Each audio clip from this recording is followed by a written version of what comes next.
Deceit falls. WolfsBane54. Chapter 1. The King is back.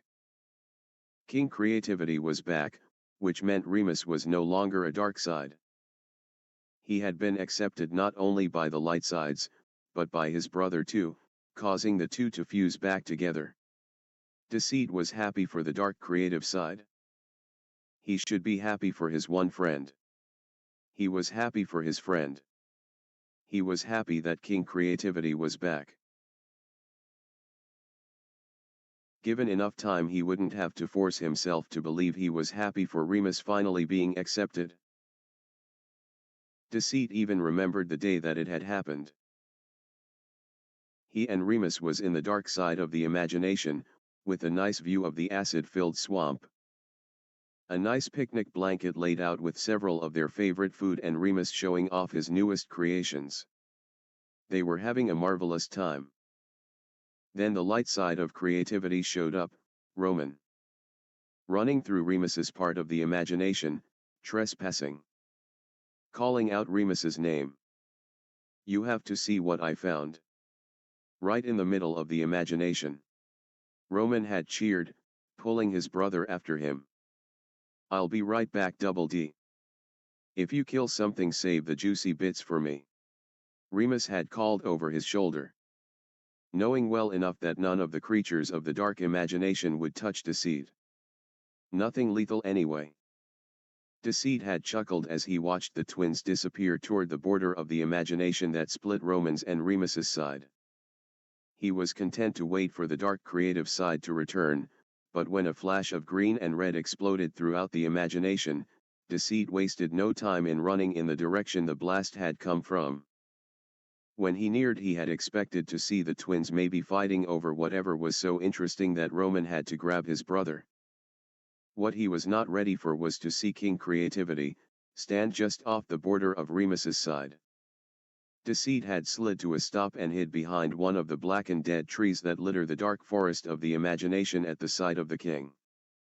Not wearing Roman's traditional red sash, or Remus's green, but a golden sash and red cape, and much taller than he remembered. He did remember the king from when they were young, but even then the other sides didn't really want to be near the snake side. Deceit couldn't help but feel hesitant about approaching the king. He might have Roman's habit of pointing a sword at him. Besides, the light sides were already there, surrounding the king with excited chatter. Only Virgil seemed to hesitate getting near the newly fused king. "My friends," the king had boosted, grabbing them all in one big hug. "I've missed you. We've got to tell Thomas." Patton had cheered, pulling the king away. Watching them disappear, sinking out of the imagination. Deceit had let out the breath he had been holding. He had walked out from his hiding spot to examine what had caused the king's return. But all that laid on the ground was the red and green sash of the creative twins. The tears had fell from his eyes when it finally hit him that Remus was not going to be coming back. His only friend was gone. Just like that. The first few days Deceit had managed just fine, telling himself that he was happy to finally have some peace and quiet, but by the fourth day, the lying side couldn't deny how much he missed his one and only friend. And as the days passed on, the harder it was to pretend and lie to himself that he was fine. So, here he laid on the couch, Remus's green satin sash and octopus plushie cradled close to him as he stared blankly at the horror film, playing on the screen, but not really watching it. It had been one of Remus's favorite movies. 2 weeks had passed, and during which Deceit had learned the consequences of not have the dark side around anymore. He had that without Remus to control the dark side of the imagination, the creatures were not so docile, and would now attack Deceit. Proving that Remus's protection over his realm was gone. So the snake side now avoided the imagination. The dark side of the consciousness was colder too, but Deceit soon found he didn't really care. Couldn't even bring himself to find the thermostat and turn on the heat now that Remus was not controlling the temperature anymore. Part of him wonder if King Creativity even remember the special bond his dark side and Deceit had, before so rudely taking him away from Deceit. Now he didn't hate the king, but it was obvious that the king was no Remus. The king wouldn't bring him dead animals as presents. The king wouldn't be there to help Deceit when it was time his snake have to start shedding. The king wouldn't bombard Deceit with ridiculous questions about how said scales would taste like if put in a soup. The king wouldn't be interested in helping Deceit help Thomas. Not like Remus anyway. No, the king was a light side. The king wasn't Remus. And it wasn't the king's fault Deceit had let himself get attached to the chaotic creative side. More days passed and with no energy to push him, Deceit barely left the couch anymore. Always seeming to curl around a green sash and plushie, as a gross and scary movie played on the TV. He didn't even bother with eating, and if he were human, Deceit was sure that he would have died a long time ago. But not eating at all and the constant shivers that seemed to run through his body, had left the snake side feeling weak, as well as heartbroken. A knock on the door seemed to snap Deceit back from his self-pitying. Sitting up and dry his eyes that he hadn't realized were leaking tears, he stood up and walked slowly to the door, straightening his clothes to at least keep up the appearance that nothing was wrong, because there was nothing wrong. Everything was fine. Thomas had king creativity back and that was all that mattered. Remus was now accepted not only by his brother, but by Thomas as well. "Who is it?" he answered, hand on the doorknob. "Romulus." The king's voice answered. Deceit froze for a moment, gaining control of his breathing, before opening the door, only wide enough to peek out. "What do you want?" he asked, peeking out at the creative side. The king, who looked so much like his Remus and the princely Roman, upon seeing Deceit through the small gap through the door, gave a gentle smile, that Deceit could only assume was false and not really meant for him. After all, King Romulus was an actor, not just creative thoughts. "I wanted to talk to you." "Then talk. What do you want?" Deceit asked, wanting to get back on the couch, back to holding what was left of his Remus. "May I come in?" King asked. Hand already pushing the door open a little more, but met with resistance by Deceit, who was still weighing the pros and cons of letting King in, before giving up. "Fine," he said, letting go of the door. Letting King push it all the way open. Romulus looked over Deceit's shoulder, taking in the room behind him. "How have you been?"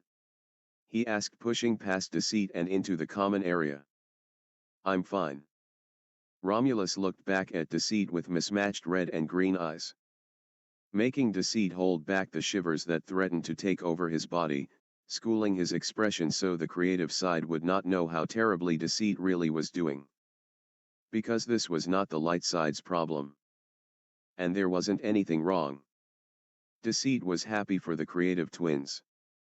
He was happy King was back. He was happy for Remus. Romulus glanced at the kitchen where the dirty dishes were, that had never left the sink the day Remus left. The dust that now was starting to find a home on the table that hadn't been used in a while. Then to the television that had been playing nothing but horror and gory films non-stop these days. Then finally his gaze landed back on Deceit, whose eyes were red from crying. "You don't seem fine," he said, stepping closer to the snake side, who backed away, when he raised his hand, despite how inviting the heat coming off the other felt. "Your scales seem duller and you look like you've lost some weight. Is it too cold here for you?" "I know Remus kept the temperature steady down here for you," King asked, looking around and spotting the thermostat that was never really used. He strode over to it, leaving Deceit free to retreat back to the couch to sit down, no longer able to stand anymore. "The temperature is fine. It's always been cold here," he defended tiredly. 61 degrees. King shouted. "No wonder you don't look well. Do you know what this can do to you? I'm surprised you're even up," he said, astonished, and immediately began messing with the temperature. If Deceit was honest, so was he. The snake side really just wanted to lay down somewhere and never move. But what right did King have to come here and start changing things? It's fine and I am fine. Stop touching things. He snapped, hands going to the plushy octopus for comfort. Sure you are. Romulus said with a scoff, striding over to stand in front of the sitting snake side. This is not healthy for you dash. Why do you care? You're a light side, no, just get out. DD. And don't you dare call me that. Deceit hissed, jumping to his feet, throwing his best glare at the taller side. Deceit.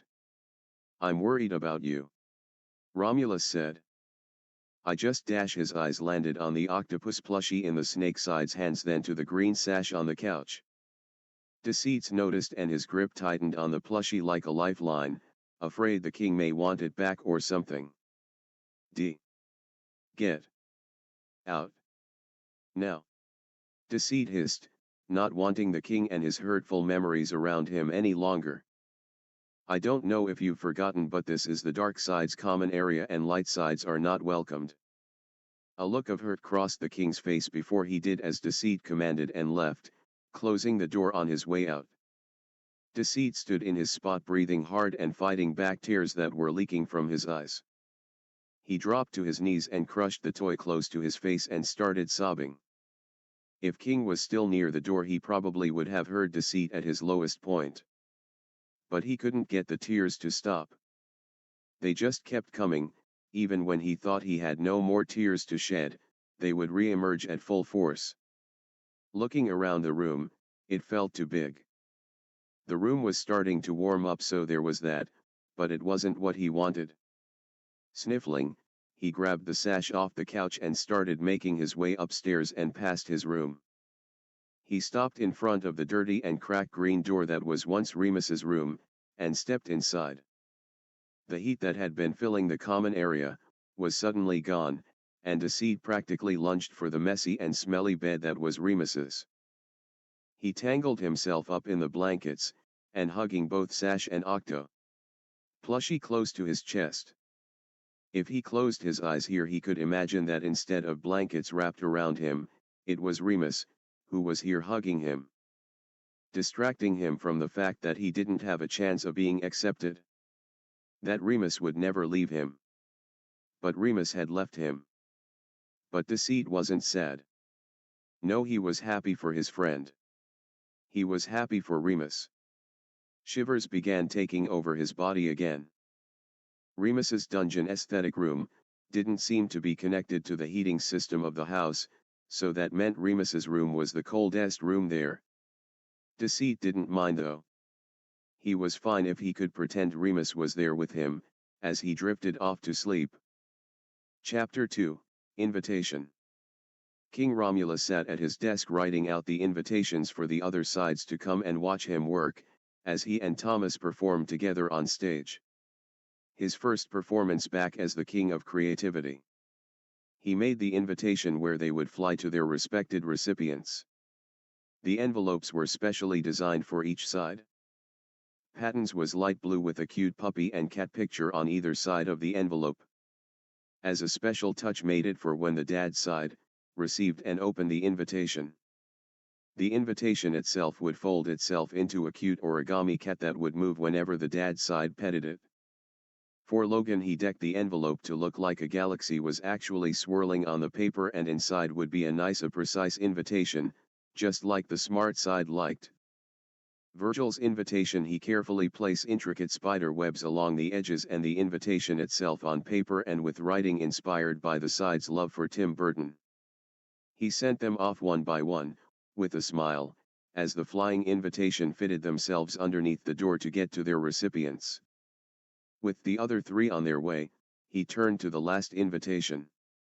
The yellow envelope stood brightly against his desk, and to be honest, it was the hardest to put together. Although Virgil's hadn't really been easy either, he had wanted both to be perfect. But ever since his return, he hadn't seen Janus, and while Janus had always been almost as standoffish as Virgil when they were younger, he had hoped the snake side would have gained more confidence over the years.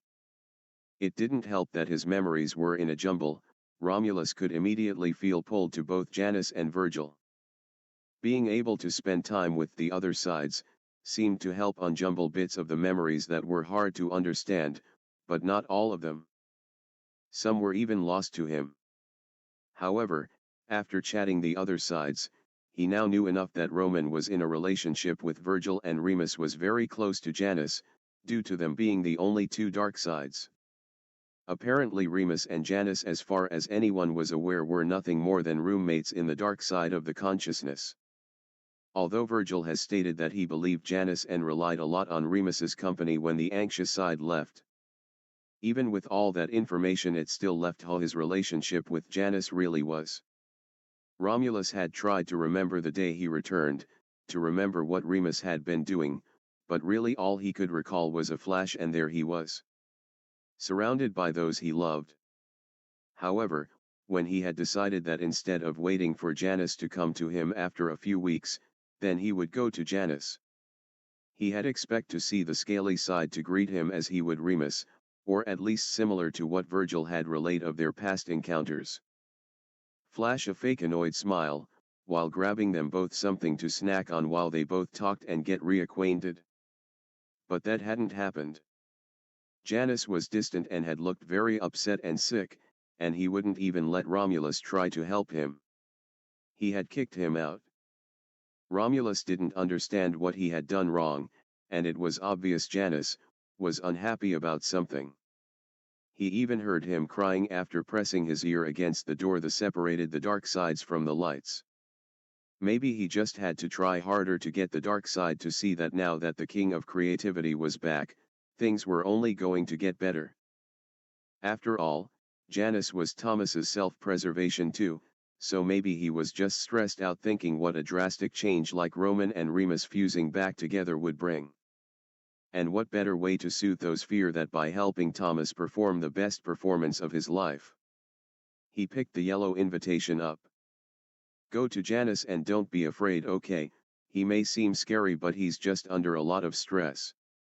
He told it as it began changing its shape into something a bit more durable for its flight path, an origami bird, before it flattened itself under his door to find the snake side who was hiding away in the dark side of the mind.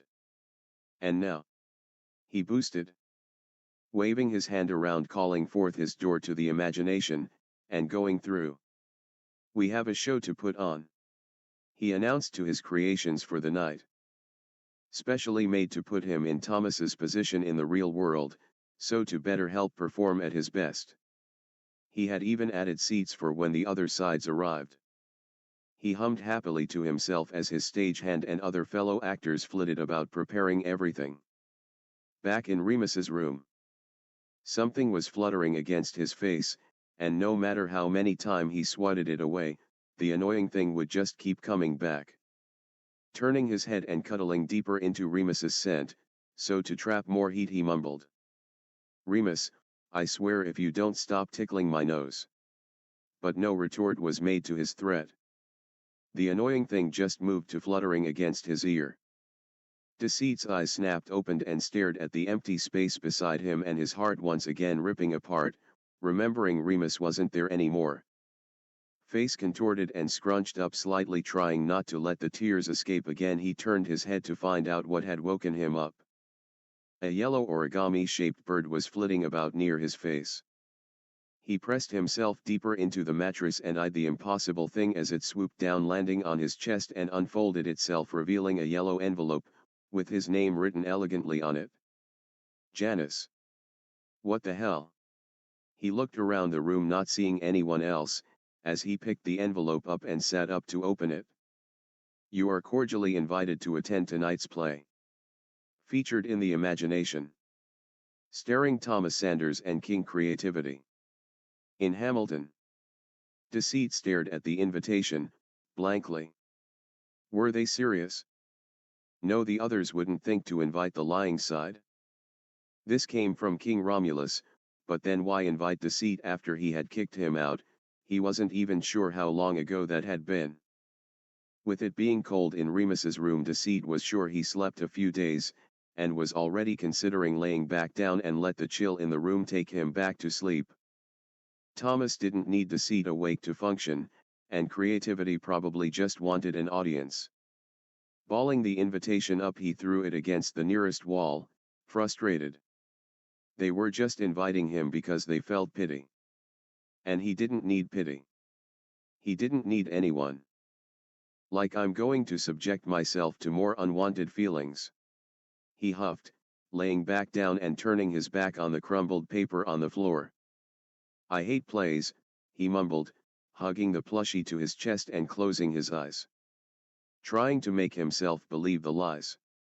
There was a rustling sound behind him, and the pestering little yellow origami bird was back flutter at his head, insistently.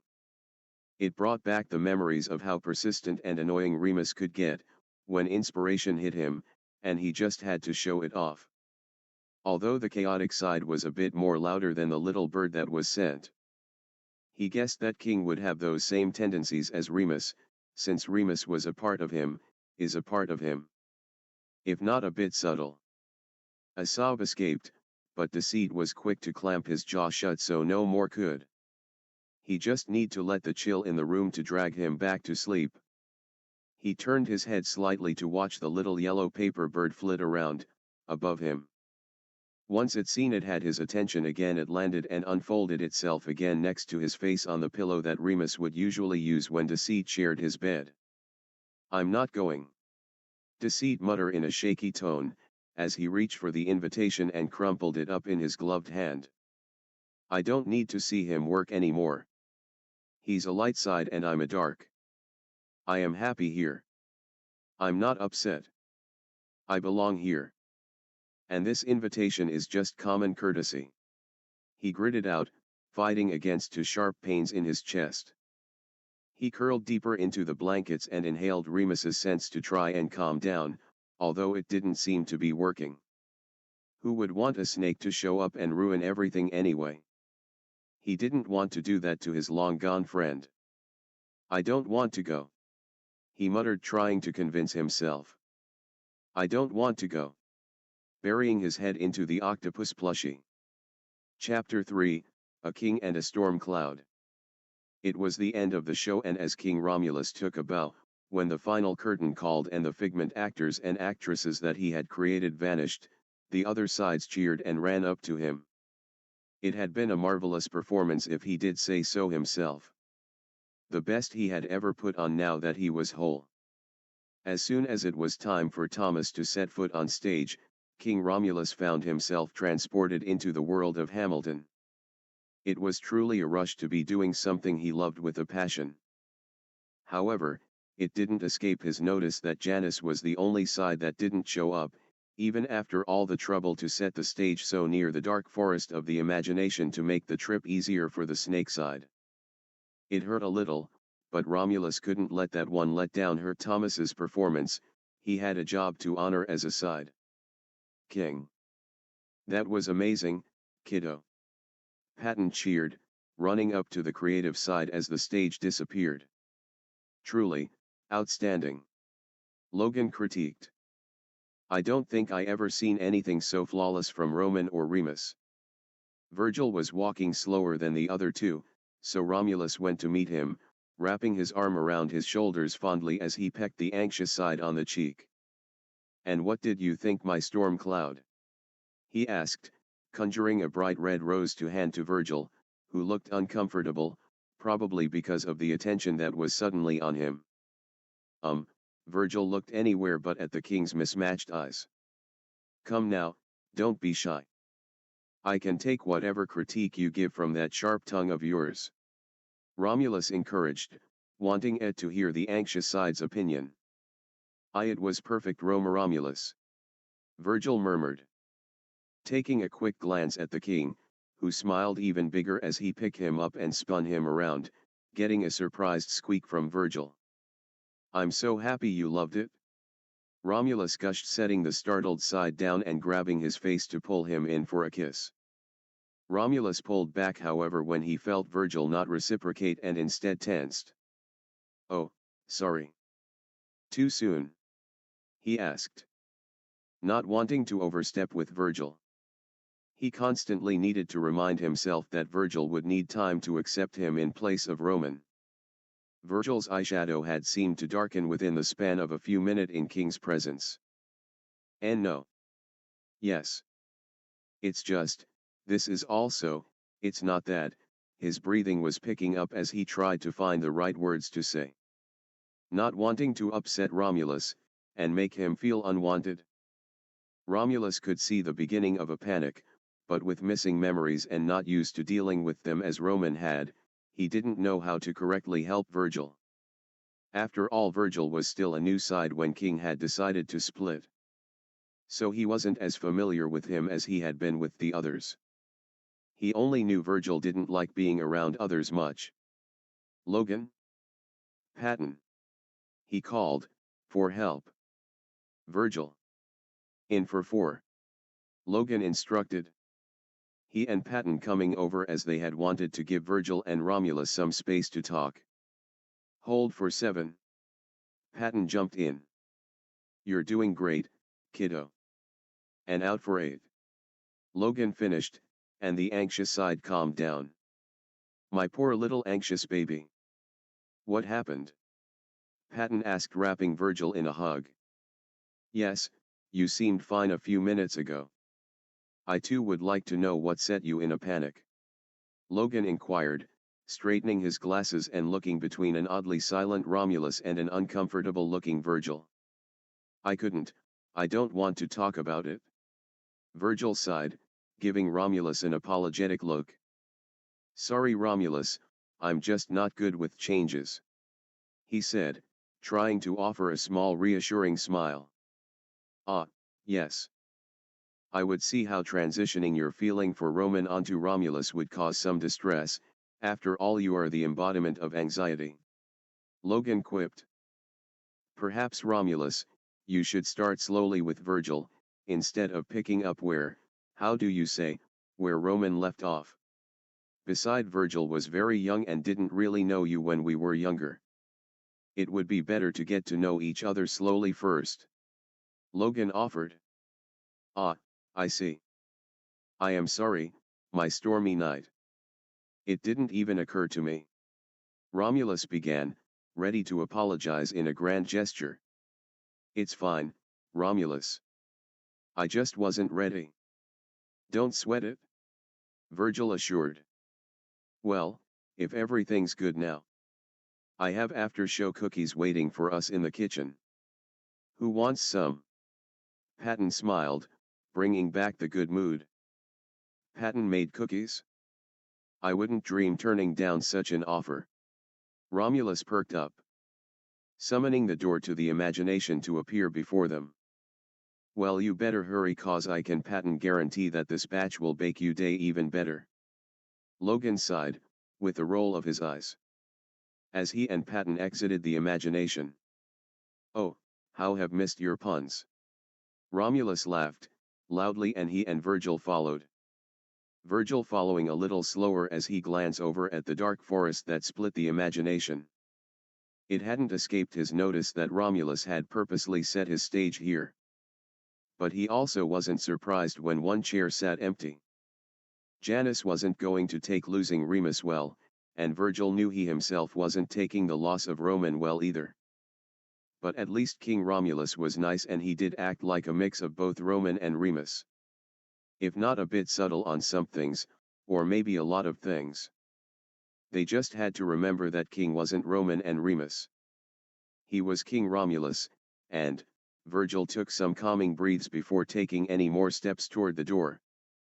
The King is not going to love you like Roman. Think about how long it took for you and Roman to finally confess. Romulus is also Remus. You're taking Remus from Janus too. The King doesn't like you like Roman. He's just acting. He shook the anxious thoughts from his head, continuing his slowly calming breathing. King Romulus had been Roman. Roman was still there. I'm trying. He mumbled to himself. We can be friends. Everything will be fine. He said, stepping out of the imagination. He arrived just after Romulus in the kitchen. The door to the imagination vanishing with the wave of Romulus's hand seeing Virgil close the door. The three sides already eating cookies. Logan and Patton were the main ones that had grew up with King Romulus and they both looked so happy to have him back.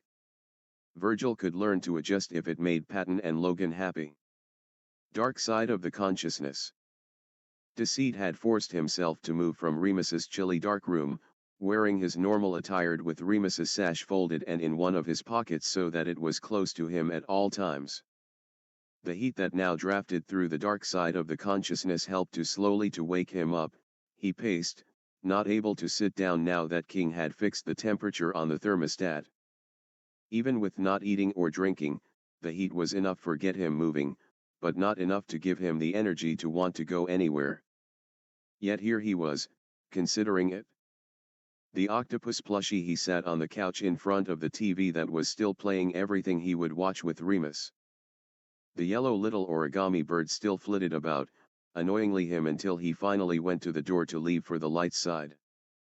The little origami perched itself on a side table and unfolded itself. Deceit half wondered if it would fold back into a bird if he decided not to leave. He would have liked to travel through Remus's side of the imagination, but the creatures and other creation there had seemed out of control ever since King Creativity's return. Like the king wasn't taking care of the thing Remus used to. Even if they were minor, they were still important. It was like the light side and King Romulus didn't know how much the dark side and Deceit relied on Remus's control. Intrusive thought and chaotic behavior, Remus had still helped keep the balance within Thomas's mind. He took a deep breath as he emerged into the light side's common area and thankfully there was no one there. He knew where they all were. He was already running late and not really in a hurry to enter the imagination on the light sides. He stopped short of the kitchen when that smell of cookies reached his nose. Patton must have made them. Deceit's stomach growled, wanting him to eat, wanting something to give him energy. He hadn't eaten in so long. With a sigh he continues on. He was aside. He didn't need food to survive. He made his way to the once red door that had been Roman's room, that was now a pristine white, with gold trimming. The doorknob pulsed underneath his hand, which told him that King Romulus had set it up to where this door would open up to the imagination, instead of a bedroom. And it did. Deceit looked around, not missing how Roman's side of the imagination seemed to be blossoming under King Romulus's added touches. The sky on this side was always the perfect blue and the transition for dusk and dawn were always beautiful. While Remus's side was a constant gray and foreboding. Yes, Roman's side had blossomed. He couldn't help but feel like an intruder walking through the side of the imagination. Luckily, the door had opened up near the dark forest that bordered the two halves of the imagination. And not many creature lived in the forest, so he wasted no time in making his way to there. Didn't waste time to question why the door had opened up here. Deceit knew that he had wasted enough time stalling for most of the day. It didn't take long to find the stage, and to see that it was already ending. Deceit didn't leave the safety of the trees and watched as King Romulus gave his final bow, from a distance. The setting sun making for a nice backdrop for what Deceit could guess was a perfect performance. The light sides had cheered and the sound drew Deceit's own mismatched ones to the one empty chair that must have been set out just in case he did show up. As the stage disappeared, Deceit watched as King approached a hesitant-looking Virgil, wrapping the anxious side up in his arms and giving him a quick peck on the cheek as he conjured a rose and handing it to the purple-clad side. Something in Deceit broke seeing that. Of course Roman's romantic tendencies were in full swing. Of course everything that was Remus would be practically gone. Who wanted to show off the worst of themselves? But then maybe King just liked Virgil, without any prompt for what Roman's feelings had been. Not that Deceit cared. He blinked the tears away to clear his blurry vision and watched Virgil get twirled around, bringing up a memory of Remus. I made something. Remus rejoiced, popping behind the snake-side arms wrapped around his waist, lifting Janus in the air as he twirled them around. Laughing as a hiss escaped the lying side. Put me down. Stop, you're making me dizzy. Janus hissed. Remus, still laughing, had immediately let the latter drop safely back onto his feet. Janus straightened himself and, fixing his hat, turned and gave a slightly annoyed look. Thank you. I don't why you insist on doing that. He huffed, crossing his arms. Because your human bits blush a nice red when you don't expect it? Remus replied, with his too wide smile. Like the blood could come shooting out of your pores any second. Like many volcanoes, but on your face. He rambles, easily getting distracted. Janus didn't say anything to that and focused instead to make the heat around his ear and cheek on his human half, trying to make it disappear, although that seemed to make it worse and caused Remus to start giggling excitedly, pointing the reaction out with glee. Remus. Janus said, clearing his throat, trying to remain indifferent, and interrupting the chaotic side from his rambling. What did you want to tell me? He asked, getting them back on track. If it was possible, the dark creative side got even more excited. Watch this. With a wave of his hand, a creature manifested in the common room and began to immediately wreak havoc. I made a chimera Wendigo fusion, and finally got it to breathe fire. Remus. Janus shouted, not liking the room getting trashed again. Deceit tensed and gritted his teeth as the fond memory sent sharp pains to his heart again.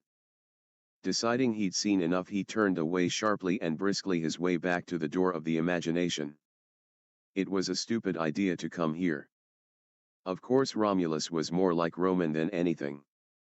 It was good the return of King Creativity wasn't affecting Virgil badly. After all, Virgil was anxiety, Virgil was the side that didn't take change well. So it was great that the change wasn't bothering him, that it had not only taken Remus from Deceit, but Roman from Virgil. But Virgil had King Romulus now. That was good. They were getting along. That was good for Thomas. Deceit was happy for them. He found himself running for the white door, and had to push himself to run faster when he noticed the door was starting to vanish, meaning that Romulus was calling for it. Yanking the door open, Deceit found himself diving through it just as it disappeared and the door to Romulus's room slammed shut behind him. Breathing heavily, Deceit scrambles to his feet and ran for the door to the light side's home, rushing even more when he noticed the imagination door appearing just outside the kitchen. They didn't even notice the door click shut behind him as he sunk away to the dark side of the consciousness. Chapter 4, Deceit's Cabin. Deceit stormed through dark common area, only stopping to grab the octopus plushie, before storming to his room, casting a longing glance towards Remus's room before closing and locking it. He knew going was a bad idea.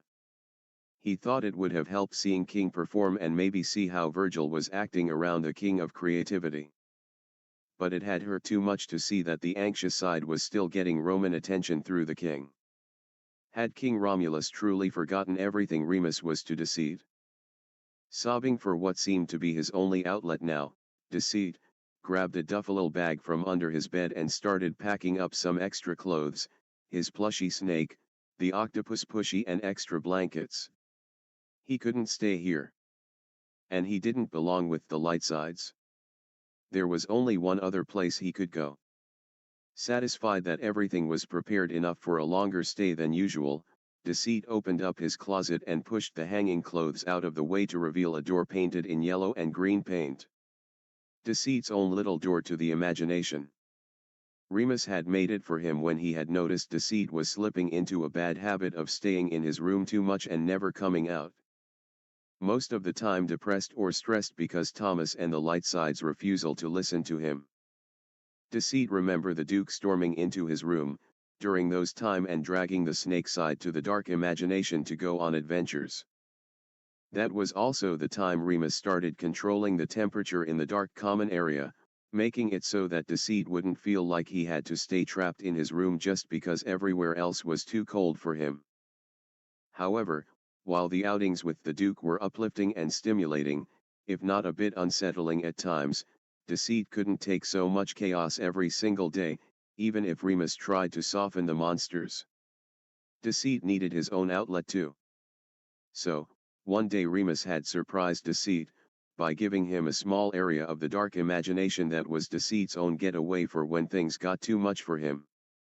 No one but Remus would know where to find him, but Remus never trespassed without permission. Things were definitely too much for him right now. Slinging the duffel bag on his shoulder, he stepped through his yellow and green door, stepping out in a muted color meadow. The trees surrounding the meadow looking half alive instead of dead. It was drizzling here, not that Deceit minded. He liked listening to the rain. And Remus had made it where this area would always have a light rain sprinkling down, all the while keeping the temperature warm enough to keep Deceit comfortable. Even fixing where when the rain did stop, the sun would also shine so the snake side would be able to enjoy laying out and sunbath. It was always one temperature here and that was a comfort to the lying side. Deceit turned to look at the yellow and green door, remembering how the white doors in the light side of the imagination had almost disappeared with him only halfway through it. This door would forever stay in its spot. He stood there a few minutes taking in the smells of the dampened earth around him, letting the quiet sounds of nature wash over him. Slowly it started to stop drizzling and the sun started peeking out. Silently he made his way across the meadow, stepping over a small little stream and watched as the small cabin came into view. It was a simple cabin, small on the outside, but big on the inside. He let his yellow-gloved hand run down the smooth wood of the door, before opening it and walking inside. Almost immediately a fire started in the fireplace and the light came on. The hum of the refrigerator could be heard from the kitchen. Remus had set the cabin up so that it would cater to all of Deceit's needs, so all the lying side had to do was sit back and relax and engage in what made him happy. Walking to his room, he watched as a closet formed so he could stuff his duffel bag in. Taking out the snake and octopus plushie before closing the door and dropping on the bed. Anything he wanted the cabin would give him. He stared blankly at a picture of him and Remus who was holding a decapitated head in the air like a trophy. As warm as comfortable as the cabin was, Deceit still wasn't happy. He mulled over the knowledge about the cabin and its conjuring factors. What he needed right now was the one person who only seemed to care about him. He wanted him to hug him in his warm hugs and tell him everything was fine. Everything was fine. I need Remus. He mumbled out softly, wet eyes moving around the room to see if anything happened. The last time he had requested the Duke from the cabin, it had summoned the real thing. But now, he silently hoped that the cabin wouldn't summon King Romulus in Remus's place. Just Remus, he added. The door to the room slowly opened, revealing someone standing in the doorway, and Deceit couldn't help the fear that pitted in his stomach as he watched it swing open, but that fear was instantly replaced. When the person standing in the doorway was Remus. Looking ever much like his dookie self, sash, mustache, chaotic smile, and all. The only difference were the eyes. Remus's eyes were brown just like Thomas's, although they would turn green whenever he was feeling especially energetic, but the cabin's version had green eyes. A small gasp left Deceit along with a few tears. It had worked. The Remus in the doorway stood there unusually quiet and it took a few seconds for Deceit to remember why. This wasn't the real Remus, just the cabin's version of him. The cabin had given him a living doll. Remus. He called and the fake Duke tilted his head at Deceit's voice, expression never changing. I'm cold. Come cuddle me. Deceit requested, even though he wasn't cold. The fake Duke was quick to follow the request, walking over calmly, in a gait that wasn't Remus's. No, Deceit correct, voice going tight. What was he doing? Jump in the bed, I want you to jump into the bed to cuddle me. He was a glutton for punishment. That was it. The fake Remus did as requested, jumping over Deceit and into the bed, jostling the snake side as it did.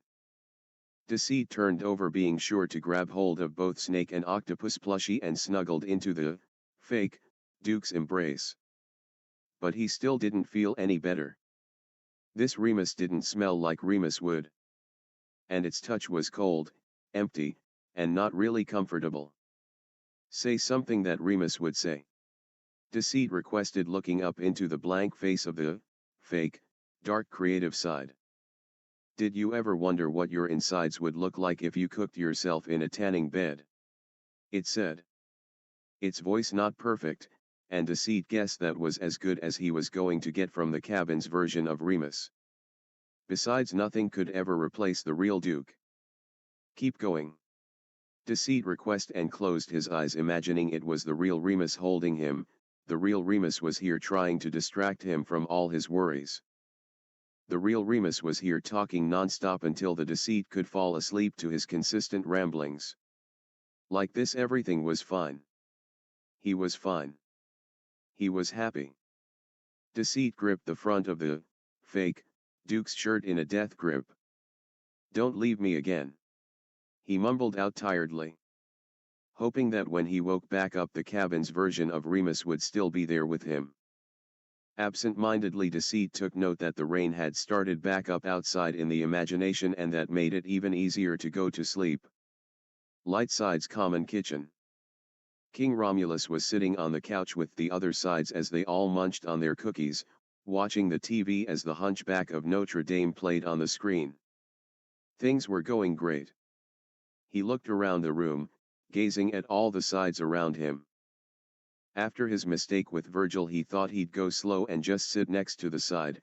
He had tried to drape his arm over the emo's shoulder, but that had prompted the purple-clad emo to move away and more closer to Patton.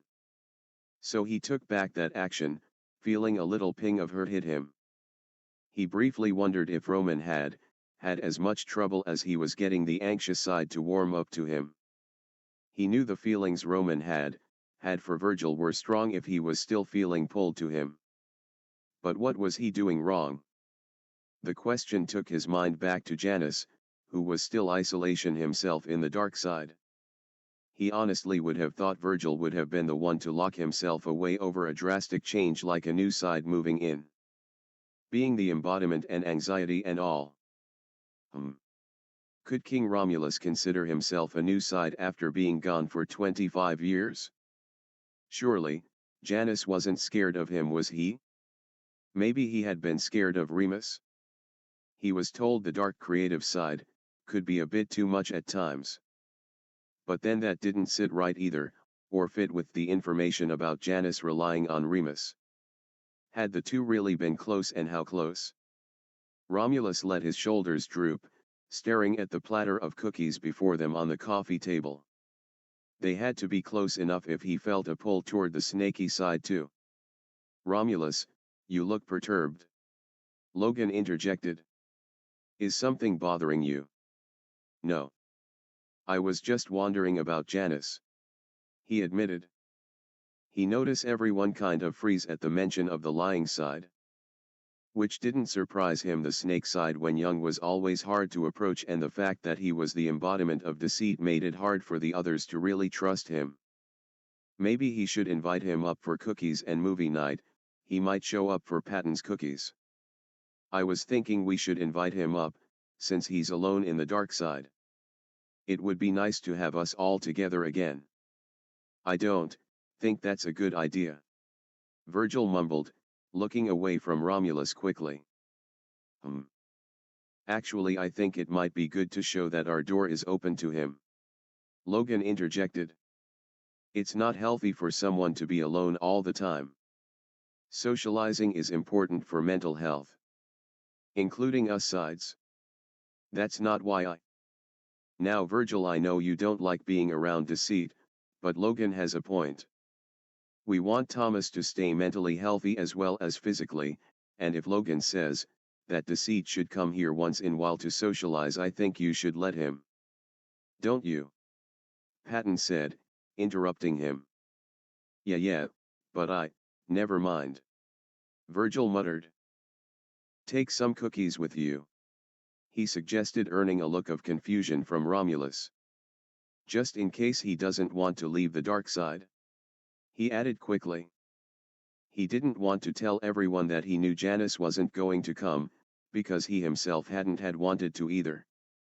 The only reason he was even out of his room was for Thomas's benefit as well as Patton and Logan's, plus he had decided that he try and make friends with King Romulus and not try to treat him like he was the reason Roman was gone.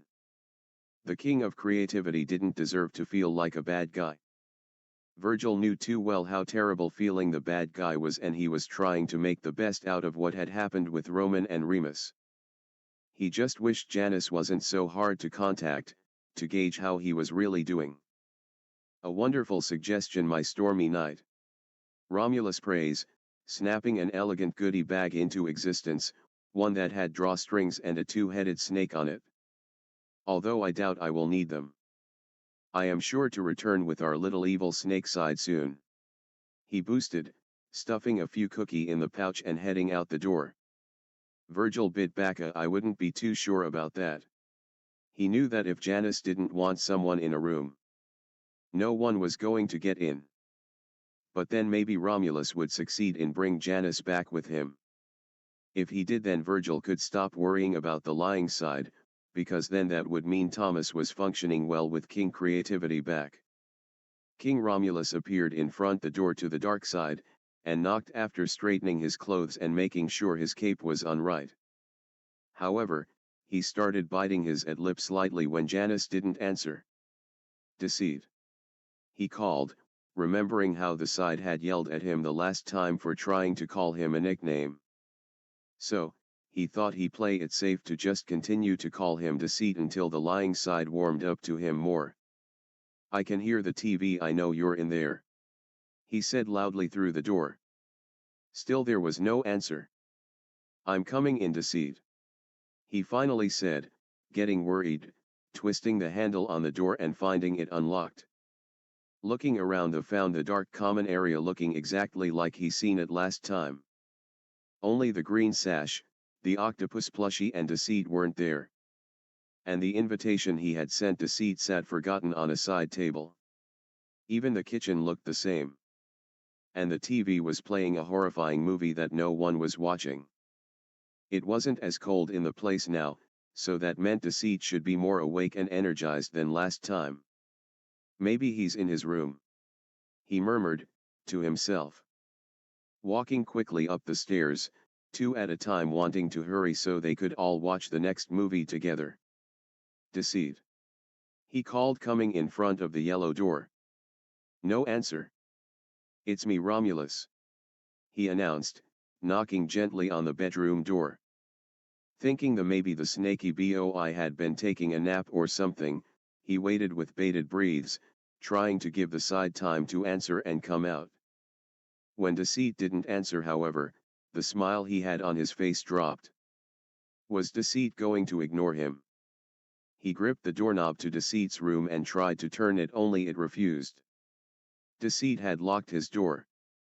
But why? I came to invite you over for a movie night, he explained, putting his ear to the door in hopes of maybe hearing some movement on the other side. Dark or light, Romulus knew they all loved Disney and would never refuse, well, would mostly never refused. And with Deceit not answering or letting Romulus in, the king of creativity began thinking this was the snake's way of turning down his invitation to a movie night. Which made him slightly upset, since he had wanted both Virgil and Janus with him. Sighing heavily, he let the pouch hang on the doorknob to Deceit's room, not wanting to bother the side any long if he wanted to be alone. I brought you some of Patton cookies. I'll leave them here on your door, he informed, still hearing no movement beyond the door. Dejectedly he turned to leave. You're welcome to join us whenever you feel like it. Okay, Jan? I'll be by again to check on you tomorrow, he added, hoping to hear a don't bother, I'm fine, or a just get out, and go back totty light side. But Janus didn't say a word. With one last glance at the yellow door, Romulus left. He couldn't keep the other waiting. Releasing a deep sigh, Romulus let a soft smile grace his lips. At least he would have Virgil there. Maybe he would be able to coax the anxious side in a couch cuddle during one of the movies. Everyone loved cuddles. And Romulus had been told long ago he gave the best ones. Beside, it wouldn't be a very fun movie night without cuddles. Chapter 5, Cabin of Self-Care.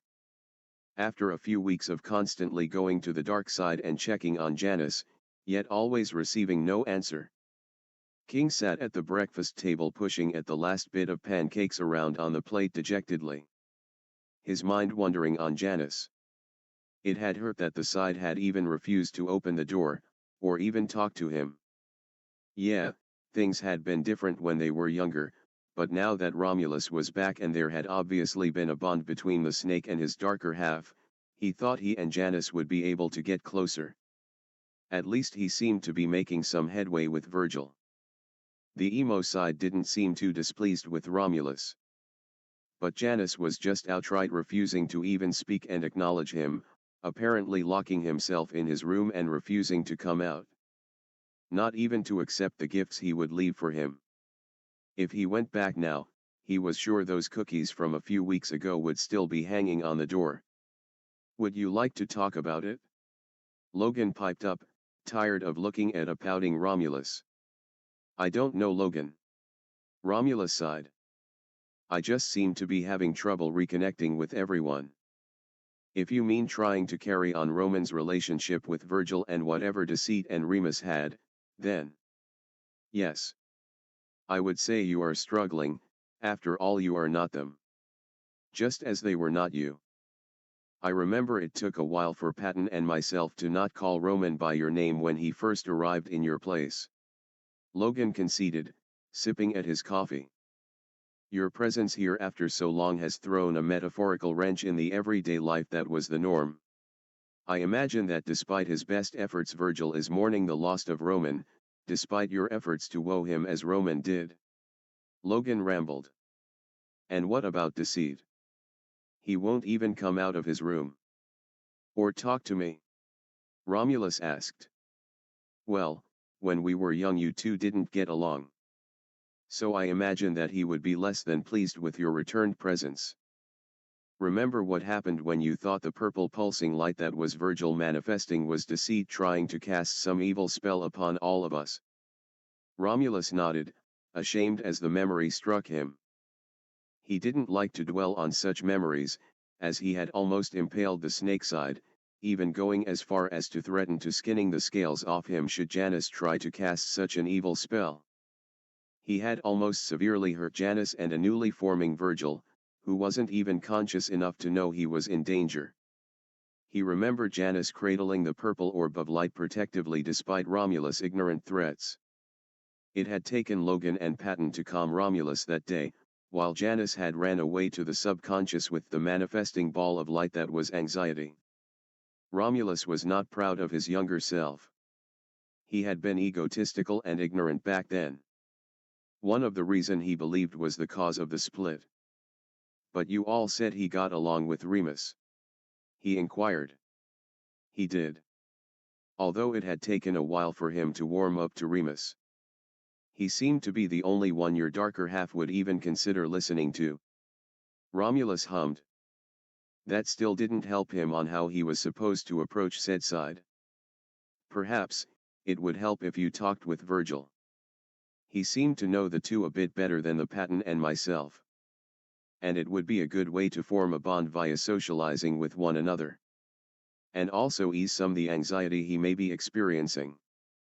It hasn't escaped my notice that Thomas has been on edge lately and it would help him function better if the problem was resolved." Logan suggested, taking his coffee mug to the sink. "Maybe a trip through the imagination. Would you and Patton like to come?" Romulus asked. He didn't think Virgil was ready to be alone with him, if going by how he refused to look Romulus in the eyes were anything to go by. "I think it would help Virgil to have you two there with us since he doesn't know me that well." Logan sighed with a roll of his eyes. "If you think that would be for the better then yes, I will go and acquire Patton. Maybe he can fix us all a picnic as we ventured into your realm." "Marvelous idea, Logan." Romulus agreed. "I shall go fetch Virgil." Virgil had been laying on his bed, cuddling up against a pillow that he had stuffed into one of Roman's shirts that the princely side had given him, when they figured out that it calmed Virgil from panic attack whenever the prince was off on an adventure in the imagination. Although he had added the red sash to the hug pillow after going back to retrieve it after King Romulus's return. A gentle knock on the door, however, had him quickly hiding said pillow under his bed, not wanting to be caught with it. "Yeah," he answered, making sure it was pushed out of sight. "It's Romulus. May I come in?" King Romulus asked. Virgil couldn't help but pinch the bridge of his nose. Now was not a good time. He had been hugging that pillow for a reason. He could feel that his anxiety was up, and the last thing he wanted for today was to have another panic attack. If Roman was here, no, he wasn't going to go there. Romulus was here and he was the king of creativity. Besides, he just needed to give it time and remind himself that Romulus was his friend, not Roman's replacement. That King Romulus had always been creativity. "Sure," he answered. Romulus peeked his head into Virgil's dark room with a huge smile on his face. "The others and I were thinking of going on a picnic in the imagination. Would you like to join us?" he asked. Yeah, sure. I'll be out in a minute." Virgil answered, not really feeling up to an outing, but if Patton and Logan was going, then he guessed it would be expected that he'd go too. Deceit's cabin. Deceit laid on the couch, with his head on, fake, Remus's lap, watching a corny sitcom play on the TV. Despite the fake Remus not being the real one, it was good company. Even if Deceit had to tell it what to talk about. However, he still missed Remus, and cried a lot at random times, but he was getting better. He hadn't been back to his room in weeks, maybe. He wasn't sure. It was hard to keep track of the time in the imagination. Only Remus and Roman really knew how to keep track of it. Well, he guessed King Romulus too. But Deceit didn't care. He came here to get away and relax. And despite still not eating, that was what he doing. He and fake Remus would spend the day together. Sometimes they would sit on the couch, watch movies and TV shows all day. Whenever the monster of the dark side of the imagination seemed scarce, they would walk around Deceit's little given part of the imagination. However, each time he went outside, he couldn't help but notice that the monsters were slowly encroaching on his meadow. When Remus was here, they had all but stayed away, leaving the meadow mostly empty except for whenever Deceit came to get away. The temperature was slowly dropping too. Though the cabin continued to serve its function and kept the temperature inside a nice 78 degrees. But, whatever lingering control Remus did have was vanishing, and soon the creature of the dark imagination would run rampant in Thomas's mind. That is, if King Romulus did anything about it. So far it seemed His Royal Highness wanted to cater to the light sides, then focus on all his duties. Huffing, and agitated now by his own thoughts, Deceit crawled even more into the fake Duke's lap and squeezed him around the waist. "Hug me back," Deceit requested, and was immediately obeyed. "Tighter." The arms around him tightened slightly, but the hug was still empty, as the doll he was trying to pretend that was real. "I wish you could act more like him," he muttered, knowing he was just grasping at this point. Sooner or later he was going to have to return to his room, or appear when Thomas needed him. But right now he was content to just stay here and pretend. "Well, all you had to do was ask Double D." The fake Duke responded. "I know, but all you're going to do is quote him." Deceit mumbled into the fake Duke's shirt, having already tried to get the living doll to act like Remus, but had failed. "I miss you," he sniffled, wanting comfort. Wanting Remus. Tighter. The arms tightened even more. Maybe he could stay forever in the cabin. He doubted anyone even realized he was gone. And he knew no one would miss him. Who would miss a lying snake? Certainly not the light sides. A loud roar interrupted the quietness in the cabin, causing Deceit's eyes to widen, as he immediately knew which creature that roar belonged to. The dragon witch. He gasped, running to the window, hands pulling the fake Duke behind him and looking up at the partially clouded sky. What's she doing all the way over here? She usually stayed near the borders of the split imaginations, since both twins had liked fighting her.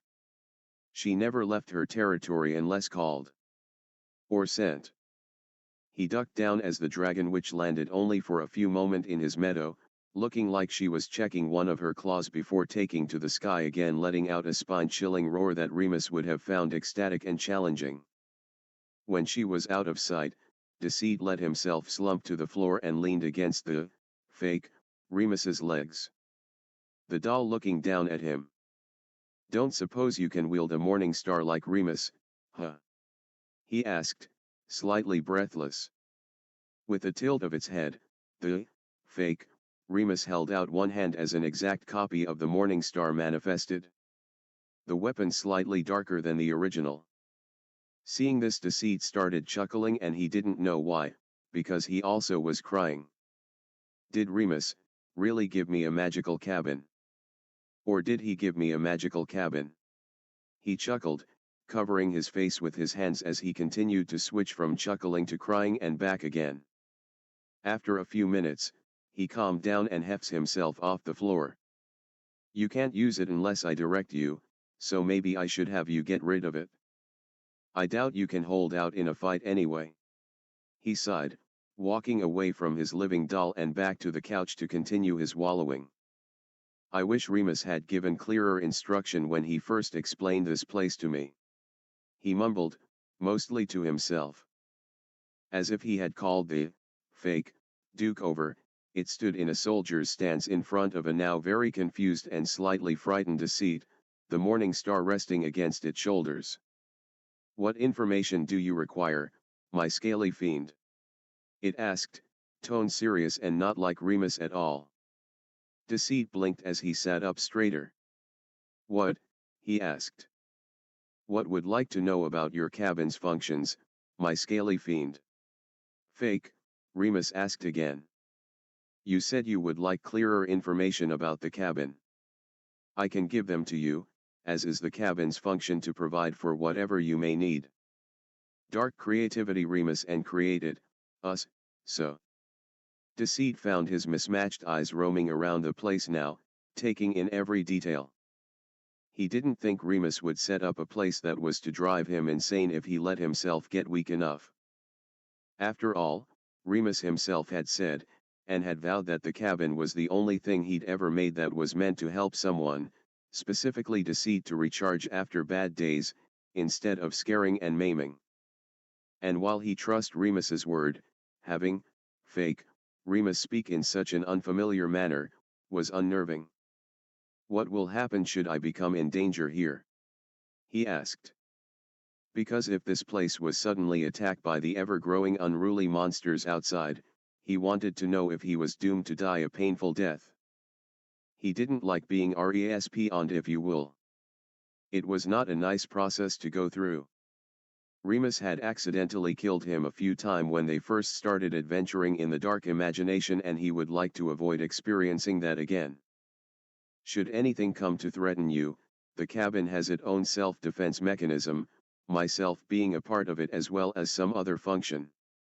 During such an event, while direct orders are helpful, the cabin will also act on its own accord to keep you safe from attacking monster and other such trespassers. Fake, Remus recited, green eyes never leaving Deceit's mismatched ones, face blank as always. Are there any other question? You're part of the defense function. Deceit asked, brow furrowing at the information given. He never knew Remus was so prepared. Yes, was the short answer. Why did you show up then? I'm not in danger. Deceit huffed, hugging his arms around himself, at the thought that Remus had created a defense system that resembled the dark creative side himself. You may not have been in physical danger, but the cabin's function was created for both your physical health and mental health, and while your physical, while not ideal at the moment, is not in immediate danger, the cabin had picked up on your emotional distress, signifying that your mental health was in danger. Dark creativity failed to answer your summon for him, so the cabin activated me, since I look just like the Duke of Creativity. During which time, you have shown an increasingly large amount of grief, depression, and loneliness. So are you sentient or something? Deceit asked.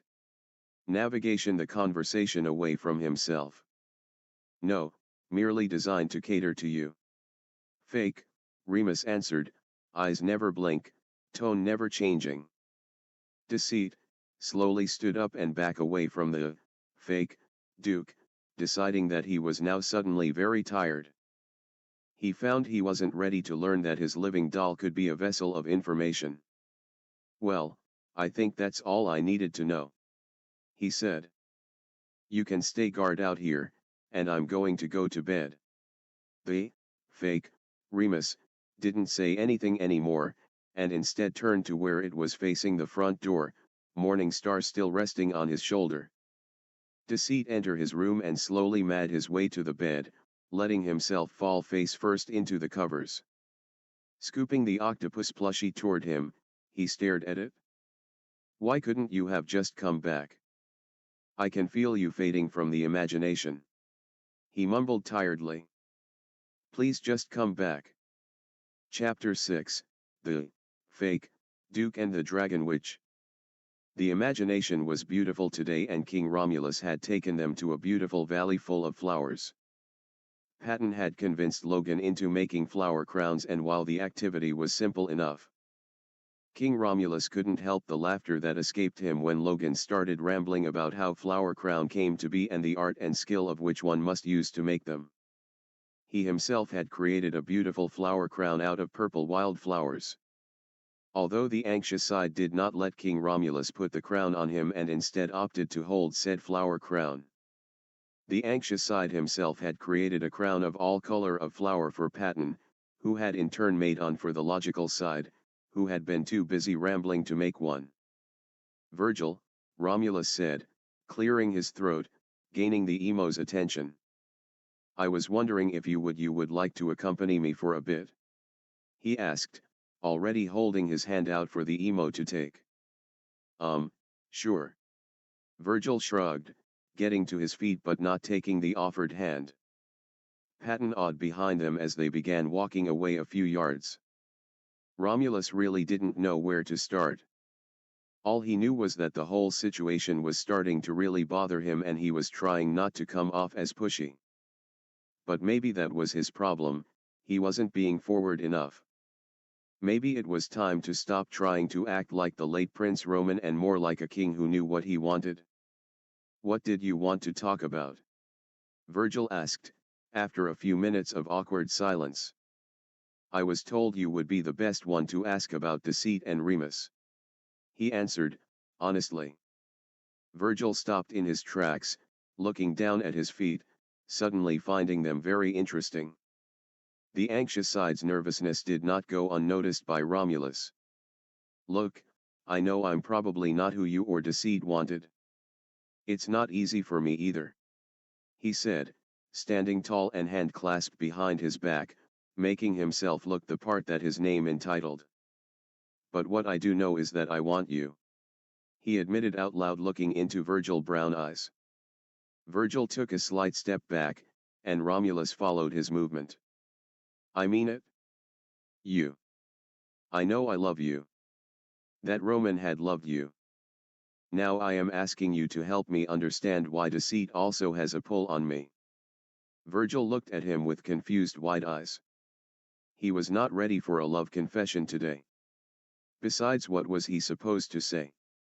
I love you too, King. Roman was the one Virgil loved, not Romulus.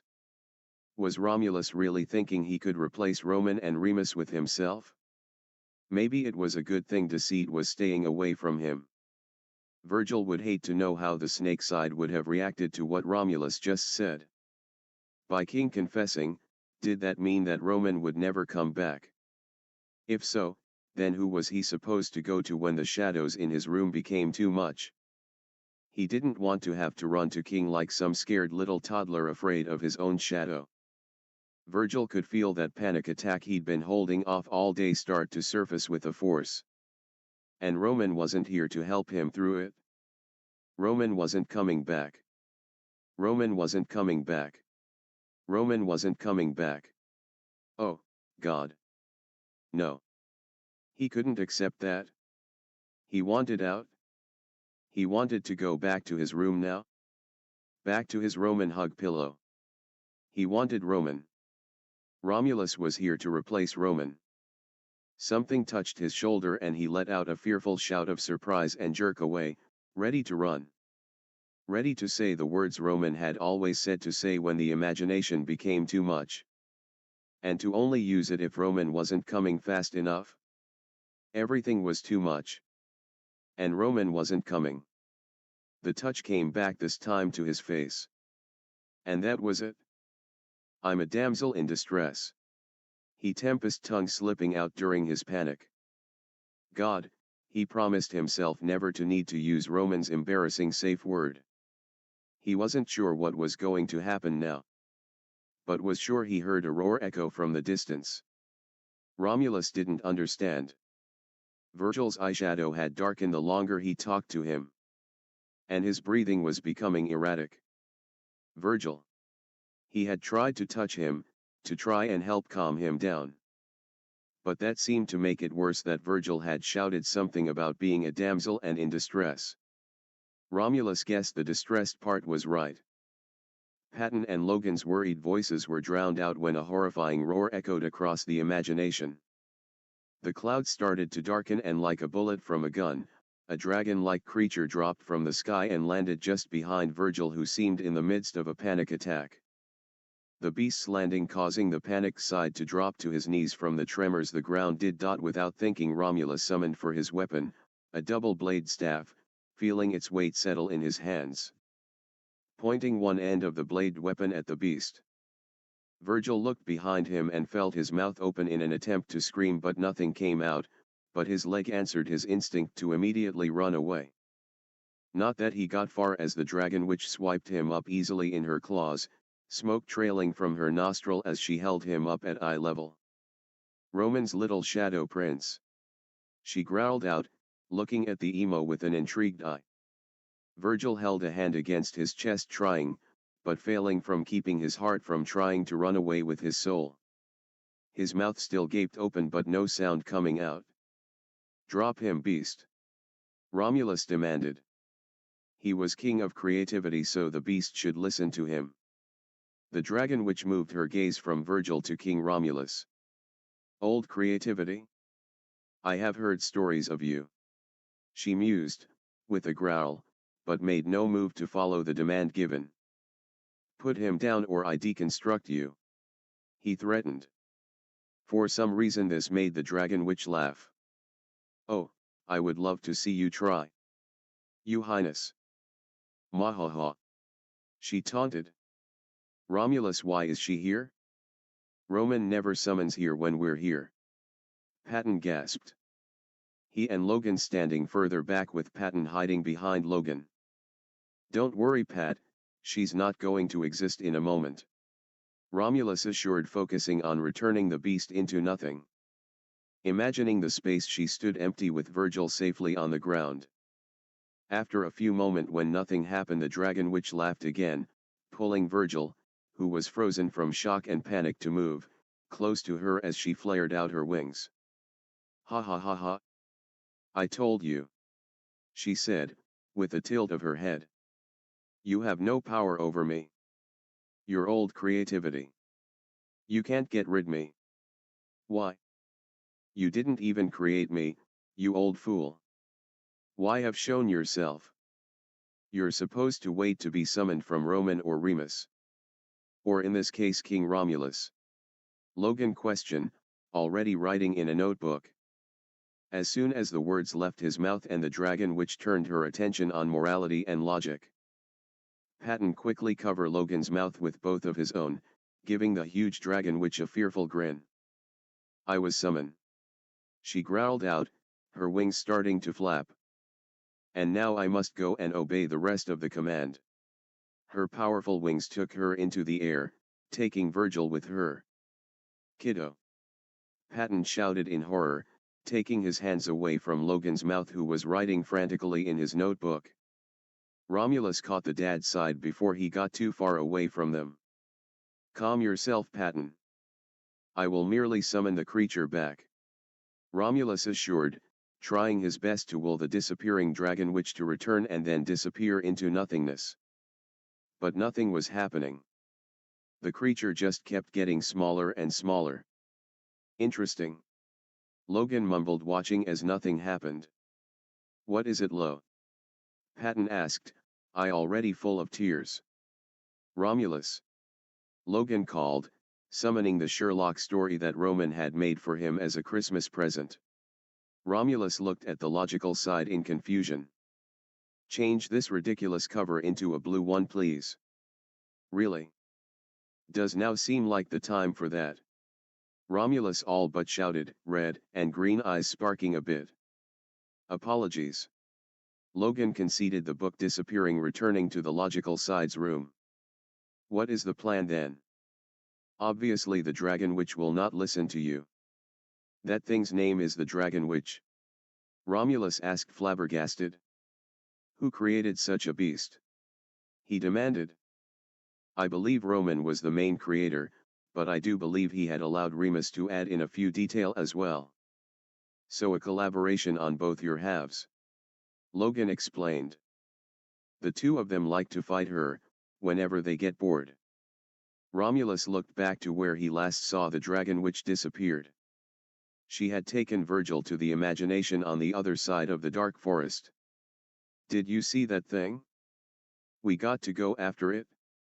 We got to go get Virgil. Let's go. He commanded, already charging forward. Logan and Patton jogged to keep up with his long stride. You do not wish to hypothesize as why the creature did not obey you? Logan asked. Later. I'll just kill it for now, Romulus declared. The dragon witch lives on the side of a volcano at the edge of both Roman's and Remus's borders.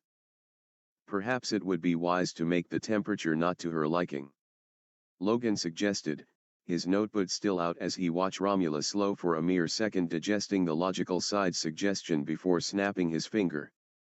Romulus looked around them when nothing changed, and now becoming agitated, he snapped them again, this time the whole imagination covered in snow, although you could still see the perfectly green grass under the snow, not affected by the added element in the slightest. Patton and Logan had been given coats in the process. Now let's go, Romulus said, impatient. Logan hummed mostly to himself as he continued to follow Romulus and Patton through the forest.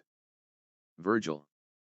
Peep, put me down, Virgil shouted when his voice decided to come back to him along with his tempest tongue. Although he could still feel his heart trying to beat out of his chest. He banged his fist against the scaly claws that gripped him tightly. How did things end up like this? Why did the dragon witch only take him? Why hadn't she obeyed King Romulus, like she did Roman? I want down, he pleaded. He hated flying. And he hated heights. Calm down, Shadow Prince. We must find the Duke. The dragon witch growled. Remus, Virgil gasped out, hands covering his eyes now, trying to shield himself from seeing how high up they were. He had his muscle tensed so he didn't struggle in the dragonitch's grip, not wanting to be dropped because he had wiggled too much. Why would the dragon witch be searching for Remus when he and Roman had fused? King Romulus should be the one she listened to now. Which begged the question, why was he in the air flying in the hand of Roman's and Remus's giant lizard? Please. I'm scared, he pleaded. Fine. The dragon witch huffed, landing. Virgil uncovered his eyes, to see a muted colored meadow surrounding them and a small cabin sitting just a few yards away. Taking in big gulps of air, he thought he caught a glimpse of someone in the window, but didn't have time to really investigate, as the dragon witch brought her face closer to his. He leaned back, as those large teeth came close. Better.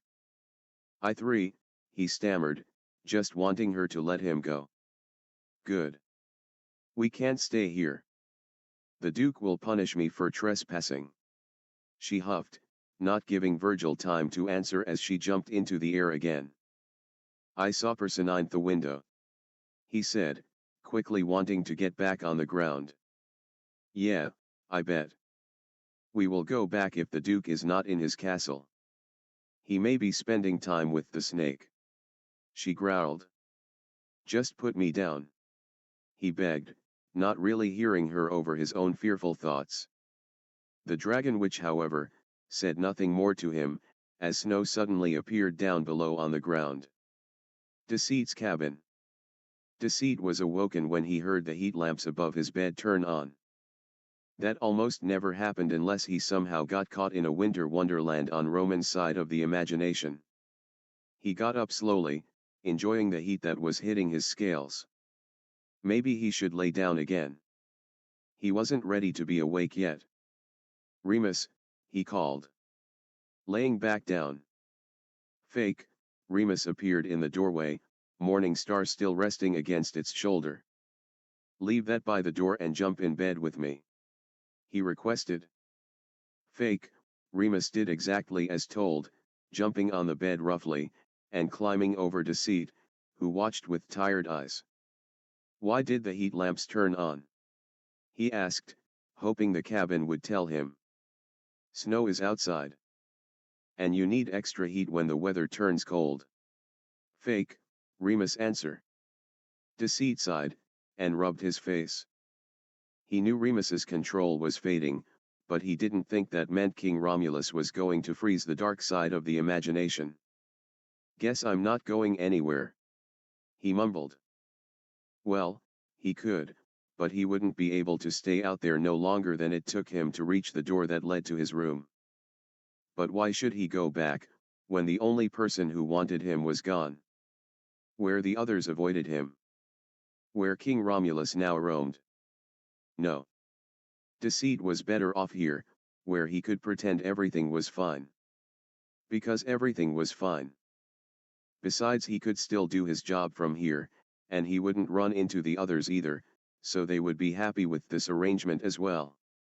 I'm going back to sleep. Stay with me, he said, closing his eyes.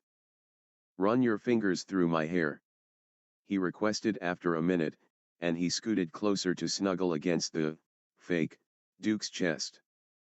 Obediently his request was met, two fingers carding through his hair gently and in an even rhythm. Everything went still in the cabin, and soon Deceit had drifted, carried away from the gently massage those fingers were giving. The fake Duke continues on its task even with the snake side was asleep, its purpose to carry out any order given from the cabin's tenant. The Duke of Creativity had been precise about its functions. And it would carry them out dutifully. The cabin had been put on high alert when its tenant had summoned for the Duke. When the Duke had not answered, it had called forth its defense. Made to look like its creator, so to strike fear into the inhabitants of the dark imagination that dare test the mercy of their creator and ruler. To show trespassers whose wrath they had called upon, by threatening the tenant that supped the comfort of the cabin's walls. The tenant was to be treated with care, but trespasser were to be killed on sight. So when the flapping of large wings returned, the fake Duke removed itself from the bed without waking its tenant and grabbed its weapon as it left the room. Stepping out the door, the fake Duke stared unblinkingly at the dragon witch, that clutched a dark-clad figure in her claws. Remus. The dark-clad person shrieked. What? How? I am to warn you that you are trespassing before doing anything that should upset my tenant. The fake Duke stated, weapon resting against its shoulder. Leave or be dismembered, starting with little guy. It threatened. Virgil couldn't believe his eyes. Remus was standing in front of him. How was that even possible? And if this was Remus, why was he acting differently? And why were his eyes glowing green? What the hell was going on? The dragon witch lowered her head, unafraid of the threat. "You're not the Duke," she accused, shifting to where Virgil was hidden from the Remus before them. Dare Virgil think, protectively. "No, I am a function of the cabin. And I am about to destroy you on behalf of my creator." The fake Duke said evenly, shifting the weapon where both hands were gripping it. "Remus created you?" Virgil asked. "Seriously? What was going on?" "Mine own creator is missing. You will find we both were designed with a similar goal in mind. Let us talk privately as I share with you some news." The dragon witch said. She and the fake Remus had a stare down till both their eyes started flicking red and green. Virgil didn't have a clue what was going on, but while the dragon witch was distracted he tried wiggling now that he was closer to the ground. But stopped immediately when her claws tightened slightly in warning. When their eyes stopped glowing the fake Remus relaxed his grip on the morning star. "I see," he said. "That explains my tenant's emotional state then. This must be remedied. I must place him somewhere." The drag witch shoved her claw that held Virgil in front of the fake Duke, showing him off. Virgil cringed when those unnatural, unblinking eyes stared at him.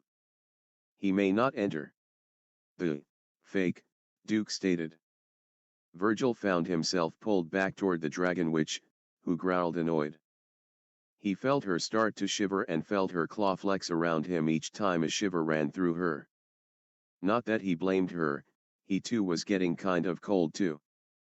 And the warm light coming from the cabin window just screamed how warm it probably was in there.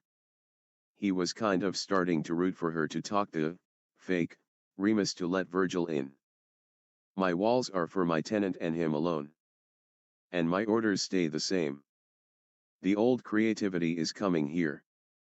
I must fulfill my orders, from the summon given," she growled. "Not my problem," the fake Duke stated, tone calm. "Should he arrive before I can leave?" she growled. "Then I will help you fight the threat to my tenant. But yours still may not enter," the fake Duke answered.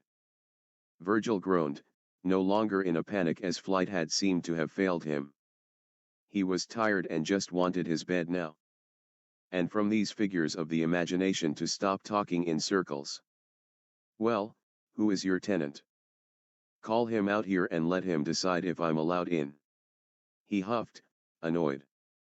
The fake Remus was silent for a moment. "No. It is too cold. And my tenant is asleep." Virgil glared at the stupid Remus look-alike and banged his fist against the claw still holding him. "That could squeeze the life out of him. Then how about I start yelling and wake him up?" he threatened. Wind whooshed around the emo as the dragon witch yanked her claw away from an incoming swing from the morning star. And Virgil could only stare wide-eyed, as he watched the spiked weapon crashed into the ground, embedding itself in it.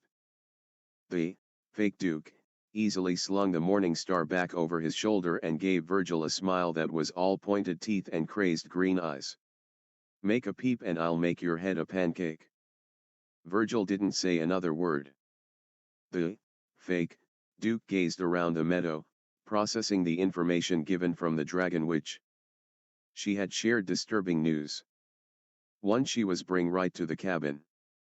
As part of the cabin's main defense, the dangers and trespassers must not be allowed to get close to its tenant. The best option was to fight alongside the dragon witch as they shared the same goal. But once that was taken care of, the fake Remus would turn its attention to ridding the area of its first trespassers. Its creator would not be happy if anything happened to the sleeping tenant. The dragon witch's head turned toward the direction of the light side of the imagination. "Old creativity approaches," she announced. The fake Duke stood protectively in front of the cabin door and gripped the morning star. The tactical thing to do was to let both trespassing parties fight each other first, so that it would be easier to take out the winner. and easier to stop anyone or creature from entering the sanctuary of its unsuspecting tenant. Blinking once, the cabin now had soundproof windows and the front door was tripled locked. Deceit, being none the wiser, curled underneath his blankets, that had also materialized over him. His plushy snake and octopus trapped in his arms as he continued sleeping under his heat lamps. Chapter 7, Once Bitten.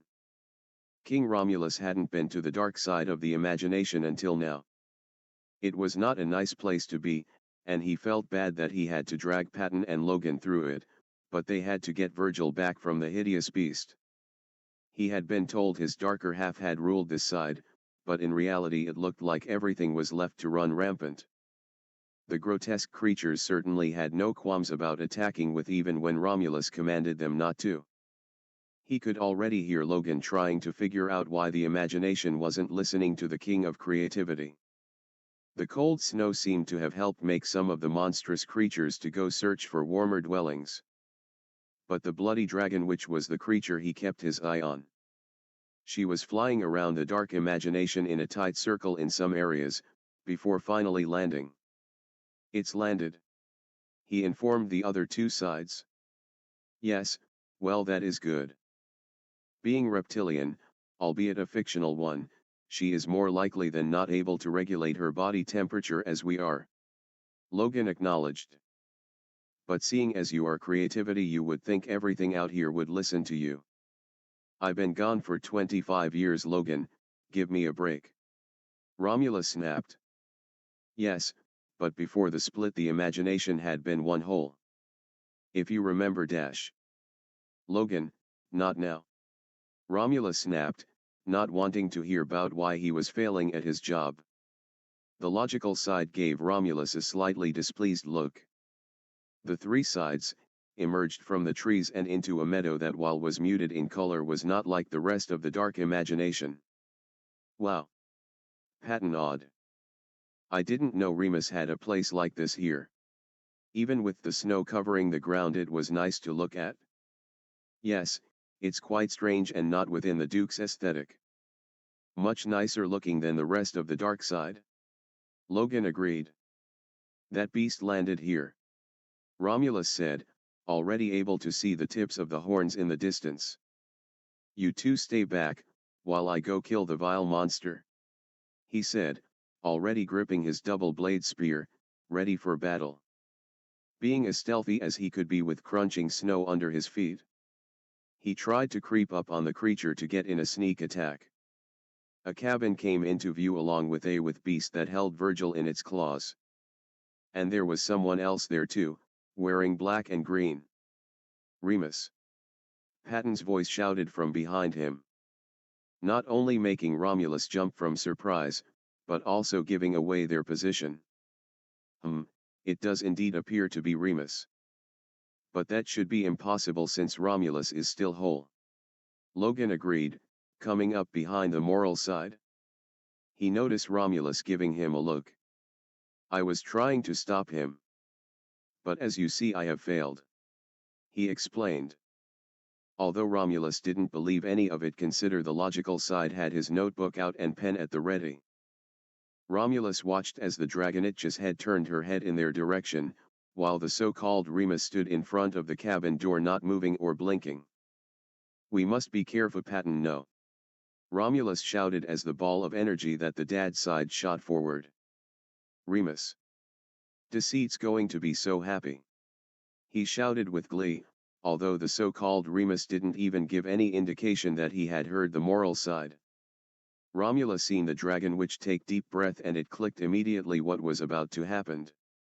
He quickly tackled the moral side and burst of flames rocketed toward them, pushing him into the snow. "Go back to Logan, Patton." The logical side standing right where they'd left him. Romulus jumped to his feet and charged, the dragon witch running to meet him. With the creature being tall and Romulus a smaller target, he was able to slide underneath her, letting his blade dig into her underside as he did, the wound causing the beast to screech in pain. However, being on the ground, and not quick enough to back on his feet, Romulus found himself swatted away by her giant tail. The dragon witch absently tightened her hold on Virgil during her pain which had almost crushed him. "I need assistance here," she snarled, one eye moving to the unmoving, fake, Duke. "So it seems," was the answer given. The dragon witch had to move out of the way as one end of the double-bladed spear aimed to cut at the wrist of the claw holding her charge. She swatted him away again like an annoying fly, with enough force this time to send back further than before. "You said you were going to help," she accused with a growl. "Your size compromises the tactical fighting given to me. My creator had fitted me with his skills and to match those of the good creativity. Besides, he seems to be only attacking you." The fake Duke let a shit-eating grin spread on his face, although it didn't reach his unblinking green eyes. "Are you suggesting another form?" the dragon witch said. It would be possible since the Duke of Creativity had also had a helping hand in creating the dragon witch. The fake Duke considered it. It would better his chances of keeping the oblivious tenant inside safer, if the dragon witch was in such a form to match its own fighting skill set. Although, she wouldn't be the dragon witch anymore. It will be an incomplete but reliable form. The fake Duke said. Hold out a hand that held a manifesting dark red and green crystal. "You will take on your creator's form," it informed. Virgil, who had been trying to wiggle out of the dragon witch's grip from the very start that the fight had started, paused when he heard that. "What?" he gaped, as the dragon witch touched the tip of her claw to the crystal. And immediately Virgil found himself being held bridal style by a shadowy form that was definitely Roman, only he seemed to be sparking with fiery red energy, that was the same color as his eyes. Virgil felt his eyebrows shoot up when the fiery eyes turned to look at him, with no emotion coming through, as the shadow version of Roman set him on his feet just off to the side. On shaky legs Virgil began backing up, preparing to run to Patton and Logan, because the shadow person before him was too cruel to even look at. The shadowed Roman raised one hand and calling forth black bars to shoot from the ground around Virgil, forming a circular cage around him. And wasn't that just fucking brilliant? Romulus groaned as he flew through some of the trees. That had really hurt. He ran back to where his adversaries waited for him, with the trapped Virgil. The dragon witch replaced with what he could only guess was sick shadowed version of the late Prince Roman. The shadowed prince, seeing Romulus fast approaching, held out one hand manifesting a shadowed black blade resembling Roman's preferred katana. He and the shadow fought with blade against blade. Until he was finally about to know the shadow's weapon from its hand, blades coming to rest at the throats of both threats. The more solid-looking and apparently Remus look-alike receiving the tip of the blade to rest at its jugular. Romulus hadn't noticed that it had yet to move. "Who made you?" he demanded, now that they were at a standstill, but not for long as he could see the shadow Roman manifesting another katana. "The Duke of Creativity. The Prince of Creativity," were the synced answers. "Leave or be dismembered." Fake, Remus warned. "Not without Virgil," Romulus said, eyes shooting to the trapped and frightened side. "I refuse," the shadow Roman said, with narrowed eyes. "I am King Creativity. And you will obey," Romulus snapped. Blocking a swing from the newly formed sword, kicking the shadow Roman away from him so that he now had both look-alike of the twins in front of him. Neither creations looked impressed. "You are old Creativity," the shadow Roman gestured. "You are not out creators." "I am Creativity," Romulus said, through gritted teeth, having had enough of these creation disobedience. Waving his hand to summon forth two boulders that hovered silently over his two adversaries. As the giant boulders went to crush the fake Remus and shadowed Roman, Virgil had let out a shriek of horror at the thought of seeing something resembling Roman destroyed. Thankfully, he was saved from such a sight by the fake Duke smashing both boulders into dust with its morning star. not allowing the heavy objects to break the line of defense it had now had, for the sleeping snake inside. Virgil let himself fall onto the ground as he covered his eyes. He didn't want to watch. He wasn't going to watch this fight. The fake Duke let his gaze travel to the cabin it was guarding. That attack had been too close to the walls. Refrain from causing too much noise, as we kill you, for my tenant needs rest. Fake, Remus warned. The tremors those boulders would have caused, would have definitely shaken the cabin. It was obvious now the Shadow Roman wasn't going to be able to complete such a task by itself. Romulus huffed at the display of strength from the fake Duke. Oh, and is that who you are hiding behind those walls? The true villain of this scenario. He spat, as both fake Duke and Shadow Prince attack at the same time. It had to be the case. He was King Creativity. There was no way the inhabitants of the imagination could disobey him, unless another was trying to take the imagination away from him. You should be dodging, instead of talking. The fake Remus said, swinging the morning star with ease. Romulus had to duck his head, lest he lose it, while blocking a jabbing katana that was aiming for his ribs. He should focus on taking out the Shadow Prince first, as it seemed the creature was the one keeping Virgil in a cage. Although that was easier said than done at the moment. As the two figments of the twin worked well as a duo. They were exceptionally in sync with each other, and Romulus would have considered himself outmatched, if he wasn't positive that too he was the better fighter. After all, they were only copies of his two halves. He had to focus. He had to find an opening. A weak spot. The Shadow Prince did a kickspin while Romulus dodged another spine-breaking swing of the Morning Star, and there was his opening. The Shadow Roman chest was wide open. Parring away the blow to the Morning Star, Romulus thrusted his one end of his double-edged spear forward into the chest of the attacking shadow, causing it to freeze in its movement. Even the other copy had took the moment to repositioning himself to where he had started. In front of the cabin, while the Shadow Roman exploded into nothing but dust. Virgil felt the bars around him disappear around him, and when he opened his eyes, the shadow version of his Roman was gone. Tears leaked from his eyes, as it dawned on him what exactly that meant. He was only slightly aware when Patton and Logan slowly made their way to him. He leaned into Patton, who was rubbing slow circles on his back. Romulus needs to stop, he mumbled. He had a pretty good idea who was held up in that cabin. And Virgil didn't want Deceit to feel what he was feeling at this moment. Virgil didn't think he was going to be able to ignore or even accept all the emotions he was feeling at the moment. The fake Duke took the demise of its fighting partner, resituate itself where the cabin was behind it. One trespasser down, 4 more to go. The cabin's tenant was still blissfully asleep. So far, it was doing its job well. Old Creativity was bad for its tenant and would not be permitted to walk away. Not after he had ignored the fake Remus's first warning. Trespassers were lucky the Duke of Creativity was even merciful enough to bother for it to give a warning first. It watched as Old Creativity turned his attention back to the cabin. So, now that's one down, do I have to take you out too, before I meet the villain behind all this?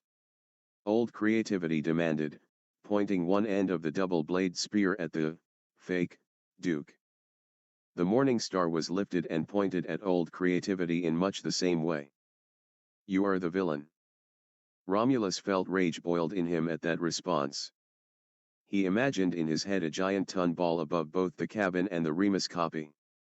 He finished everything in one strike. The fake Duke, noticing said shadow forming above, in one jump landed on top of the roof of the cabin and, hefting the Morning Star like a bat, sent the large ball flying across the imagination. However, those few seconds his eyes were off of Old Creativity, found him kicking at the door. Romulus was getting tired of this.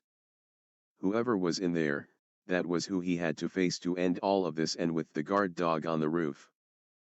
He found the opportunity to start attacking the door, from kicking it to even jamming the blade of his spear into the wood. The wood creaking against the attack. He went to jab the once more in the wooden door, feeling it give.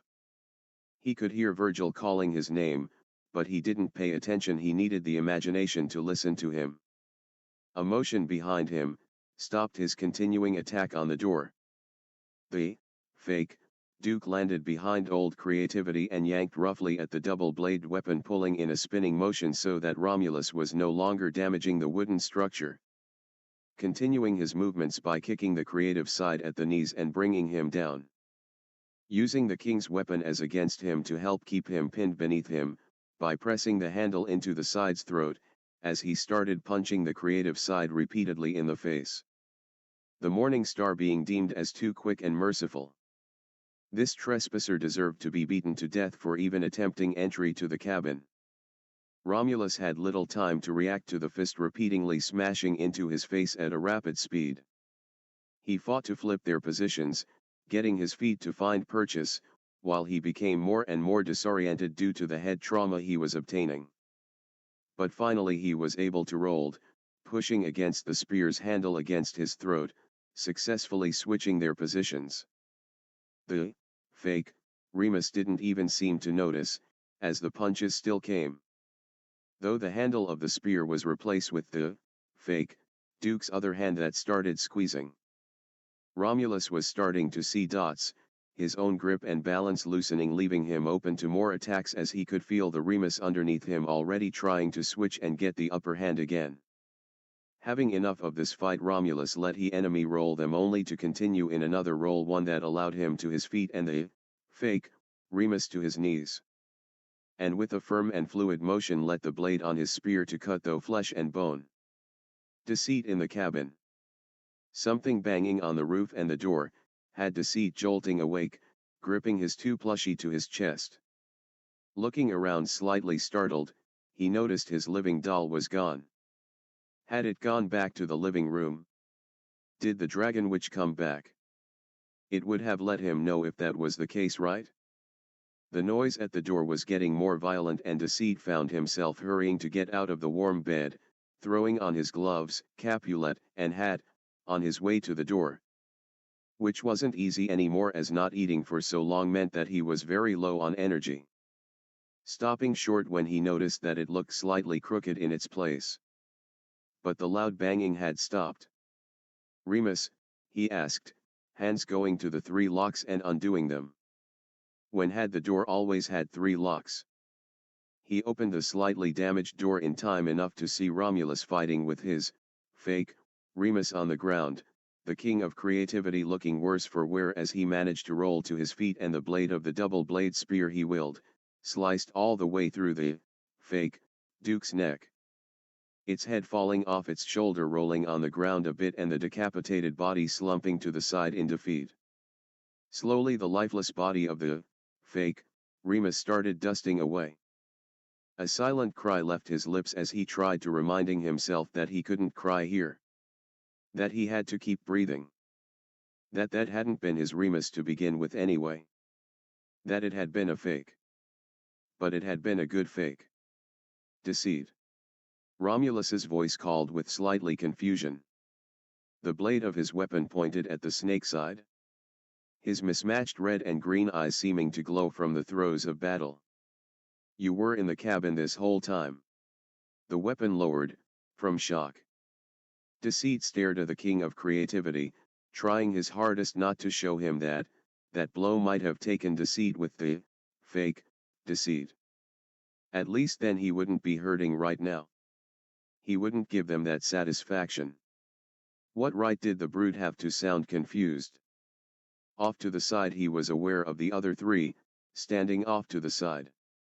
Virgil looking like he wanted to die just as much as Deceit wanted to at this moment. The snakes closed his eyes, which were burning with how hard he was trying to stay in control of himself. Everything was fine. He would be okay. It wasn't even the real Remus. His heart wasn't breaking again. How did they even find his cabin? His safe place? Deceit. Romulus took a step toward him.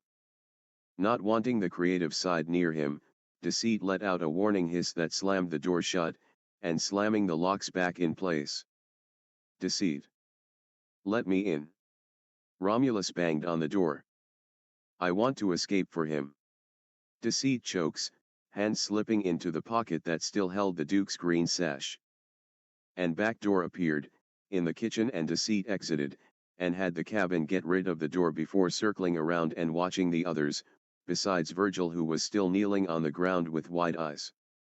Follow King Romulus into the wooden home, once he had kicked the door off its hinges. Deceit wasted no time as running as for the door to his room. The cold of the snow and the hunger that ate at his body slowing him down some. He was just so tired and cold. Back in the cabin. Romulus hadn't realized it was Janus that had opened the door, until he did, with his weapon pointed at the sick-looking and weaponless side. Deceit had a look of horror on his face, and Romulus could tell the snake side was trying to school his features and failing at it. He took a step toward the lying side, wanting to, God, he didn't know. How was he going to fix this? At his movement, Janus seemed to go on the defense and hiss, before slamming a locking the door. Deceit.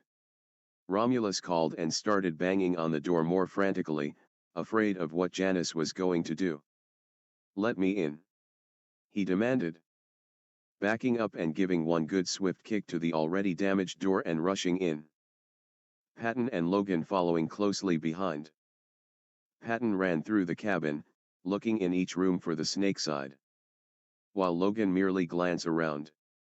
This doesn't resemble the home of a villain, Romulus. This looks more like a getaway home. Logan commented. And didn't that make Romulus feel like shit even more?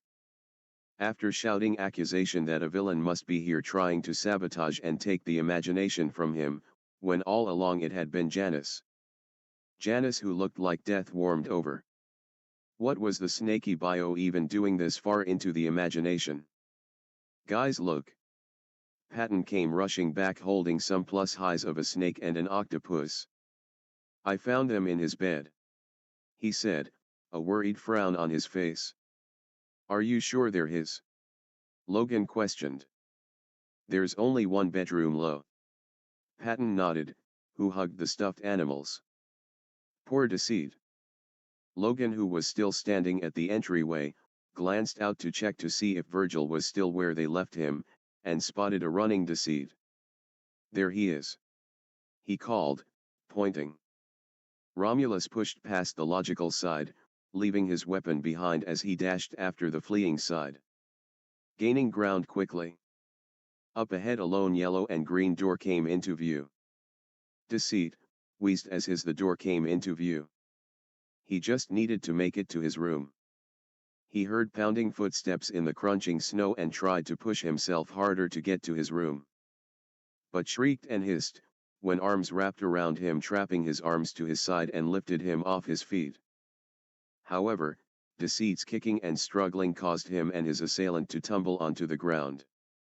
And Deceit hissed more as the cold snow soaked his clothes. Shit. Romulus' voice grunted, in his ear. Janus, stop. At the sound of King Creativity's voice, Deceit struggled harder. Let me go. He hissed, getting a lucky jab with his elbow at Romulus's ribs. Although the grip around his didn't loosen. Just listen for a second. Romulus grunted, having a hard time keeping hold of the struggling snake side. He, emotion high and body weak from the cold and hunger, Deceit gave one more loud hiss, before biting into the closest arm, digging his fangs in deep through fabric and skin. Ouch. The arms around him fell away quickly, and Deceit rolled to his feet, and glared with tears in his eyes at Romulus, who was hugging the arm that was bitten. You bit me. Glowing red and green eyes stared unbelieving, and the blown-out brown and yellow eyes. In answer, Deceit hissed one more time, hearing the other coming, and quickly opened the door to his room and slamming it shut behind him. Breathing heavily, he took the heaviest thing in his room, which was an unopened heat lamp he had yet to put together, and shoved it against the yellow and green door, before pushing his bed against his closet door. Before taking a moment to look around his room, and trying to get himself back under control, breathing heavily past his fangs that had lengthened due to his desperate want to get away. Gulping, Deceit pulled out the green sash and slipped it on, burying his face in the loose sash, and inhaling. Willing himself to calm down and think things through. He was fine. He was going to be fine. Where was he going to go now? They were going to find him here. And after biting and Romulus, he knew they weren't going to want to have choice words with him. Oh, no. He just justified their reasons to believe he was truly the villain out of all the sides. When all he wanted was Remus back. Deceit screamed into the fabric of the sash as his body violently shivered in the cold and soaked clothes. The shiver causing jolting pains to follow them. And that only happened when he got too weak, too cold. He was going to turn into a literal snake, and he didn't want to be left alone surrounded by the other side in his weakest form. He had only one option. Thomas. Already hearing the others banging on the door hidden in the closet, Deceit hurriedly popped out of his room and behind an unsuspecting Thomas. Grabbing the man who what all of them in one, he got a startled yelp from him as they locked eyes. Deceit. Thomas breathed. The man looking like he hadn't been sleeping well for a while, and Deceit knew half of that was because of him and the fact the Romulus was lacking in doing his job and keeping the dark imagination stable. What happened to you? Thomas asked, worry creeping in his eyes. You will not tell them I am here. He breathed out, unable to keep his body from shivering. The others I don't want to see them, and you will lie whenever they come looking. Deceit hissed. In return, when I am better, I leave you alone. But I need Simeon now. Deceit, what's wrong? Of course, I won't let anyone bother you, buddy. Thomas said as he went to put a comforting hand on Deceit, who shied away, hissing defensively, although he knew Thomas wasn't lying to him. Thomas had been making great efforts in learning about the different sides to himself. And although a bit weary of Remus and Deceit, had never really shown wanting anything bad to happen to them. That alone was comforting enough. But still left Deceit wondering why Thomas need to king creativity back. If things had been going well before. Don't. Not ready, only Remus, he SSSS gone. Deceit pleaded, before feeling himself shifting, and soon he was looking up at Thomas, who looked so lost, but didn't stop the yellow cobra-looking snake as he slithers into one of his dresser drawer that had been left slightly opened. Deceit hissed softly as he curled himself under the cloths in the drawer and let his eyes slip close. Thomas had been telling the truth, and he could trust Thomas. Chapter 8, Twice Shy.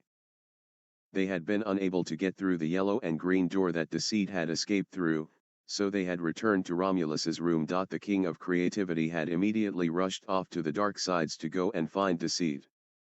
Logan accompanying him, while Patton and Virgil sat down in the common area.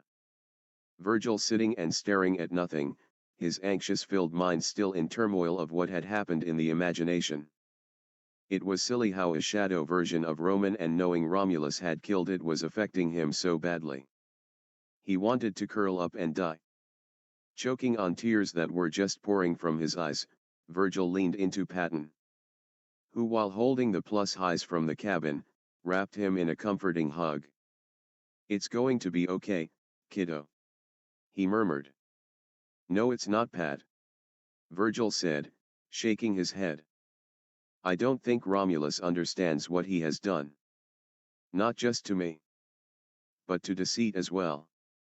He looked the dad side in the eyes. You guys just don't know. Deceit and I just lost Roman and Remus twice. I know, kiddo. I know. Patton cooed, trying to calm the anxious side down. But we got to give him a chance.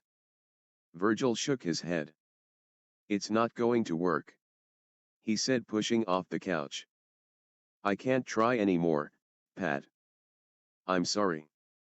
He sniffed, and left the worried moral side on the couch, going to his dark room where his Roman hug pillow was waiting for him. Patton watched his dark strange son disappear up the stairs, before turning his attention to 2+ highs in his lap. A yellow snake with its tongue sticking out, and to Patton the snake looked sad, since its mouth didn't curve up. Then there was the green octopus with its tentacles all flared out, looking like they were reaching out. After a few moments of staring at the plus highs, he pushed them closer together, wrapping the octopus tentacles around the snake as if they were both hugging. "There, now you look happier," Patton said, with a sad smile.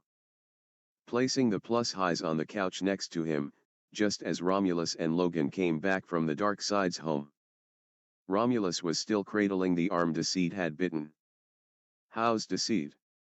he asked immediately. Well, after Romulus decided the best course of action was rid Deceit's room of a door, we couldn't find him. And judging by my observation of the rest of the dark side's living space, I would say that Deceit hasn't been living there for quite some time, if the dust and cobwebs were anything to go by. Logan answered, as he walked to the cabinets under the sink, pulling out a first aid kit, while Romulus wordlessly sat down at the table. "So, he's been living in that cabin the whole time in the imagination?" Patton asked, joining the other two sides at the table. "It appears so." Logan nodded, snapping on gloves. "Roll your sleeve up, Romulus, we must treat that bite." Romulus did as told and let Logan poke around the painful bite, hissing when the logical side touched a sensitive spot. It really hurt. Had started burning really as soon as Janus had sunk his fangs into him. "The veins here are turning yellow," Logan mused, running a finger lightly along the discolored veins, making Romulus flinch from the pain the gentle touch had caused. "I didn't know Deceit had venom." The logical side hummed. "Just do what you need to do, Logan." "I'm starting to get a headache." Romulus groaned, letting his head drop onto the table. "There's not much I can do at the moment, as I am unsure how to treat this particular bite," Logan admitted, sounding irritated that he didn't know something, as he finished putting loose bandages on the affected areas. "Do keep me updated if you start feeling unwell, or start getting high fevers. In the meantime, we should try and call Deceit, so to be sure you aren't in any danger." "Great. I'll try calling him," Patton volunteered, going back to the couch to grab the 2+ highs. "That way I can give these cuties back to him." Logan sighed. "I don't think Dash." "Yeah, Pat, don't call Dash," Romulus and Logan began to say at the same time. "Deceit. Friendo, come on up here," Patton called, a small hopeful smile on his face. When nothing happened, that smile went away. "Oh." He looked down at the 2 lost plus highs in his arms with a disappointed frown. "I guess I'll just hold onto them." "It's fine, I'm going to just go to bed and lay down for a bit," Romulus said, excusing himself, and beating a quick retreat up the stairs. "Before you go," Logan stopped him, already in the freezer and pulling out an ice pack, tossing it to Romulus. "Put that on your face," the logical side instructed. Nodding, Romulus continued on his way up the stairs. He stopped by Virgil's door and knocked softly, wanting to at least be sure one of the sides that seemed to have a pull on him was all right. "Virgil," he called, softly, remembering how distraught the anxious side had been at the cabin, but he received no answer. When he tried the door, he found it locked. "Okay. I'll come back later," he said, quietly, finally going to his room. Once the door closed, Romulus hugged the arm that had been bitten closer and tighter around his middle. The bite hurt and burned, yes, but it felt like something was trying to rip him apart on the inside. The lights in the room flickered, causing him to slowly make his way to the full-body triple mirror that occupied one corner of the room. The middle mirror showing his reflection, that despite snapping away the ruined clothes with new one, his face still held the beatings it took for the fight with the created twin lookalikes in the imagination. The mirrors on the side reveal blurry reflections of the twin themselves. Remus on his left and Roman to his right. Something that he was used to since the very first day he came back. The twins' reflections becoming blurrier and blurrier the more time passed. Both were looking back at him with displeased expressions. And while Romulus himself had one red and one green eye, the twins both had the same brown eyes that Thomas had. Once upon a time before the split, Romulus himself had brown eyes. Now he guessed this was karma for always picking on Janus for his differences back when they were young. It seems you boys left quite a shadow behind. And here I always thought things would suffer in my absence. Romulus chuckled, sitting on the edge of his bed facing the mirror, deciding on talking to the reflections this once wouldn't hurt. Being sure to keep a tight hold around his middle. If he cared to look hard enough he would swear both twin were giving him the evil eye. But I am back, so you two aren't needed anymore. I can turn the imagination back whole again, all those monsters and unsettling thought will never bother Thomas with me here. Both reflection of the twins seemed to shift in displeasure at that. He doubled over as sharp pain blazed along his spine and the bite on his arm flared even more. He never knew Janus had venom. But maybe that was for the better back then. After all, he wasn't the nicest to the snake side when they were younger. Always swept away with his adventures and slaying the monsters of the mind that always seemed to scare Thomas. Not that excused any of his behavior back then, or now. I am the original creativity, and things are going to better with me here. I don't know why you're still trying to stick around. He huffed. This time the reflections did move, both crossing their arms, although Remus's reflection had a sneer on his face that showed off sharper teeth than Roman, or Romulus himself had. I will watch over both of them. Nothing would ever hurt them, he assured. The bite on his arm flared again, seeming to become worse each time he spoke. And the twins in the mirror showed their displeasure by banging soundlessly on the glass, mouths moving, but Romulus could hear nothing. Just stop. You two just need to stop, he said, with a wave of his hand in the direction of the mirrors. Watching the mirror reflections of the twins get replaced by his own, he let out a pained grunt, finally let himself lay down. The twins had brought him back whether by accident or not, and he wasn't about to let himself get split again. He could make this work. Thomas still needed his king of creativity. Patton and Logan seemed to have accepted his return just fine. Now he just had to win over the two sides that mattered. The pain from the bite spiked again, running up his arm. I can make them both happy. I know I can, he declared to himself, wincing at the pain in his arm. Janus and Virgil were the ones he needed to convince of that. He had thought Virgil was warming up to him, but after today, Romulus realized he had a lot of work ahead of him. Maybe if he could get Janus to talk to him and they worked things out, then Virgil would follow. Before trying to get some sleep, Romulus tried to will the injuries to heal, but nothing happened. He sighed and just chalked it up to the venom that Janus has injected into him. Who knew Thomas's mindscape would become difficult over the years? Thomas's bedroom. Thomas sat in front of the dresser drawer that he had watched Deceit slither himself into. That had been last night, and Thomas, not having gotten as much sleep due to some rather intense nightmares, had woken up early just to take a peek to see if the yellow snake was still there. Sitting crisscross applesauce on the floor now, he watched over the sleeping snake. Thinking back to how Deceit had looked when he showed up. The lying side seemed frazzled and thinner, his clothes had even looked slightly baggy on him. And speaking of clothes, they had also looked wet, and Thomas was sure that Deceit had been wearing Remus's green sash. He knew he hadn't heard from the side since the appearance of King Romulus, but Thomas had honestly thought it was because of the king's presence.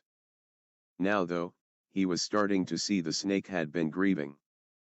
Deceit's eyes, even the snake one, had been bloodshot, and the human side of his face had been a sickening gray color, and his scales were no longer bright yellow anymore. Thomas knew Deceit didn't like looking weak, so the real question was, what had driven the grieving snake to finally come to Thomas? "Kiddo."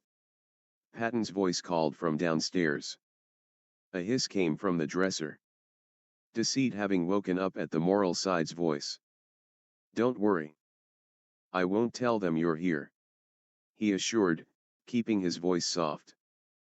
Another hiss sounded, this time more softly, and Thomas took that as a sign that Deceit was going to go back to sleep.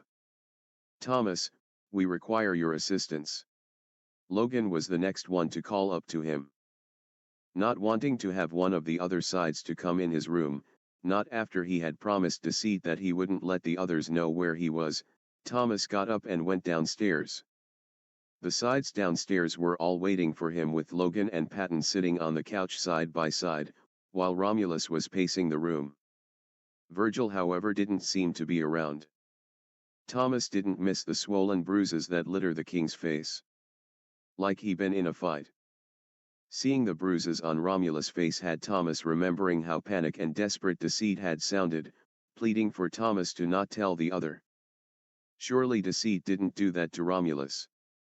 That didn't seem like something the snake side would resort to. "Romulus, what happened?" Thomas asked. "Just a mishap in the imagination, nothing to worry about," Romulus assured. Actually, what Romulus means is that mishap in the imagination had him falsely accusing Deceit in being a villain while getting in a fight with some of the creations there, that refused to listen to him. Thus had Deceit rightfully trying to get away, and bite Romulus when he tried to prevent him from doing so. Logan stated, not impressed with Romulus trying to keep Thomas in the dark. "What?" Thomas asked, flabbergasted. "Romulus, what?" "Gee, tattletale, why don't you tell him Virgil got kidnapped too?" Romulus snapped, talking over Thomas. "Whoa, Virgil was what?" Thomas demanded. "Oh, but he's safe now," Patton reassured, trying to ease the tension a bit. "He's in his room." "Precisely. Now the reason we need you, Thomas, is because it seems that Deceit has a venomous bite that I would like to discuss with him. But seeing as Romulus hasn't succumbed to the bite, I am guessing it is not deadly, but causes high amounts of pain to the recipient," Logan explained. "It doesn't hurt that bad. Ow." Romulus tried to deflect, but instantly grabbed his arm as the pain moved up his arm even more. Logan cleared his throat. "Right. Anyway, Deceit isn't answering any of our calls and we are unable to find him. We were wondering if you would call him for us, as he might feel more obligated to answer your summons than any of ours." Okay. Thomas closed his eyes and pleaded to whoever was listening that Deceit would stay in the dresser. "Deceit," he called, not really like he would call the others, but close enough. Opening his eyes, he found no Deceit, and that just made him look to the heavens in relief. "Well, it didn't work," he said, clapping his hands together, trying to think on his feet. "But you said it wasn't deadly, right, Logan?" he asked. "Correct. Then why do you need Deceit?" Thomas wanted to make sure it wasn't to terrorize the snake side. Deceit hadn't looked like he was well enough to get yelled at right now. "Merely to know what type of side effects we should expect, beside the veins around the affect area turning yellow, pain, and I'm going to say fever, since Romulus has been perspiring a lot today," Logan answered, reading off a notebook that he had brought from his room. "I am not sweating." "Ouch. Merlin beard, it hurts," Romulus shouted. "Yellow veins?" Thomas asked. "Yes, Romulus, show Thomas your arm," Logan suggested. Not really wanting to, Romulus didn't object, rolling his sleeve back, revealing the yellow veins had moved past the bandage area and was indeed going up his arm, stopping right where the pain would stop. "Oh my, that looks worse since last night," Logan hummed, jotting down his observation. "Maybe one of Roman's village healer in the imagination could help," Thomas suggested, remembering Roman's countless stories of his adventures. But none of the creation will listen to Romulus if he doesn't create them himself. Patton said, worriedly. Patton. Romulus shushed. It's true. Logan agreed. Logan. He doesn't need to know any of that. The creative side defended, but was cut off, and everyone watched as the yellow veins visibly spread even further up Romulus's arm. Well, it is true, even if you want to deny it. As I was saying yesterday, when Thomas was younger, the imagination was one whole, and all that roamed our young Thomas's mind was the fear of monster hiding in the closet or under the bed. And your job at the point was to slay the monster that kept Thomas from falling asleep, along with giving him curiosity and to turn his most pleasant thoughts into dreams. And when it was time to play pretend, you made it possible for Thomas to envision himself being whatever or whoever he wanted to be. Logan said. Now when Thomas started seeing things in black as white, or if you would good and evil, or right and wrong, you were split into Roman, good creativity, and Remus, bad creativity, and thus the imagination split and grew. Therefore that would make you neutral creativity. A young child's creativity, if I must be blunt. Now see here, Romulus said, offended. Making Roman's and Remus's creations more stronger than you can handle, and therefore the reason the creations will not listen to you. And also the reason why you either have difficulty changing or adding onto the imagination. Logan finished, straightening his glasses. I am not neutral. Are you telling me the twins were stronger than me? Romulus bellowed, really offended now. The creative side doubled over. The pain shot up his arm again. Patton flinched at the angered tone from the couch. They have to be in order to maintain such a vast area that we know as Thomas's imagination, but they also represented a lot more than you had when we were young. My theory is that you are not equipped to handle both Roman's or the Duke's job. Logan stated bluntly. Thomas, seeing the king of creativity face start to turn red with anger, decided to step in. Okay, that's enough. I think we're all letting our emotions get the best of us here. Nonsense, I feel absolutely nothing toward his immature reaction. Logan denied, closing his notebook and crossing his arms. Immature? Romulus growled. I'm sure he didn't mean that, kiddo. Patton tried to appease. I don't believe I stuttered. Unless you received hearing damage from yesterday, you should have been able to hear me just fine. Logan sighed, having had enough of Romulus raising his voice at him. Anyway, I have things to do. Call me if the yellow veins start moving toward you hard. I don't think we want to know what happens if it reaches it. Patton, you're welcome to join me if you wish. Logan said, sinking back into the mindscape. Thomas's room. Deceit blinked his eyes open as the shouting downstairs got louder.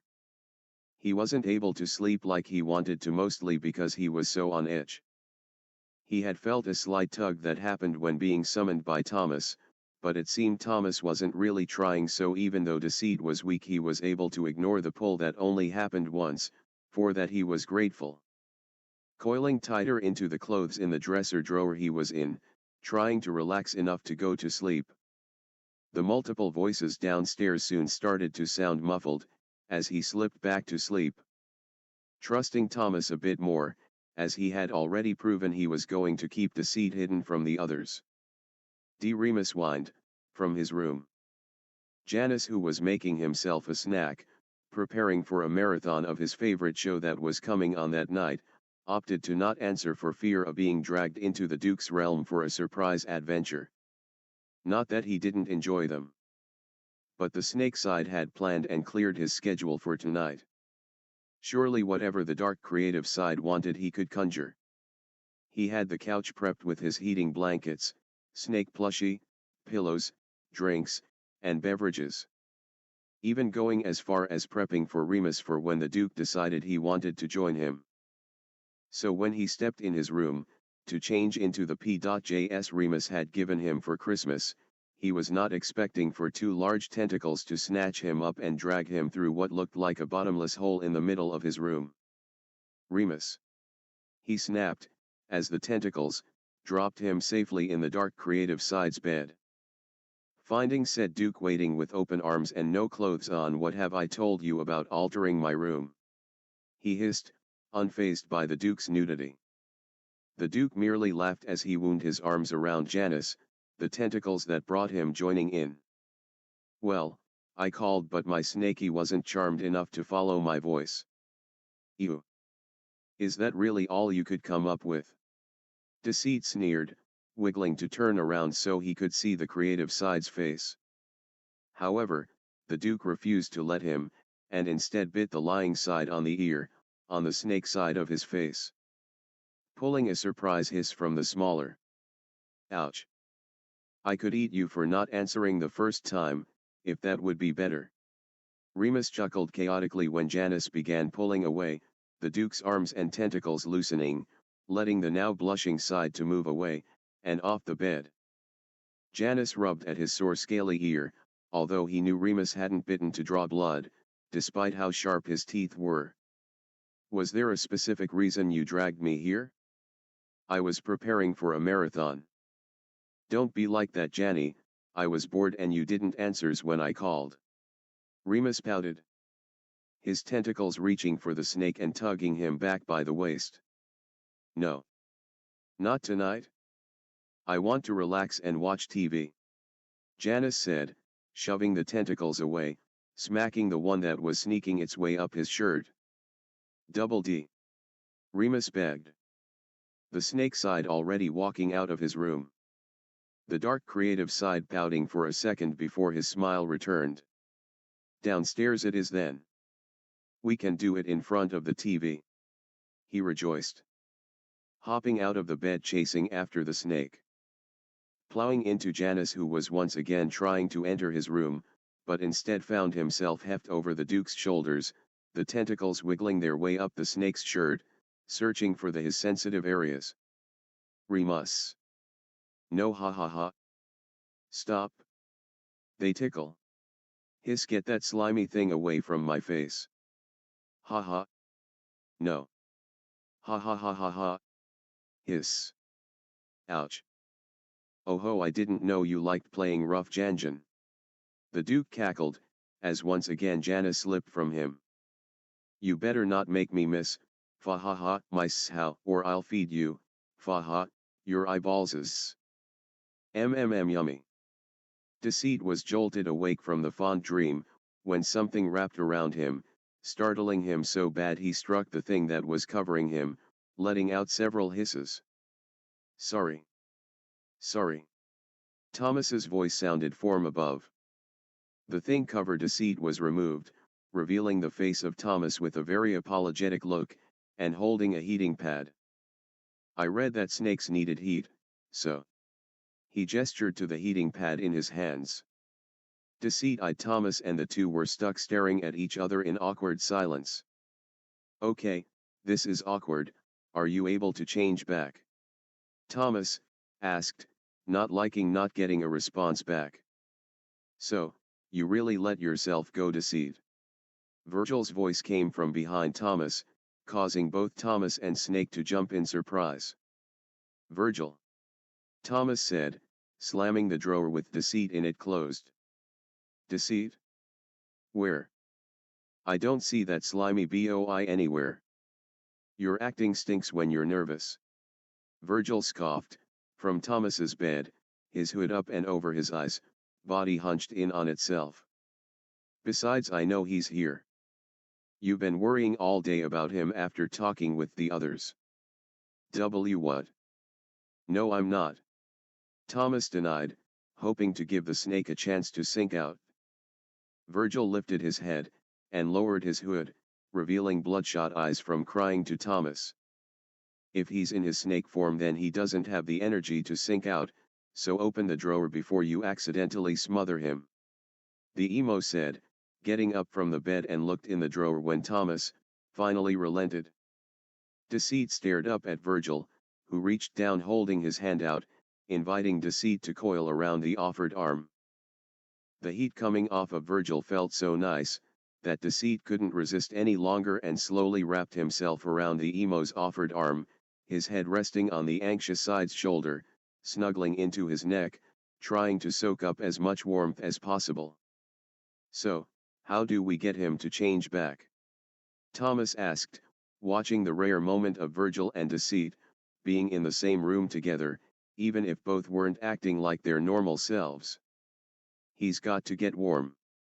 Then he's got to eat," Virgil said, going back to the bed. Thomas coming to join them. Deceit was no longer paying attention. The heat coming off of Virgil lulling him into a sleep like daze. He remembered a time when the three of them had sleepovers when the dark side became too cold for Deceit. He forgot how much he missed those moments. "What happened?" Thomas asked.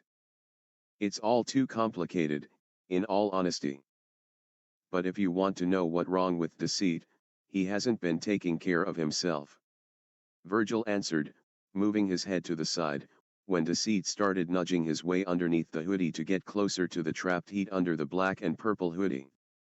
"He has not taken the return of King Romulus and the loss of Remus well." Thomas tilted his head, studying both his anxious side and his lying side. "And you? How are you holding up, Virg?" Deceit, who had himself wrapped around Virgil's chest under the hoodie, felt the anxious side take a deep breath before answering. "I'm not doing too hot either.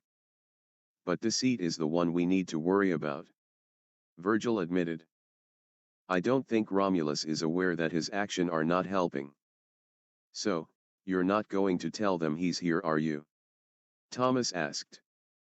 "Tisk, no. I'm here for the same reason he is." Virgil tsked. Thomas gave the anxious side a confused look. Virgil sighed, not really wanting to admit out loud that he wanted comfort, and with Romulus coming by knocking on his door every few hours, just wasn't helping. Romulus wasn't who he and Deceit needed.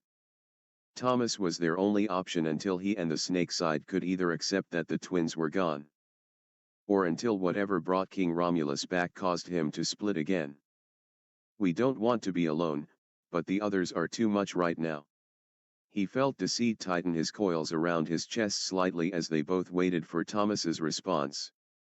Thomas had gotten most of the story from Patton once he had sent Logan and Romulus back to their rooms. But to hear it from Virgil and seeing Deceit so not Deceit. "Do you guys want to sleep here?" he offered, receiving a surprised look from Virgil.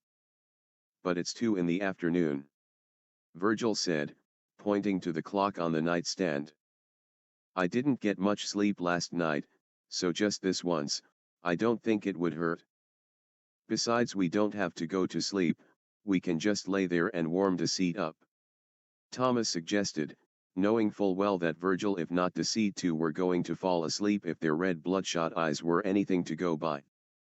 Deceit relaxed his coils at Thomas's response, and Virgil took that as a sign that Deceit was okay with the setup. "Fine," Virgil conceded, already feeling Deceit moving so the anxious side would be able to lay down without squishing the snake side. Thomas laying down next to them. Chapter 9, Miniature Snakes. Deceit woke up surrounded by warmth, and with a comforting weight resting on top of him. Blinking the sleep out of his eyes, he brought his yellow-gloved hand up to his face and moved his fingers, silently glad that he was no longer a literal snake. Virgil and Thomas had the deceitful side in the middle, their arms hugging him, which explained the comforting weight that held him to the bed. But now that he was feeling slightly better, it was time for him to keep his promise and leave, and not bother Thomas anymore. Wiggling slightly to try and loosen their arms that were around them, he felt Thomas's arms constrict even tighter, just as he was about to get Virgil's arms to slip away.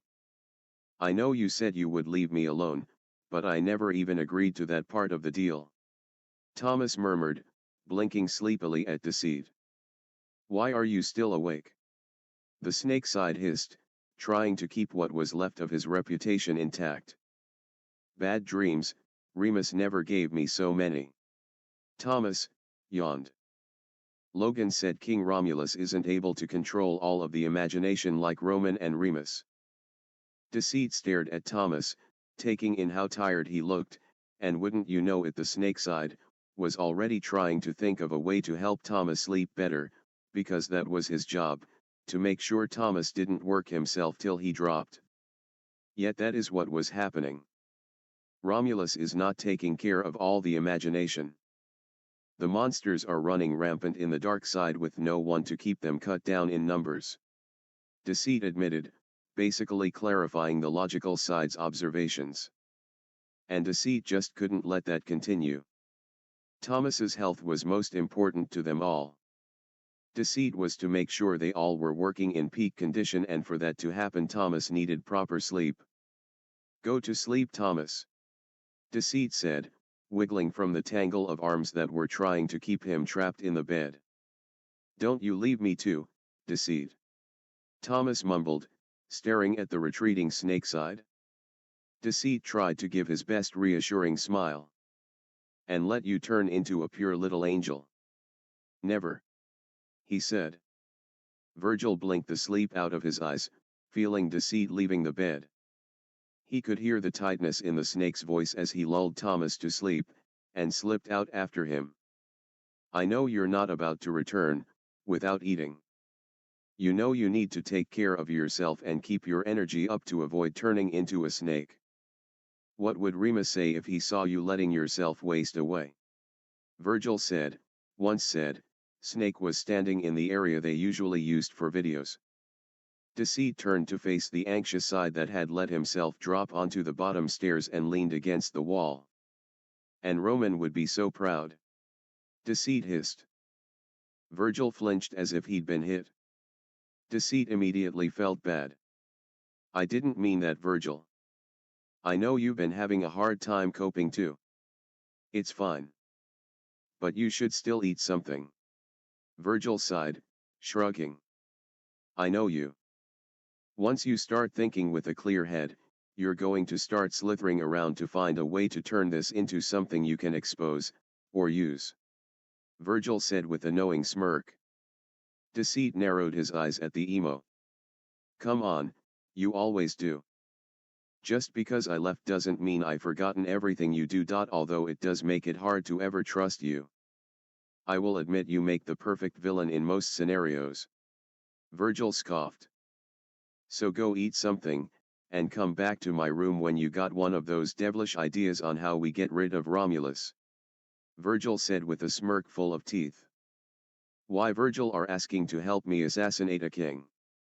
Deceit asked, with as much faux surprise as he could muster at the moment. Virgil didn't have to say anything as they locked eyes.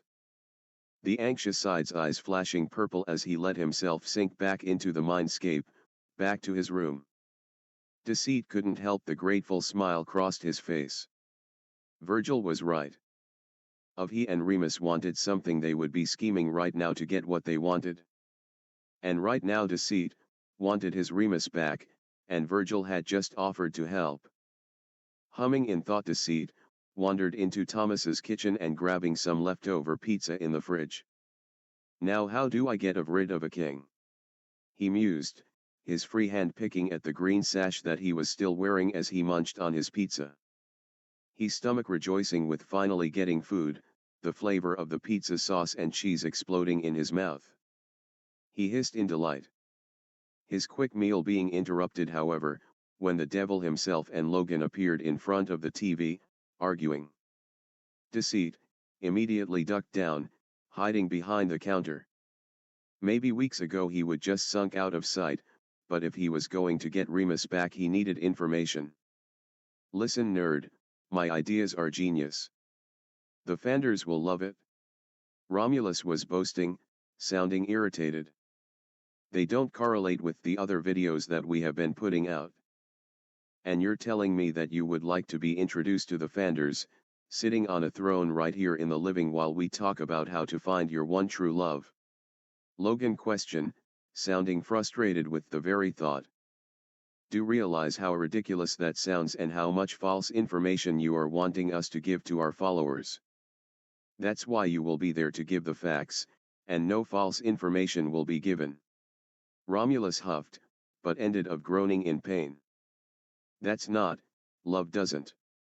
Oh, I'm glad you came to me instead of Patton. The last thing we need is you getting him worked up.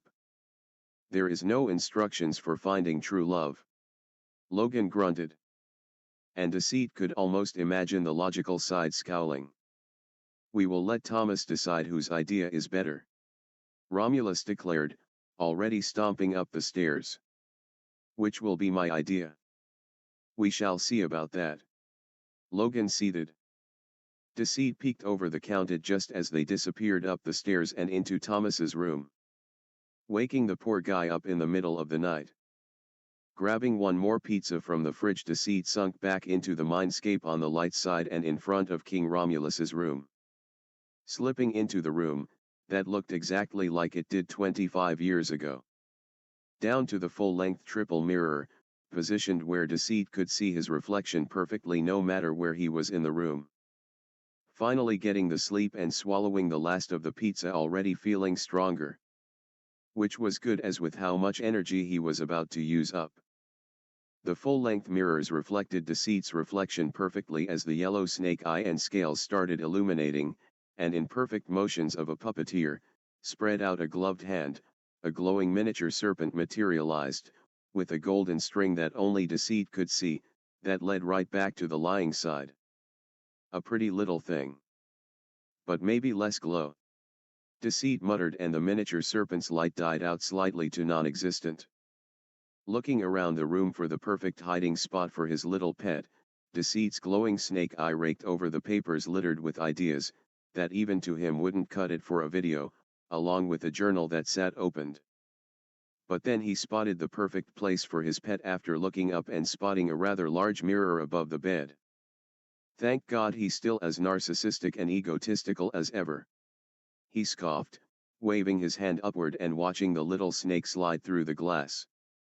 Making another miniature snake identical to the first, and just to be on the safe side sent it through the middle mirror, the triple full-length mirror that he was sure Romulus probably ogled at himself in.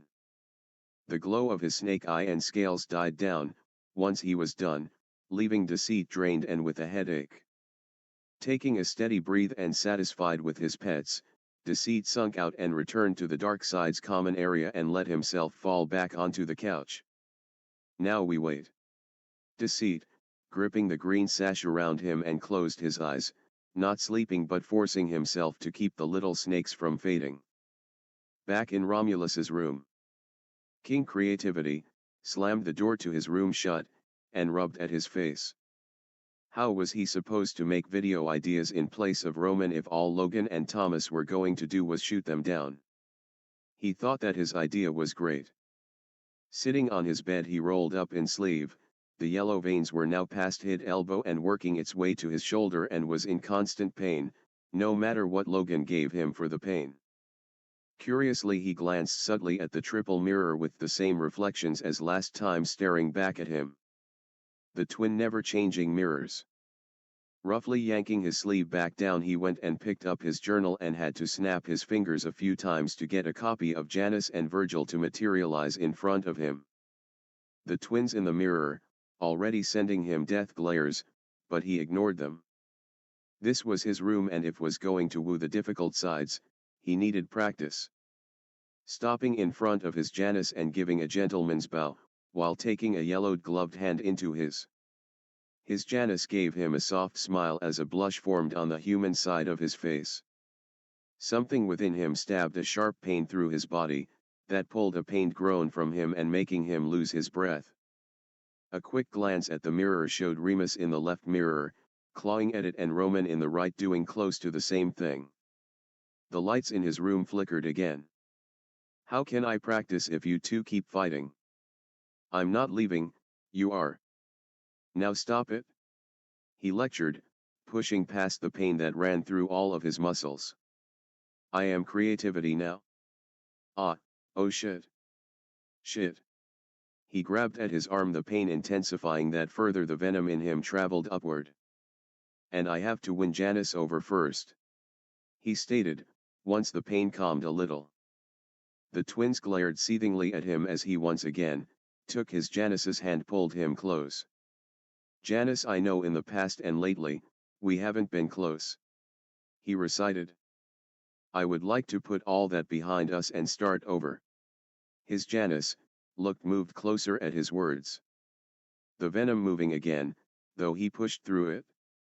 He had to get this right. In the mirror, Romulus caught sight of Remus making face and sticking a finger down his throat, while Roman just looked offended. "Too much?" he asked them. Both twins looked away as their reflection disappeared, replaced by his own. "Wish I spent more time with him when we were younger. I have no idea what he likes."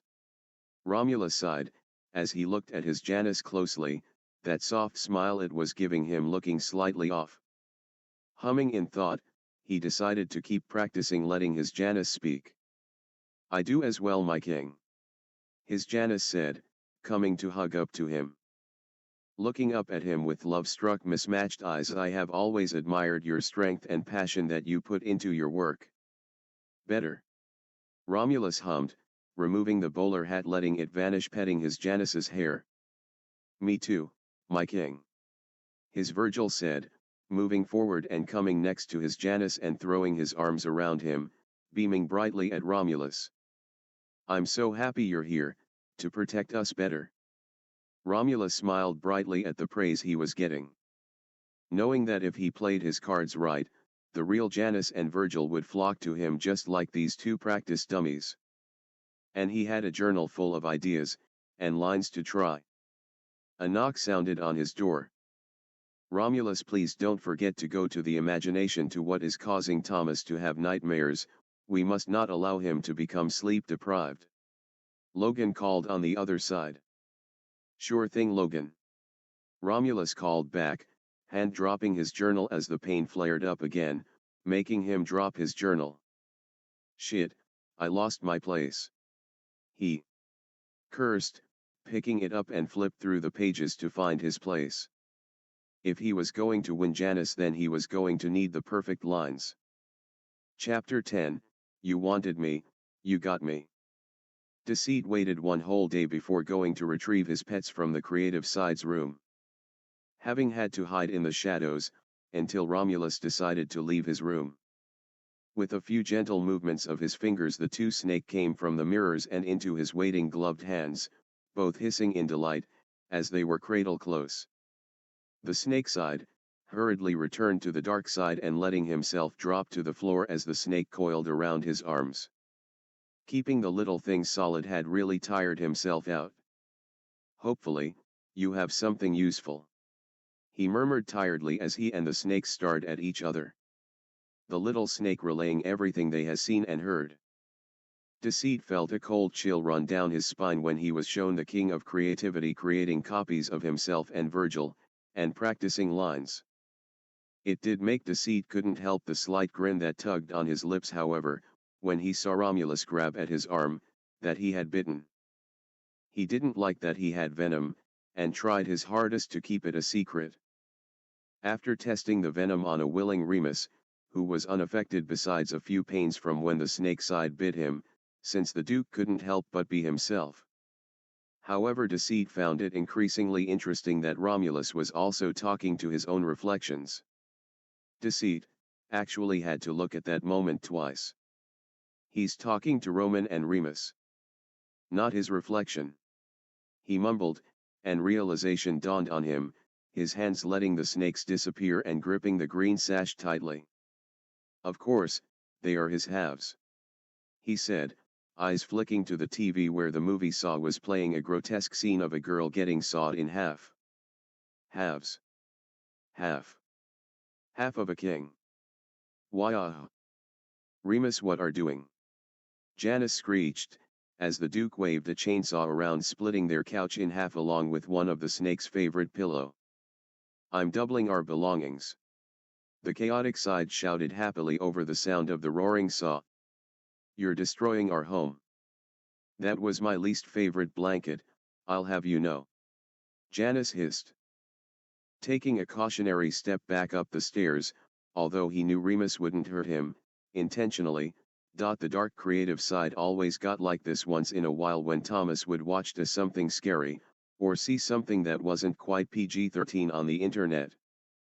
Remus would get fidgety and unable to control the ideas that were bouncing around in his head. Sometimes needing to act out what was in his head. Hun. Janus said, calmly watching as the TV was the next to be split in half. Don't worry DD, I'll fix everything when I'm done. Hey, have you ever thought about us getting cut in half, oh. Or ripping in half and then each part of us stitched together in one whole? We would be able to create two new sides. Although we would have to find a way to lengthen you legs, since you're shorter than me, the Duke rambled. Janus sighed and walked over to the Duke, who had now paused in his action as the intrusive thoughts that were plaguing him spilled from his mouth. The snake smiled as bent Remus's head forward to kiss him, shutting the sides rambling up. I think that would be very romantic, to be stitched to you for eternity. Janus said. The roar of the chainsaw dying and becoming silent. Really? Remus asked, eyes beaming. Of course, darling. Janus smiled, but then his face turned serious. Anything that would make you happy. Do you know what would make me happy? What, my slimy snake? Remus asked, calming down from his rampage. Pulling back and looking the snake side in the eyes. Fixing this place back up so we can watch Aladdin like you promised we would. Janus said, and ducked out of the Duke arms and into the kitchen. Remus, you absolute genius. Deceit chuckled at the fond memory and started laughing in much the same way whenever Remus would make an absolutely lewd and disgusting joke. Calming down, the lying side hurriedly got to his feet. Hanging onto the banister, he knew he wasn't going to be able to make it to Virgil's room, after keeping those snakes around for so long, so instead he summoned for the anxious side. Virgil. He sighed, hoping the side would answer. Virgil, feeling the familiar pull sinking out of his room, leaving just in time as Romulus was at his door knocking again. Taking the red sash off his hug pillow, with him for a bit of extra comfort, as he really didn't want to return to the dark side. He quickly put it in his hoodie's pocket. I thought I said, come to my room. He grouched, popping in on the counter in the kitchen.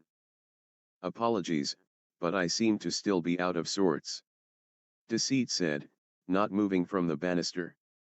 Looking at the snake side, Virgil silently agreed. Deceit still looked sick and tired. It was really worrying, since Janus was always the side that kept up an appearance of aloofness and control.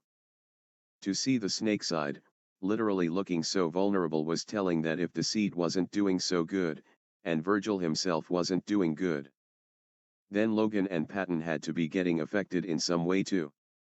Have you eaten today? You look like shit. Wonderful observations, Virgil, really, and it's not like you letting that eyeshadow of yours run is doing you any favor in appearances. Deceit hissed, but joined the anxious side of the kitchen and tried to find something to eat. Sheesh, no need to get defensive, I was just saying. Virgil scoffed, making an effort now to try and calm his anxious thoughts. So did you figure out how we get Roman and Remus back? He asked, watching the snake side opening up a can of soup. Deceit turned to him, with a familiar devilish smirk on his face. We're going to rip the king in half. Virgil's eyes widen. We're what? How? Wait. How is that going to get us Roman and Remus back? I am so glad you asked, Virgil. Romulus wishes to win our heart. Deceit said, back to the anxious side as his watch his soup heating in the microwave. Virgil made a face. I know, how sweet of the good king. Deceit continued as he started searching for a spoon. We will need to get close to His Highness, lull him in and then strike. This shouldn't be too hard, as he seems confident in his advances. And do you know what we do when we finally get him alone with just the two of us? The lying side asked, pinning the emo with a look from his snake's eye. Virgil shook his head, slightly looking at the side like he'd lost his mind. You grab an arm and I'll grab an arm. Then we both pull. Deceit said, just as the microwave beeped. What do you think? Virgil was silent for a few moments, watched the snake side, start to sipping a few spoonfuls of broth from the soup. I think we need you a little more rested, and less emotionally charged, so you can come up with a better plan. I am not emotionally charged, hissed the snake side, slamming his bowl down on the counter. Virgil let his eyes rake over the green sash that Deceit was wearing. Sure, look, I'm just saying that you need to get it together, if you want any plans you come up with to work. It will work. You just have to trust me. Deceit snapped. Understatement of the year. Virgil mumbled. Well, it's trust me or have Romulus try to woo you for the rest of your days. Deceit snapped. Come on, Deceit, we just take both arms and pull. How do we know that it will even work? Deceit narrowed his eyes. He should have known that anxious side would question anything he could come up with. No matter he could still around him. We don't, but if we fail we can always say we were fighting over him. He said, glaring into his soup. Virgil was silent again. Fine. He finally agreed. I will follow your lead on this. I think he wants you a bit more, since you've been successfully avoiding him. Virgil said, hopping off the counter. Also, serious, dude, eat something else after the soup. You look like you could fall out any second. You okay if I come check on you sometime? Virgil asked before returning to the light side. Sure, whatever, if that will make you feel better. Deceit shrugged. He didn't need someone to check on him. But if that is what would help Virgil trust him, then that was fine. Virgil gave the deceitful side a small smile, before leaving. Finally alone again, Deceit stopped nursing his bowl of soup and let his expression relax. Sure, his plan might not work, but until he could figure out what caused the twins to fuse, that was all he could think of. The only way he was going to find out that information is to snoop around the imagination again. The cold and snow-covered imagination. Unless he could get Romulus to change the weather again. This is going to suck. He grouched, resigning himself to he part. Going to the bathroom to freshen up. Romulus, you wanted me, you're going to get me. He slowly took the green sash off and stared sadly at it as he folded it neatly so that it would fit back into his pocket. Reminding himself that he would want to keep it near to give back to Remus, when he returned. Once he looked more put together, Deceit took one last glance in the mirror. His scales were still dull, but sleeping and eating had helped him feel a lot better. He could pull this off. No more sulking. Time to see whose acting was better. The snake or the king. Deceit figured he had a leg up considering Romulus had his venom coursing through his veins. Making sure he was ready to make an impression, Deceit left for the light side. Romulus's room. Romulus stared surprised at who had shown up at his door. Janus. Janus had knocked on his door. Regarding the creative side with a look of indifference, and not the frazzled and panicked mess he had last seen. The sudden appearance of the snake side had thrown him for a loop as he was planning on seeking the side out himself. Janus. What can I dash? I believe I owe you an apology. Janus said, interrupting him. Huh. Well, that wasn't what he thought would ever come out of Janus's mouth. The snake regarded him with a bored gaze. The bite. I shouldn't have bitten you back in the imagination. I do hope I didn't hurt you. Oh, He couldn't tell Janus that the venom was hurting him now, not when the skittish snake was right in front of him and apologizing no less. No, of course not, I wouldn't be a king if something like a bite could get the best of me. He said, moving aside so Janus could come in. Said, bite shooting even more pain up his arm. Good. I'm so glad. You know, the only other side who could handle my bite was Remus. Janus said, sounding pleases. I guess he got that immunity from you. Yeah, well. Romulus chuckled, rubbing at the arm as the pain continued. You know me. Uh-huh. Yes I do. Janus smiled, sitting on the rolling chair in front of Romulus's desk like it was his own personal throne. However, his smile vanished. Not that you care. What? But I do. Romulus defended, striding over to the side, gripping the sides of his face. He couldn't believe it. Janus was crying, right here in front of him. He gave the sniffling snake a comforting peck on the lips. No you don't, Janus sniffled, turning his face so that Romulus wasn't touching him anymore and slouching in his chair. If you did, you wouldn't have left me all alone in the dark side. You wouldn't be spending so much time with the others. Romulus didn't know what to do. From the corner of his eye he caught sight of the Remus forming in the left mirror, pressed against it glass, and Romulus hoped Janus wouldn't turn around, and if he did that he wouldn't be able to see the dark creativity's reflection. But before you told me to go away, he said, confused from the mixed signals. I'm Deceit, sweetie. I would think you would know to take everything I say with a grain of salt. It's so easy controlling myself in a state of shock, after all. Plus, I believe the last time we saw each other you were going to run me through. A natural response on my part, I believe. Ah, yeah. About that, Romulus nervously chuckled.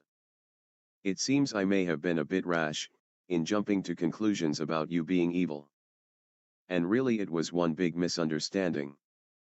The snake side waved his hand in a shooing motion. It's all in the past. After all, I'm sure you matured after all these years. Although, Janus smirked. I am happy to see, your regal appearance, power, and wit hasn't changed in the slightest. Romulus felt a blush cross his face at the look Janus was giving him. Not knowing what to say in return, for this was not how he thought the snake would respond to him. None of his practices prepared him for the real thing. But Janus sighed, getting to his feet in one fluid motion and striding over to the door, just barely peeking over his shoulder at Romulus. I can understand if you don't want to be around me. I mean, I am just Snake after all. Romulus rushed to stop him. He couldn't let Janus leave just yet. Not when things were going better than what he could have hoped. He had to keep it going. Had to keep the lying side, with him. Wait. I didn't say that. Stay. He insisted, grabbing a yellow-gloved hand. Oh, forward of you. Janus smiles, letting his eyes peek past the brim of his hat, transfixing Romulus with those brown and yellow eyes. But maybe instead of me dropping by unannounced, I'll let you plan an outing for us. You remember the way to my room, yes? Janus asked. Romulus found himself nodding, as Janus slipped his hand away. Well then, I await your call, my king. Janus said, slipping out the door. Romulus waited only a few moments before whooping with joy. I knew he wouldn't be able to stay away. His celebration, however, was interrupted the splitting pains in his spine, and he angrily looked at the mirror. Oh, come on. You should be happy. I said I would take care of him. He argued to the silent reflections that was the twins, although it seemed that the one fighting right now was Remus. He noticed the twins' reflection were starting to fade out to resembling his own, which meant soon he wouldn't have to worry about the two trying to split him again. Well, no matter, I must go and prepare the imagination. I want to wow him, he said, perking back up and going to the imagination. Virgil's room. Virgil jumped, hugging his hug pillow tighter, when his door burst open, and a flash of black and yellow ran into his bathroom. Deceit. He blinked, hearing the intruder, emptying his stomach. He crawled to the edge of his bed and peeked inside as far as he could without leaving his Roman hug pillow. Ugh. Deceit answered, from inside. I think I would rather eat Remus's deodorants than to do that again. He moaned. Why? What did you do? Virgil asked, now curious. I let him kiss me, the snake hissed. Virgil gagged at hearing that. Why? He asked, unable to even see himself letting that happen. Flushing the toilet, Deceit came out and leaned on the door's frame. Well, I would be a convincing actor if I had denied his advances. Besides, to fool an actor you have to be the better actor. The lying side huffed. Virgil blinked, having not realized how much effort Deceit put into his schemes. Is that Roman's shirt stuffed with a pillow? Deceit asked, letting himself drop at the foot of Virgil's bed. Virgil glared defensively at Deceit, while hugging the pillow even closer. What of it? Deceit raised his hand slightly in mock surrender, deciding on dropping that subject, letting his one of his hand to grip at the green sash in his pocket. He supposed he should head back to the dark side and wait for Romulus to call upon him. Although he could technically stay in Virgil's room since it didn't affect him the other light sides. Soft knocking had bathed the deceitful side and the anxious side to jump, startled. Kiddo, is everything okay? I thought I heard Deceit. Patton's voice asked. I'm going. Deceit sighed tiredly. But before he could dink out, Virgil wrapped his arms around him, leaning halfway off his bed, with an apologetic look. Yeah, Pat, you heard right. Virgil answered. Come on in. Betrayal. Deceit hissed, trying to wiggle out of Virgil's hold so he could sink out. The moral side was quick to open the door. Deceit. The dad side greeted. Deceit hissed in return, pulling at Virgil's arms to get him to let go. Keep hold of him, kiddo, I'll go get Logan. See if you can him to the common area. Patton said, leaving the door open as he hurried to go grab the logical side. Well, you heard Popstar, let's go to the common area. Virgil said, still giving the snake side an apologetic look. Traitor. Deceit hissed as he fought against Virgil, leading him out of the room and down the stairs. Well, if you had taken care of yourself you would have been able to get away. So, I advise you just sit and let them do their thing. Unless you want Patton to follow you home, because trust me, he will. Virgil said. Sounding like he was speaking from experience. Deceit huffed as he was pushed onto the couch, where the logical and moral side were waiting. Deceit noticed Thomas in the kitchen, messing with something that was filling the place with a tantalizing smell. Patton immediately threw a blanket onto Deceit's lap and stuffed a pillow behind his back before going to join Thomas in the kitchen. Spouting something about making sure Thomas was keeping the soup from sticking to the pot. Not fully understanding what the light sides were up to, and not wanting to stick around to find out. Deceit attempt to get up and leave, except Logan replaced Patton and had immediately shoved a thermometer in his mouth, while simultaneously taking hold of his wrist, checking his pulse. Hold that there for me, Deceit, and do try to breathe normally for me. Logan directed. Lifting an eyebrow, Deceit turned narrowed eyes onto Virgil, who was sitting cross-legged on the back of the couch, with a shit-eating grin on his face. What do you think you're doing? He hissed around the thermometer in his mouth. Checking your temperature and pulse. I thought that would have been obvious. Logan answered. Hey, buddy, how ya feeling? Thomas asked, coming to sit next to Deceit on the couch. Wonderful. And certainly not confused. Deceit grouched, when Logan took the thermometer from his mouth. Is your temperature usually so low? Logan asked, jotting down notes. Patton coming back over and handing the confused and uncomfortable side a big bowl of broth with a side of grilled cheese. Of course, it's not like I can regulate my temperature like the rest of you. Deceit snapped. Not used to having so many people coming up and touching him, beside Remus. Thomas smiled despite the dark shadows under his eyes, as he too was handed a blanket too. "I noticed you didn't look well, and when I talked with Patton, he said that he and the others were also worried, so here we are." "I'm fine," Deceit said, pushing the bowl of soup to Thomas. "You look like you need this kind of attention, but I don't." Logan pushed the snake side back onto the couch. "Yes, because you've been doing such a great job of it," the logical side said, holding up a magnifying glass close to snake side of Deceit's face, examining the scales.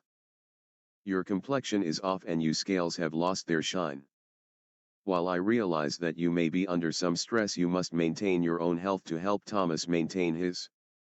It's a job that we are all required to perform." "Yup," what Logan said. Patton agreed, shoving the snake and octopus plus highs into Deceit's arms, excitedly.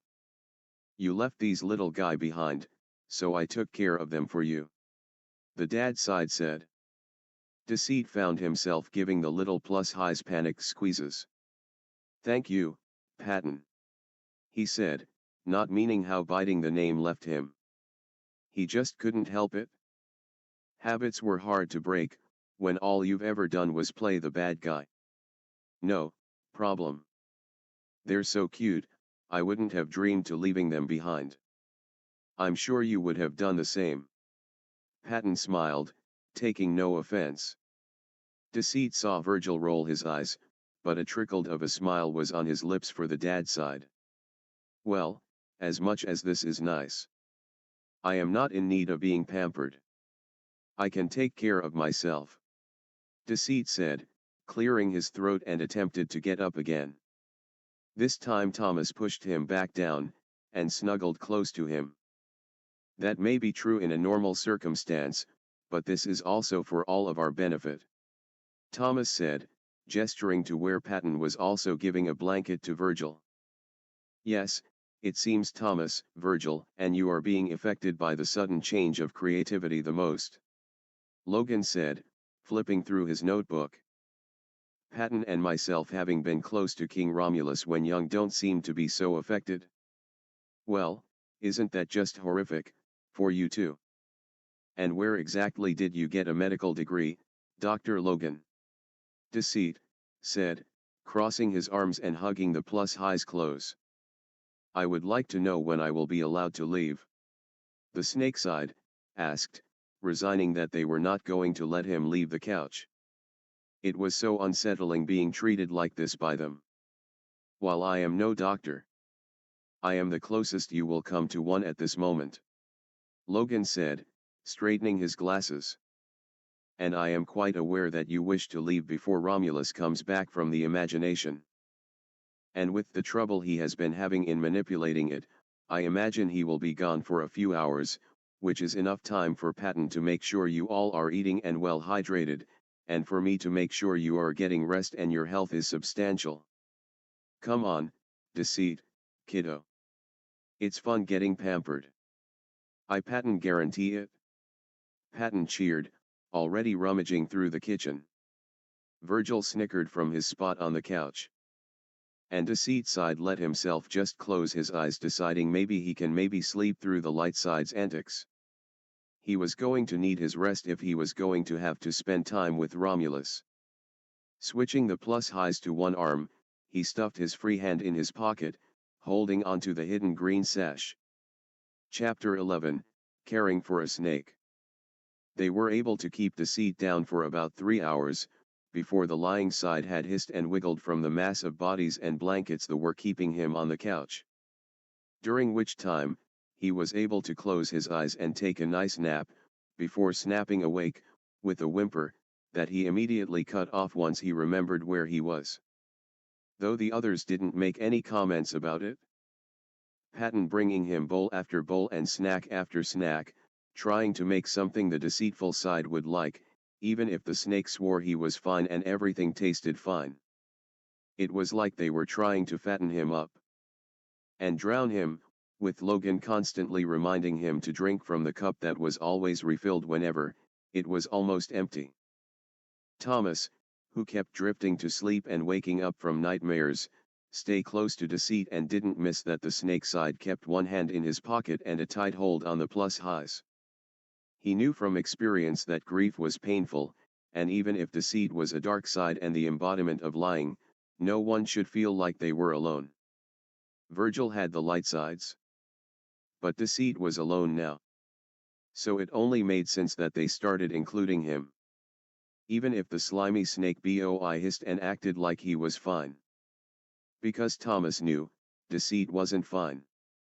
However, said side seemed to have had enough when Patton, who was getting comfortable as they started watching a marathon of Disney movies, had let himself flop across the couch and head landing on the snake's lap. That had been the moment when Deceit had started wiggling and getting up. Something wrong, Deceit? Logan had asked, catching the panic expression that had crossed the snake's face, briefly before disappearing, in a mask of a neutral aloofness.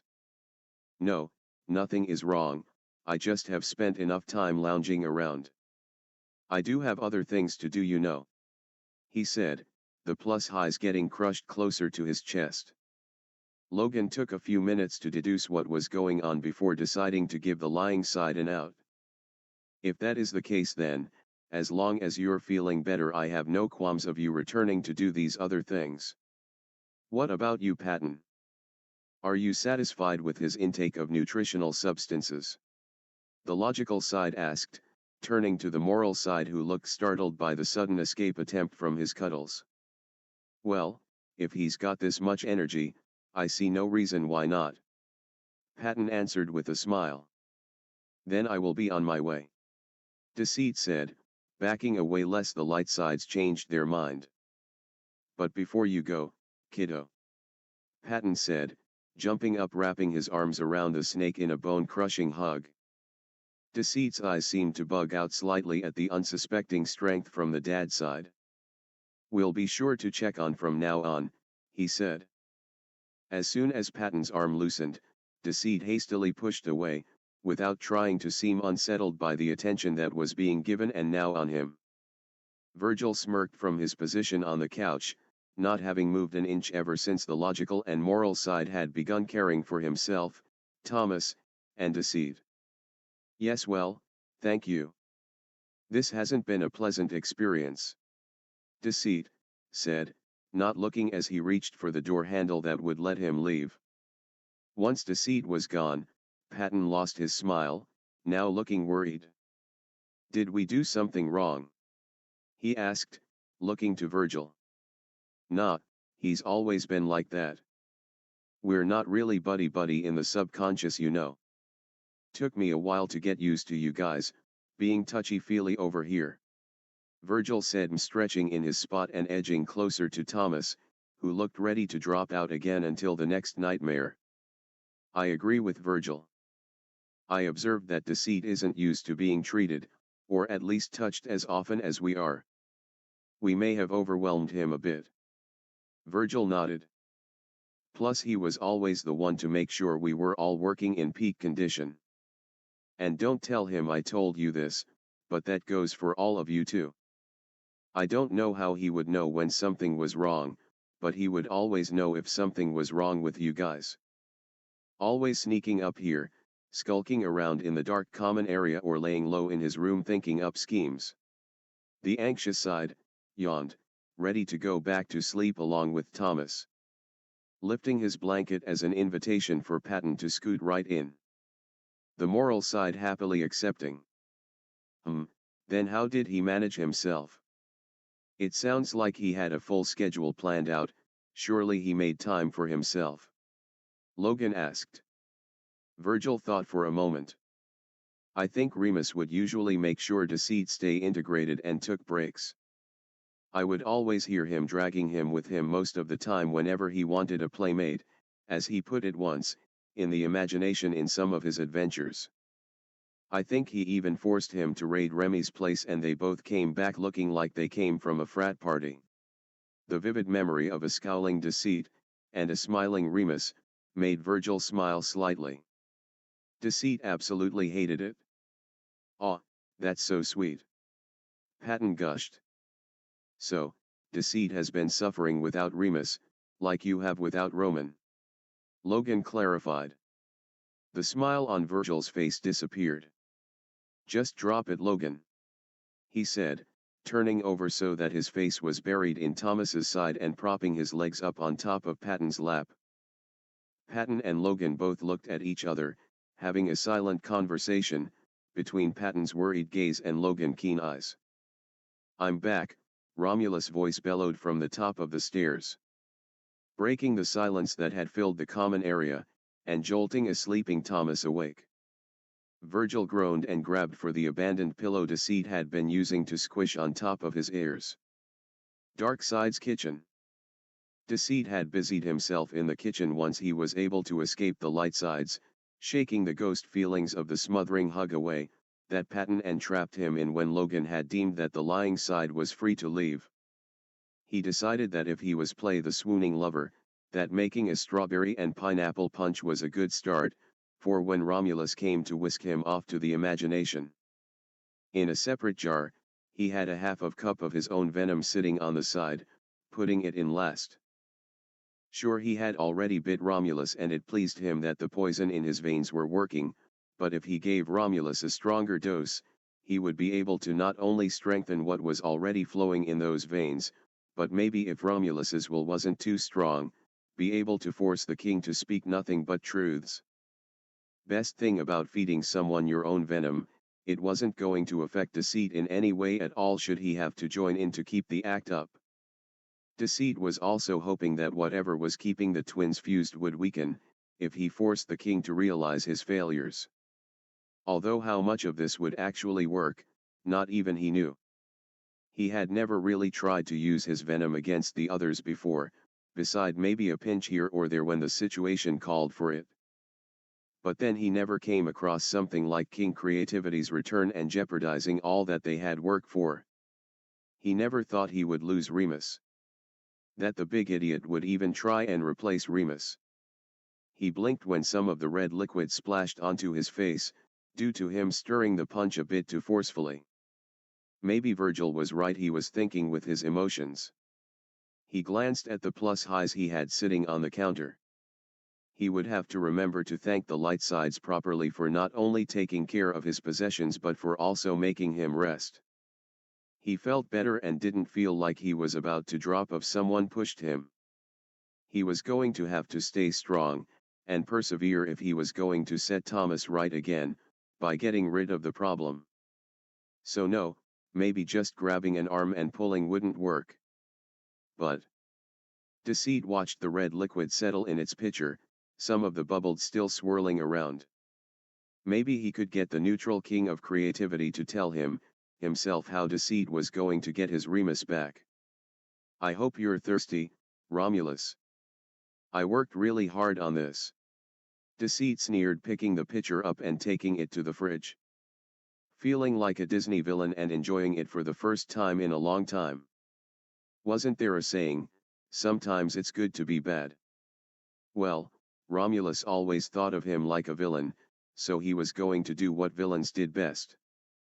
Romulus was happy and thinking the world, which was Thomas's mind, was in perfect harmony with him. Well, Deceit and his little shadowling, Virgil, were going to be the one to rip that all away, and hopefully. And God, did Deceit hope, that would in turn return the rightful rulers of the imagination.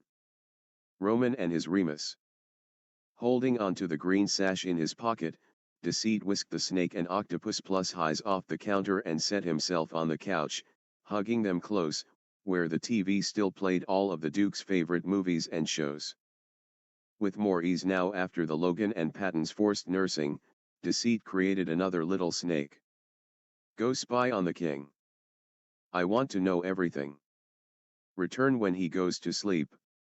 He instructed, letting the little snake slither away, slipping underneath the door to do Deceit's bidding. Chapter 12, Preparing for a Date. To say that Romulus was excited was an understatement. The creative side would barely sit down, much less sleep. He was planning the perfect date for the snake side. Bouncing off ideas at his mirror where he could see the twins, however they never gave him any feedback, just their look of disapproving glares. Jealous that what they were, but he didn't waste time on them. He stared at his reflection in the middle mirror and was happy to see that some brown was coming back, especially in the green eye, since Remus was usually the one to put up more of a resistance. Roman would too, of course, but Romulus honestly wished Remus would fade faster, as he was proving the most difficult. Not to mention him being embodiment of all those dark and unappealing thoughts. All of which he would get rid of once he had the imagination back under his control. Everything was coming along nicely now that Janus was coming to him.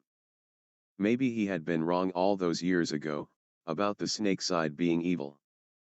He guessed that was one good thing that Remus had done during his existence, instead of creating awful creations.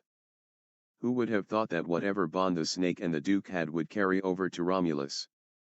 No matter, the king of creativity was sure that now that he had acquired the hearts of both Janus and Virgil, he would be able to also control not only Thomas's fear and help him be more honest. He would be a pillar for Virgil to come to and release all that was bothering him so none would affect Thomas, thus getting rid of but not all of anxiety. After all, Thomas did need to be aware of dangers. And for Janus, he would be there to encourage the snake to curve his silver tongue, so that Thomas would be able to live a life like the honorable person he was. By doing that, both Janus and Virgil would be able to carry out the better parts of their jobs. It was perfect. And by the time the imagination was his again, there would be no more dark side, or dark sides, once he had both Janus and Virgil. Romulus flicked the glass of the mirror, as the two twins started fading again, leaving nothing but his perfect reflection. Nothing you two can do now. You will soon be irrelevant to the Thomas, he announced, before getting ready for bed. Just because he didn't feel like sleeping didn't mean he shouldn't. Besides, he had to look his royal best if he was going to woo Janus. Who knows, maybe he would even get Janus to move to the light side with him and share his bed. It was possible. Sighing and getting comfortable, Romulus soon found himself asleep. Not even noticing as a little snake peeked its head out of its hiding spot and slithered away to return to its master. Dark side Remus's room. Deceit sat cross-legged on Remus's bed with one of the Duke's blankets wrapped around him, trying to conserve some heat while he was in the cold room. He was staring at the rusted steel door that led to the Duke's side of the imagination. A pounding sound could be heard from the other side, along with a few growl, snarls, and roars. After a particularly loud screech that echoed from behind it, Deceit let out a frustrated hiss, as he shivered slightly despite the blanket. The pounding had started almost immediately as soon as Thomas had went to sleep for the night. Deceit knew what that meant. It meant the creatures of the dark side of the imagination were rampaging on the other side of that door. And with no one keeping the creatures subdued, and for lack of better words afraid of breaking the rules set by Thomas's mind, they were now trying to escape. Trying to leave and find new areas at which they could corrupt and spread their horrors. Thomas wouldn't be able to handle such an attack to his mind. King Romulus wasn't doing his job for both sides of the imagination. If he was, Thomas wouldn't be having nightmares, and at this point Deceit was willing to wager his scales that by now those nightmares had transformed into night terrors. It wouldn't surprise the snake side at all if some of the creatures of the dark side of the imagination were sneaking into Roman's half too.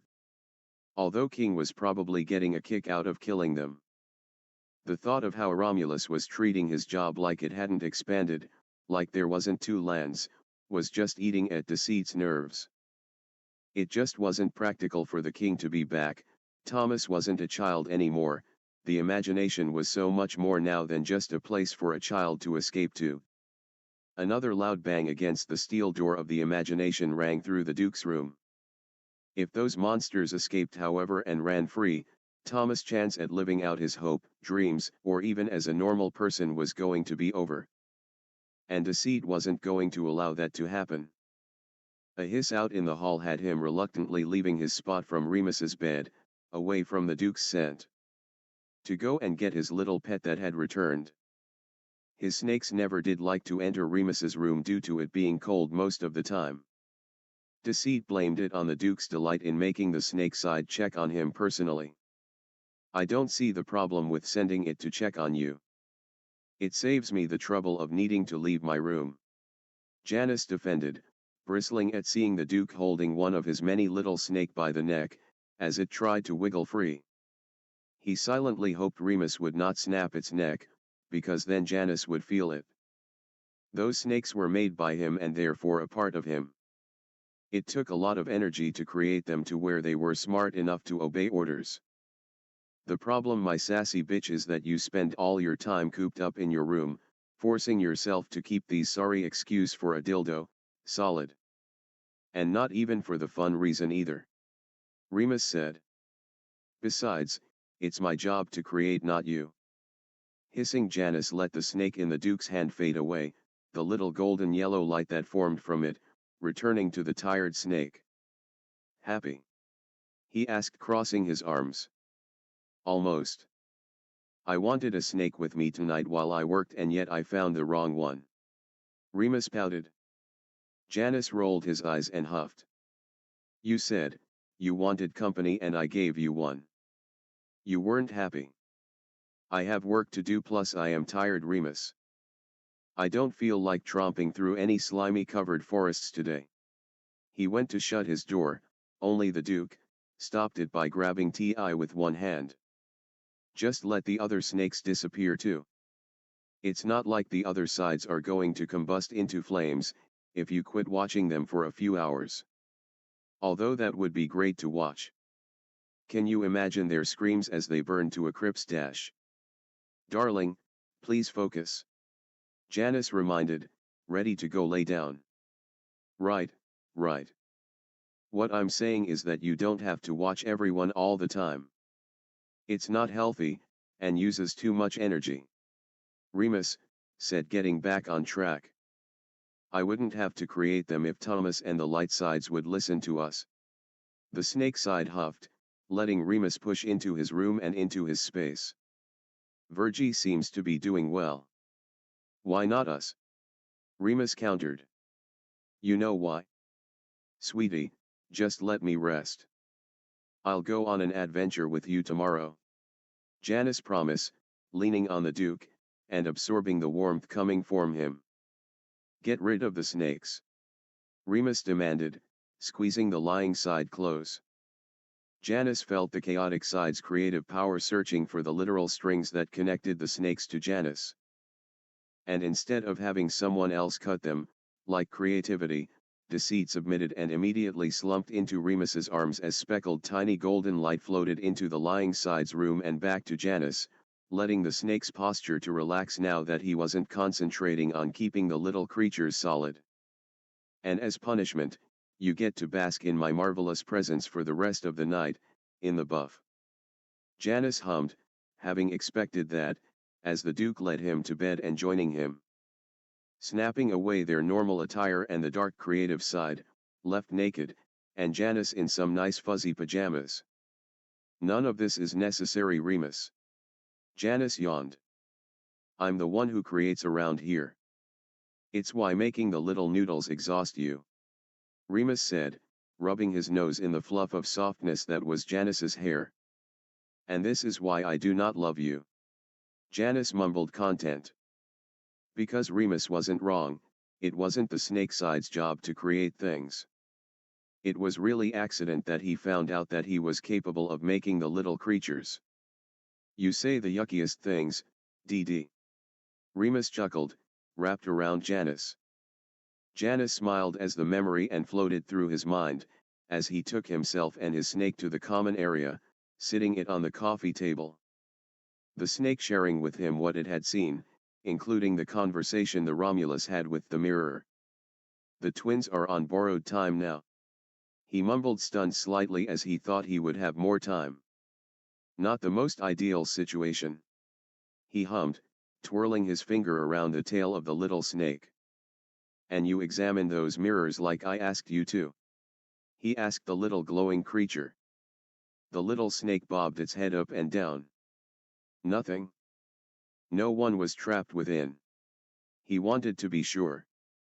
The snake's head swayed from side to side in answer. Deceit sighed, and rested his head in his free hand. Well, there went the idea that Romulus had the twins trapped. What should I do? He asked it, not liking that Romulus seemed confident in his permanent stay. The little snake preening at being petted merely hissed. My only option is to speed things up. I guess I have another errand for you, my little pet. Deceit finally decided, giving the little reptilian its instruction and sending it on its way. Taking deep breaths to settle himself back into the role he was going to play. Standing up and dusting off his clothes and straightening his hat. He pulled the green sash out for a moment, just to rub it between his yellow-gloved fingers. I am fine. He assured himself. I will be fine. We're going to be fine. He breathed. You will be fine. He continued, gripping the sash before putting it back into his pocket and sat, not on the couch like he wanted, but in the plush black chair that faced the door that Romulus would have to pass through to enter the Darkside's home.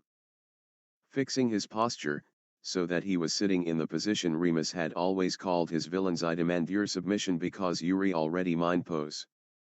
After all, he had wanted to make a good impression for the king of creativity. I will do this for Remus. Chapter 13, Picnic of Truths and Lies. Romulus practically barged through the Darkside's door, before reminding himself to knock as he opened the door. And Janus was waiting for him, sitting confidentially in a black chair that was facing the door. To Romulus that just meant that Janus had been eagerly waiting for him. Beckoning him closer and hugging him like he knew that Snakeside would. When he went to go in and give Janus a kiss, the lying side, gently pushed him away with a soft chuckle. Moving kind of fast, aren't we? Janus smirked. And Romulus had to remind himself he was a king and kings were patient. He had to be patient with the skittish snake. I have a wonderful evening planned for us. Romulus smiled. I hope that includes a nice picnic. Janus asked, getting up with grace and into the kitchen, holding up a pitcher of luscious red punch.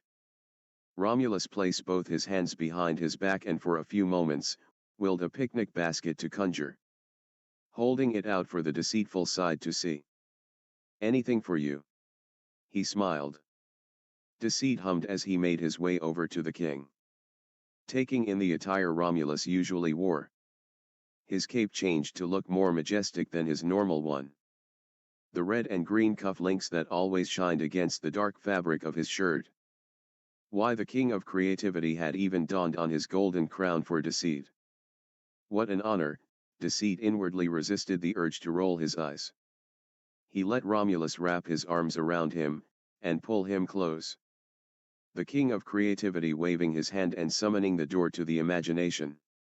So the king wanted to take Deceit to the light side of the imagination. That was fine. Romulus could try and avoid the dark side of it. Deceit could work with that. Come, my darling. I have a wonderful adventure for you. Romulus urged, leading Janus through the door of the imagination. Oh, let's. I may have a similar one for you as well. Deceit said, with the sweetest smile he could pull. I'm sure we will both have a wonderful time. So do I. I can't wait. Let's go. Romulus agreed, closing the door behind them. Lightside's common room. Virgil was sitting on the couch, leaning against the arm of it, scrolling through Tumblr, as he listened to some music through his headphones, trying to make himself forget the pain and tightness in his chest. He hadn't heard from Deceit since they had practically forced the Snakeside to stop and rest, to let him know he wasn't alone, and to remember that there were others that needed him. Virgil wasn't sure if Deceit had received the message. After all, the snake was proud and hated having his weaknesses pointed out. Much like Virgil didn't care about being the center of attention. Yet they had both found someone within Thomas's mind to help them overcome their flaws, Roman and Remus. Virgil sighed and slouched even more into himself, not really paying attention beside what was on his phone, and the smell of baked good from the kitchen signaling Patton was probably stress backing again. A shadow hovered over him, and for a moment he thought it might be Logan, so Virgil had slipped his headphones so he would be able to hear the logical side. Only instead of Logan's voice, there was a soft hiss in his ear as something wrapped around his waist. Virgil just moved his head enough to catch a glance of a giant snake staring at him. His eyes immediately was laser-focused on the long fangs that accompanied Pat-Patten, he called, as the giant reptilian whisking the anxious side up the stairs. Not again.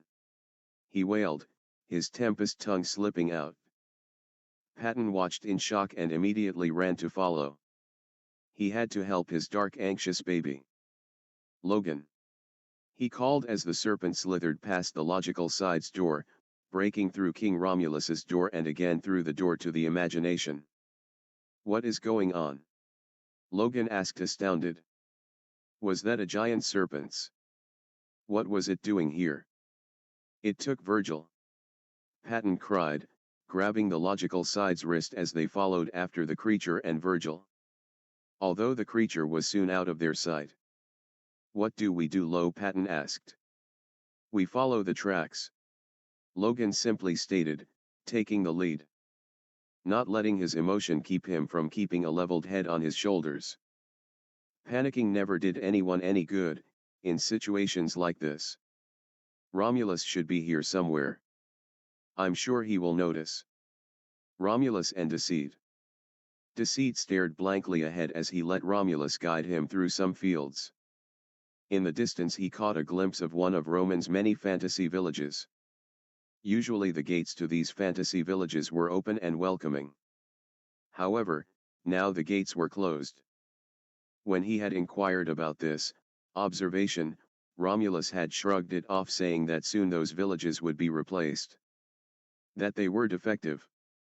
However, judging by the severe strain that could be seen throughout the king's body, Deceit knew immediately that that was a lie, and the venom within Romulus's body was moving upward. Not even the weather was right. Whereas Roman liked having the light side of the imagination looking its best as if from a fantasy book, and that included the weather, it seemed that Romulus wasn't skilled enough like Prince Roman in that area. Despite there being no snow, it was still slightly chilly, but Deceit wasn't going to complain. He had to stay in character. Darling, how much further? He asked, casting a sideways glance in the direction of the dark forest. He wanted them to move that way. We're here. Romulus said, big smile on his face. Watching as Janus gazed out at the beautiful crystal-clear lake in front of him. While Deceit found the lake beautiful, because let's be honest, Roman wouldn't make anything less. He was not going to let Romulus know. Did you create this? He asked. Of course. Romulus boasted, hand immediately moving to rub at the arm that was burning with poison. A lie then. This was Roman's lake. Well, darling, how about we settle on the other side of it? I see a nice patch of grass where we can set up and have our picnic. I got this. Romulus assured and snapped his fingers. Deceit waited patiently when nothing happened the first time, the second time, and as they always say, third time's the charm. Romulus had snapped them to the other side where they were both sitting down on the picnic blanket and all the food, including Deceit's punch, spread out. How efficient of you. Deceit praised, with a small clap. A toast to us. Romulus said, handing Deceit a cup of the punch. Yes, to us and all your royal glory. Deceit hummed. Really, the creative side was just too immature. But still Deceit gave him a smile and toasted with him, locking eyes with the king of creativity. The snake side felt a slight panic seeing for himself, up close, that the king's eyes were indeed turning brown. That wasn't good. As soon as the liquid in the cups were emptied, Deceit mentally counted down in his head, before the king doubled over, hands going to his throat and chest. Oh, I'm sorry. Did I add too much vodka in it? Deceit asked sweetly, still sipping on his punch. Vodka. Romulus wheezed. Looking at Janus with wide eyes. Of course. It wouldn't be a good punch if it didn't kick. Deceit said, refilling the king's cup. Did I put too much? I'm sorry, I didn't mean to ruin everything. Deceit pouted. Romulus felt fire running through his chest, but he could bear it, so not to appear weak to Janus. Besides, he could handle a bit of alcohol if it meant in the long run Janus would be his. That he would once again rule the imagination. And no. It's delicious. Romulus grunted, trying to smile through the pain. Deceit noticed that the king's eyes brightened in the colors of red and green and silently hoped this meant that he was somehow giving the twins a fighting chance, but first he wanted Romulus to drink more. Deceit wanted the venom to get close to the heart. The closer it got, the more pain and influenced Romulus would be to give Deceit anything he wanted. Then another toast. To just you and me, he encouraged, filling Romulus's cup to the brim. He could see the reluctance clear in the creative side's eyes, but such pride would not let Romulus deny Deceit this. His smile widened behind his glass as the king downed this one faster than before. However, this time, the king of creativity could not withhold the pain from the hellfire that was coursing through him. Romulus dropped his cup, grunting and doubling over. It wasn't just fire in his veins, but the splitting pain in his spine, that always accompanied the twins fighting against him, trying to split again. It was suddenly very hard to breathe. Romulus clutched at his chest where the pain was starting to spread. Oh, dear. He heard Janus.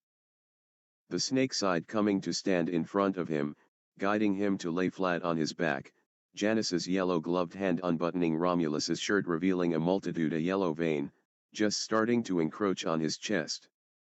Janus, it's nothing. Romulus tried to reassure, not wanting to have to snake running and locking himself away from him again. Of course, it's nothing. Janus scoffed, tracing one of the yellow vein. They were practically glowing with the extra boost, almost strong enough for Deceit to do what he wanted. Can you still move? I know too much and it becomes difficult. Janus asked, looking at Romulus with a serious expression. Romulus shook his head. No, he didn't feel like moving right now. There was literal fire in his veins. At his silent answer, Deceit positioned himself behind the king, lifting him in a sitting position and letting him lean against him. I think we need a little more in you. Drink the rest of this, he encouraged, tone a bit cold, bringing up his own cup to Romulus's mouth.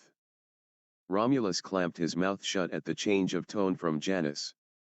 Although that just prompted the snake into pinching his nose close.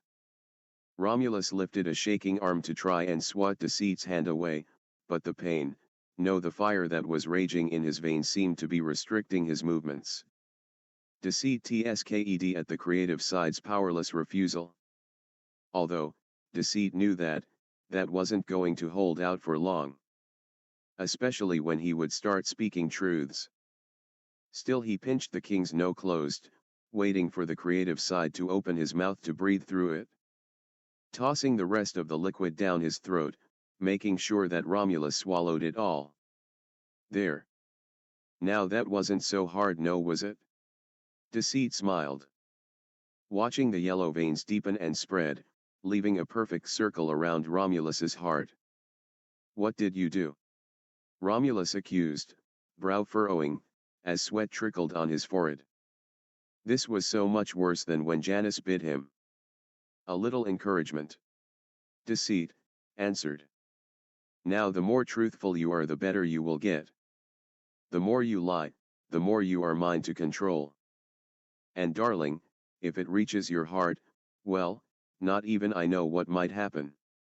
Deceit smirked, enjoying the little monologue for the moment. After all, he didn't want to hurt Romulus permanently, he wasn't sure if would carry over to the twins. You see, I never took it with Remus that far when we tested my venom. So, he tilted Romulus's head back so that he could look him in the eye. Don't lie. Janus, I thought, Romulus gulped for air, feeling the pain continue pulsing under his skin. Deceit rolled his eyes and pressed a finger against the king's lips. "Shhh, I am talking now. You just answer my questions. After all, I deserve answers, don't you think?" Romulus pursed his lips. "But don't worry, they're all questions about you, my love," the snake reassured.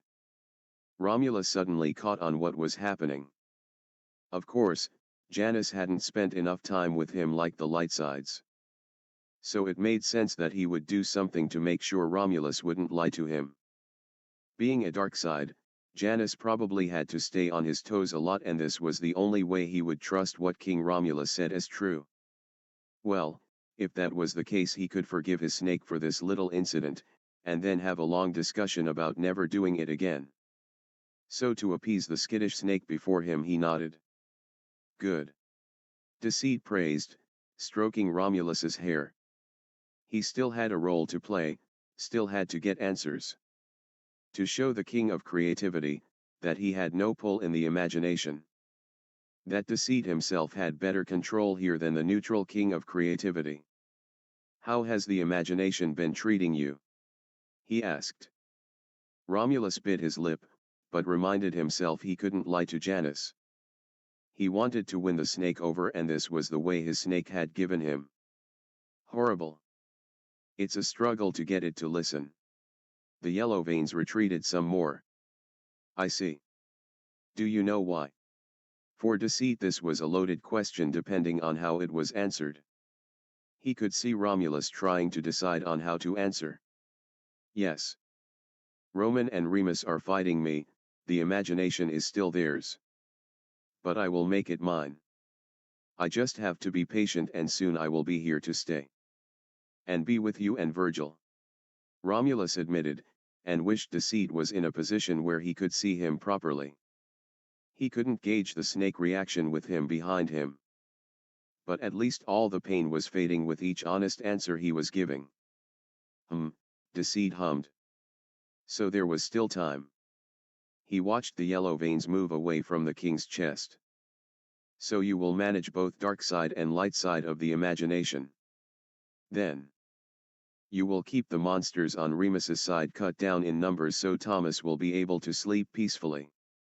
"Oh, I have an even better plan," Romulus answered, finally able to lift himself up, and turning so he could look at Janus, who had moved to stand up. "I'm going to get rid of the dark side and all of its creations, including the dark sides, because once you and Virgil have me, you won't have to worry about the bad part of your jobs, you will only need to focus on the good part." Deceit stared bewildered at that answer. "What?" "Yup. Thomas doesn't need horrible thoughts like. They do nothing for him, except make him scared and distracted." Deceit was silent for a moment as he watched Romulus button up his shirt. Seemingly proud of his answer, and it was a truthful answer of his intentions for the imagination. But that wasn't how things worked. Taking a subtle deep breath to keep himself in character, Deceit continued on. He had to hurry up now. "How thoughtful," he gushed, returning to the appeased lover, since Romulus had did as he had asked and was speaking truths to him. Gliding over to him and giving the creative side a peck on the cheek and helping him fix a few buttons. "So, I have been a curious little snake, but do perhaps know how the twins were able to bring you back?" Romulus chuckled at the cute tone that had slipped out at the question. Now was the perfect time to show how smart he was. "I had a good idea. You see, I knew something was happening to me, and so I planted a bit of myself in something. Just in case I accidentally faded." Deceit tilted his head. "You did? How?" "Because he didn't know they could do that." "Well, it's no different than making a creation, only instead of the imagination to help, it's all me. A little bit of myself. I place the little bit of me in these." He held up his arms and showed off the red and green cufflinks that he always wore, although Deceit never paid much attention until now, they were proving to be important. "So, the twins found them and you came back?" Deceit asked, mentally scratching his head. Were the twins trapped in them? If so, how was he going to get them out? Break them like in Harry Potter? So the twin are now your cufflinks? He asked, trying to continue to sound innocent. Nope, but by them finding them I was able to come back. And the twins probably being made from you during the split presented the perfect body. You just had to piece yourself together. Deceit mumbled, trying not to eye the cufflinks for too long as another idea hit him. Had to remind himself to stay in character. Amazing. So do you remember everything from the twins, about the relationships with Virgil and myself? Deceit asked, making himself sound very interested now. No. Romulus waited a moment as the pain was now just in his arm again. I just know you were important, and I must have you both. Deceit let his expression drop into that of a sneer. What if I don't want to share you? He asked. But you will have to. I am attracted to Virgil as well. Romulus insisted. Is that so? Deceit hissed, sending a glare toward the king. Romulus saw the shift in Janus's eye. It will be great. The three of us will get along great together, he said, trying get the soft and loving snake back. The pain shooting up his spine again. Deceit pushed away from Romulus, dusting his clothes off. Well, darling, I just don't like that idea. Romulus, not liking how Janus was acting now, straightened his stance. Well, there's only one of me and two of you, he pointed out. Right, right. But what if there wasn't? Deceit asked, with a snap of his fingers. A large bright yellow snake came moving toward them, splashing through the lake. But how? How? Only I can create. Romulus sputtered, as it stopped before them, and that was when Romulus spotted Virgil, held tightly in the snake's tail. Deceit. Put me down. Virgil shouted angrily. That's true. Deceit chuckled, petting the snake as it dipped its head down. But since that the imagination is adjusting, I decided to take a few privileges and use this time to take what is mine. Like I said, my dear Romulus. I do not share. Deceit said, with a smile that showed his fangs. Romulus's weapon appear at that. Janus. Don't make me fight you. Don't make me choose. He warned. Damn, and he thought things were going too well. Don't worry. Deceit said, stepping onto the giant snake. You won't. Romulus charged the giant snake, but with a sharp turn for the dark forest, the serpent was gone with a chuckling Deceit and a shouting Virgil. Shit. He cursed, giving chase. Deceit and Virgil. What the hell is wrong with you?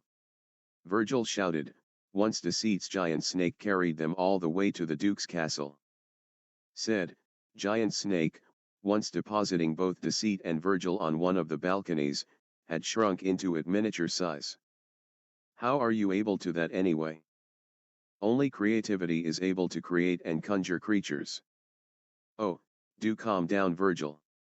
Deceit huffed, with a sigh. That giant snake had took a load to control. He led Virgil into the room connect to the balcony, sitting himself down on the bed that furnished the room. All I did was have it kidnap you. As for the snake, I have always been able to create them. Nothing to that of creativity, but Romulus doesn't need to know that. Well, excuse me, for not being amused, Virgil huffed, leaning against the wall and crossing his arms. So, what's the plan? Simple. I have established myself as the villain you all know and hate. And hopefully, Romulus will continue to think that I plan on getting rid of you. Deceit explained, pushing himself up and gesturing for Virgil to follow. This will give us time to prepare. We're going to lure him to Remus dungeon and with you as bait, trick him into walking into one of the traps that are down there. Virgil, who was listening silently, lifted his hood. He hated going to Remus's dungeons. And how does this get Roman and Remus back? I was getting to that. Deceit, said, with a roll of his eyes. Our dear king, pulled a Voldemort, in the time before his split. And the item that we are going to get off his person are the cuff links. Seriously? Virgil asked. Deceit grabbed hold of the wall and took a breath. Yes, but I think they're just keeping them together. I have noticed that Romulus's eyes are starting to turn brown, and if they do, then it will be too late to get Roman and Remus back. If that's all we have to do, then why didn't you just grab them when you were snuggled up to him? Virgil scoffed. Oh, wonderful idea, Virgil. Do you really think he would have let me touch them, since they are the things keeping him glued together? Deceit hissed, with an arched eyebrow. Fair point. And you're not really one for physical fighting. Virgil relented, with a shrug.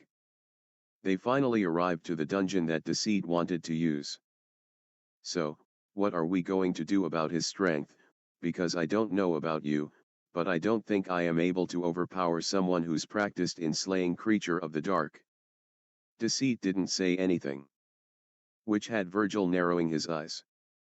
You didn't think that far, did you? He accused. No. Yes. I will figure it out as we go. Deceit said with a wave of his hand. I had to speed things up once I learned that our loves were on borrowed time. But you always have a plan. Virgil said, shocked. Well, let's just say this is new territory for me. Deceit snapped. Because this was. What if everything they were about to do was for nothing? He motioned Virgil into place, and taking a deep breath he waved his hand, toward the little snake in his hand, making it grow to being 18 foot long. And sending it to wrap around Virgil, who grunted, when its coils tighten a bit too much. Ah, no, loosen. Deceit scolded, and the snake obeyed. Virgil stood in his spot, the comforting weight of the snake more grounding than anything as he watched Deceit waver a bit in his spot. Does making these snakes take too much out of you? You know what happens if you use too much energy. He warned. Don't worry, I can hold out. Just wait for my signal, I want to scream like my pet here is going to eat you. Deceit deflected. Oh, joy. Virgil muttered. And you're going to what? Have a battle of wills with creativity here in the imagination until we what both grab cuff link. You know I wasn't thinking that far, but not a bad idea, Virgil. Deceit applauded. After all, it's not like the imagination listened to Romulus any more than it does me. It doesn't listen to you at all. Virgil corrected.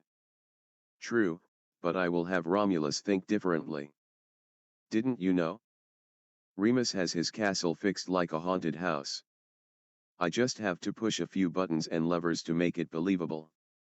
And hopefully, by the end of tonight, Thomas will wake up with both creativities commanding their respective sides of the imagination. Virgil watched worriedly, as Deceit left to go check on how Romulus's journey through the dark side of the imagination was going. Letting the weight of the large snake around him pull him to the ground so that he was sitting. Its yellow head butting against his face, demanding to be petted. He's worrying me, he said, petting its scaly head. Let's hope all this works. He mumbled, letting himself relax under the creature's weight. Because Virgil feared that if it didn't work, Deceit might end up doing something drastic, and Virgil was afraid that he himself would probably end up doing something he regret. But they had to try. They could at least say they had tried. Chapter 14, Remus's Castle. Romulus didn't know how things went so wrong. He thought Janus had changed, would love the idea that he wouldn't have to be alone anymore. Not kidnap Virgil out of sheer jealousy. At least, the snake side had told him how to stop the venom from spreading. He just had to not lie until it was all gone. The king of creativity stopped momentarily in his track, taking a calming breath, already starting to feel better, now that he wasn't battling the venom as well as the twins. He let his eyes roam over the dead trees of the dark forest. It was so ugly to look at, no life in the plant life, and the fog that hung on the ground looked like it would reach up and swallow you, as soon as it touched you. Romulus. The sound of Patton's voice had the king turning around to see the moral and logical side running toward him, through the path that the giant snake had left. "What are you two doing here?" he asked, although he could probably take a good guess.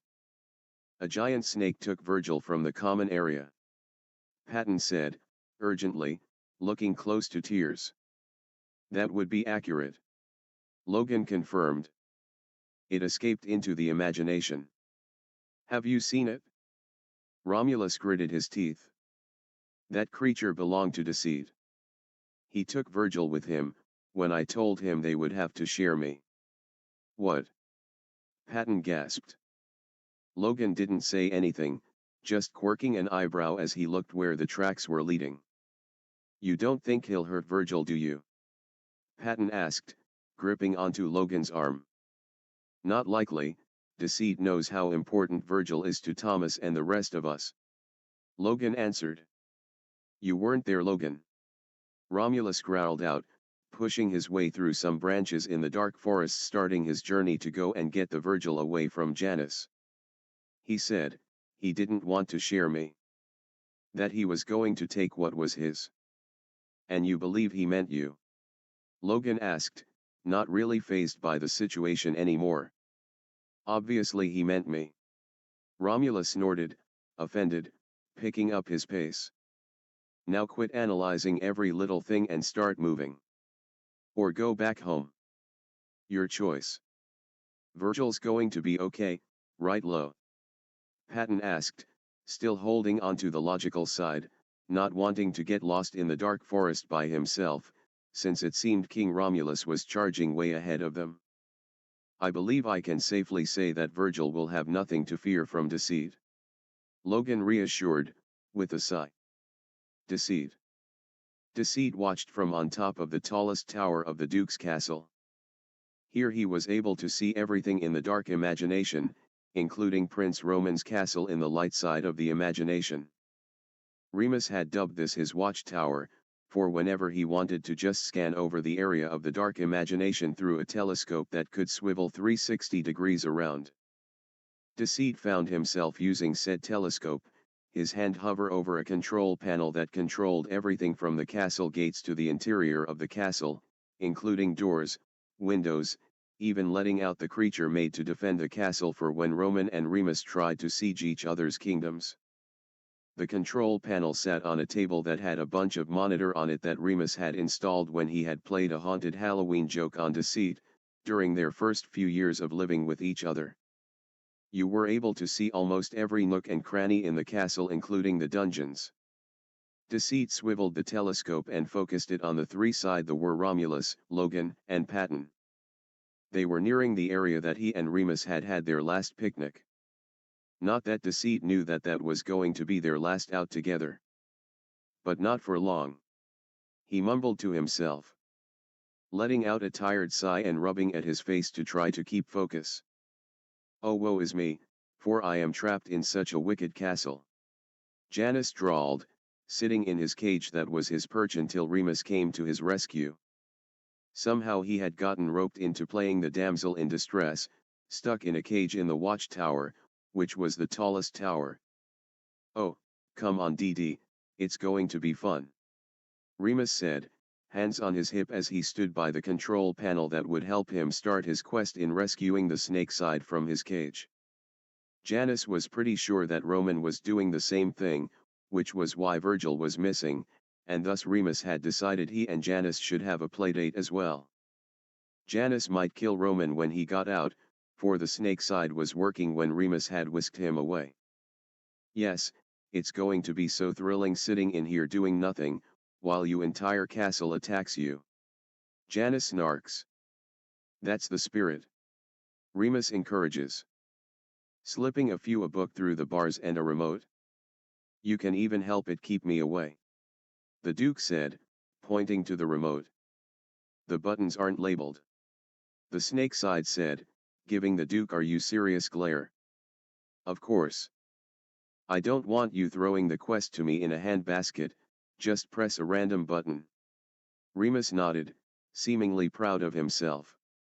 See what I did? I made you my damsel and the villain. He cackled. Janus sighed and looked at the book given to him. He favorite novel. How long is this supposed to take?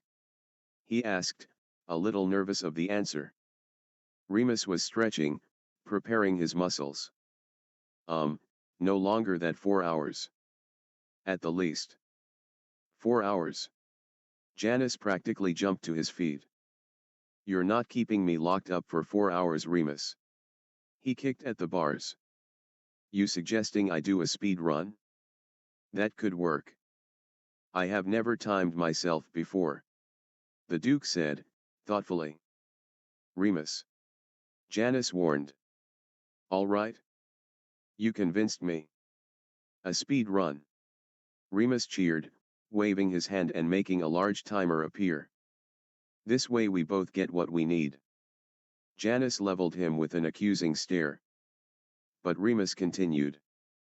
You get some much needed downtime, while also playing the villainy role that you like so much. You can even create maybe 2 snakes to be your little helpers while you play the victim. We don't want to wear you out after all, for when we celebrate my bloody victory at home. And I get to act out all these, twisted thought in my head, on the enemies in this castle that will try to keep me from you. His morning star appeared in his hand, as his eyes and tone took on a manic appearance. I can't wait to smash their heads in, making their eye sockets. Leak out their brain juice. And hang them out the window by their bowels, he rambled. Dookie dear, I'm about to start the timer. Janus huffed, not liking that Remus was able to appeal to his love of playing the puppeteer. If you want to save me from myself, then you must hurry, he said, letting himself lean against the bars with a come-hither smirk and crook a finger at the Duke. The smile on Remus's face grew so wide, Janus almost thought it was going to split his face. Wahoo! Remus shouted, slamming his fist on a button before sinking out, possibly taught he drawbridge of the castle. Janus couldn't help the playful roll his eyes did as he settled in his cage. Remus, really was a constant ball of energy in his dull life. The big slimy goofball that was dark creativity kept Janus on his toes, and he was right. The watchtower was quiet, and Janus found that the sun shining down on him through the bars, felt rather nice today, and he wouldn't mind settling down and reading his book. Humming and finding his bookmark, Janus smiled as he pressed a random button on the remote, as he began reading. Yup, Remus was right. Janus needed this downtime. He chuckled hearing the Duke's battle cry signaling that the fight to reach the willingly trapped snake in the tallest tower, who was awaiting rescue in the form of his Remus. The Duke of Creativity. Deceit smiled at the memory fluttering around in his head. That had been a very fun time, and one that would react occasionally, and each time Deceit would pretend to be annoyed, but now wasn't the time for memories. Wiping at escaped tears, Deceit looked through the telescope again, watching the 3 sides as they crossed the drawbridge to the castle. Once they had crossed, he pressed on button to raise the bridge and another that would throw the double door at the entrance on the castle to open. He checked the camera to the dungeon Virgil was sitting patiently in, finding anxious side tracing patterns on the large snake curled around him. He glanced at the feed from the camera at the entrance, only to find Logan staring back at him, with a blank expression.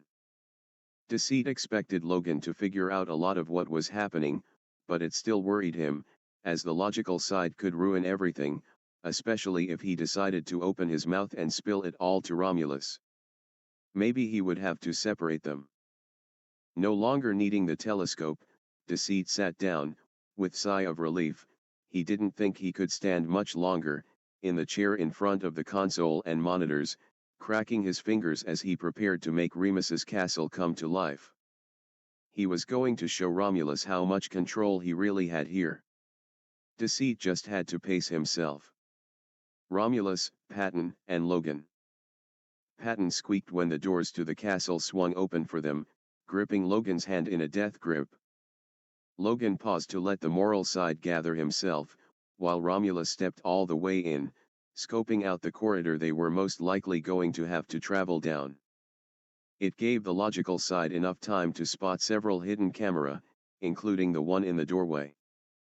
Still believing none of them were in danger, Logan decided he would just let Romulus do as he wanted, since he didn't seem to want to listen to the logical side in the first place.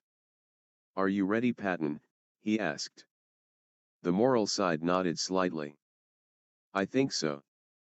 It's scarier than Romans. Can we hurry up, please?" Romulus rushed, sounding irritated. "The quicker we get to Virgil and Deceit, the faster we can get out of this horrible place," he growled out, looking over his shoulder as Logan pulled Patton along. Romulus didn't want to stay in this place any longer than he had to. The dark side of the imagination and the castle that resided in it was horrible. If one could call this disaster a castle, that it more like a decrepit building that was rejected from Disney. A loud slam behind him and a frightened squeak from Patton had the king whirling around, weapon ready, only to find the moral side desperately pulling at the now closed double doors that were not budging. "They close on their own," Logan informed, seeing Romulus's questioning look. Romulus relaxed his stance. "Patton, try to calm yourself," he grunted, before walking forward. "But this place is scary," the dad side said, hugging close to Logan, letting the logical side be his shield. "Nonsense, Patton. Inanimate objects such as this place is hardly what I would call scary." Logan disagreed.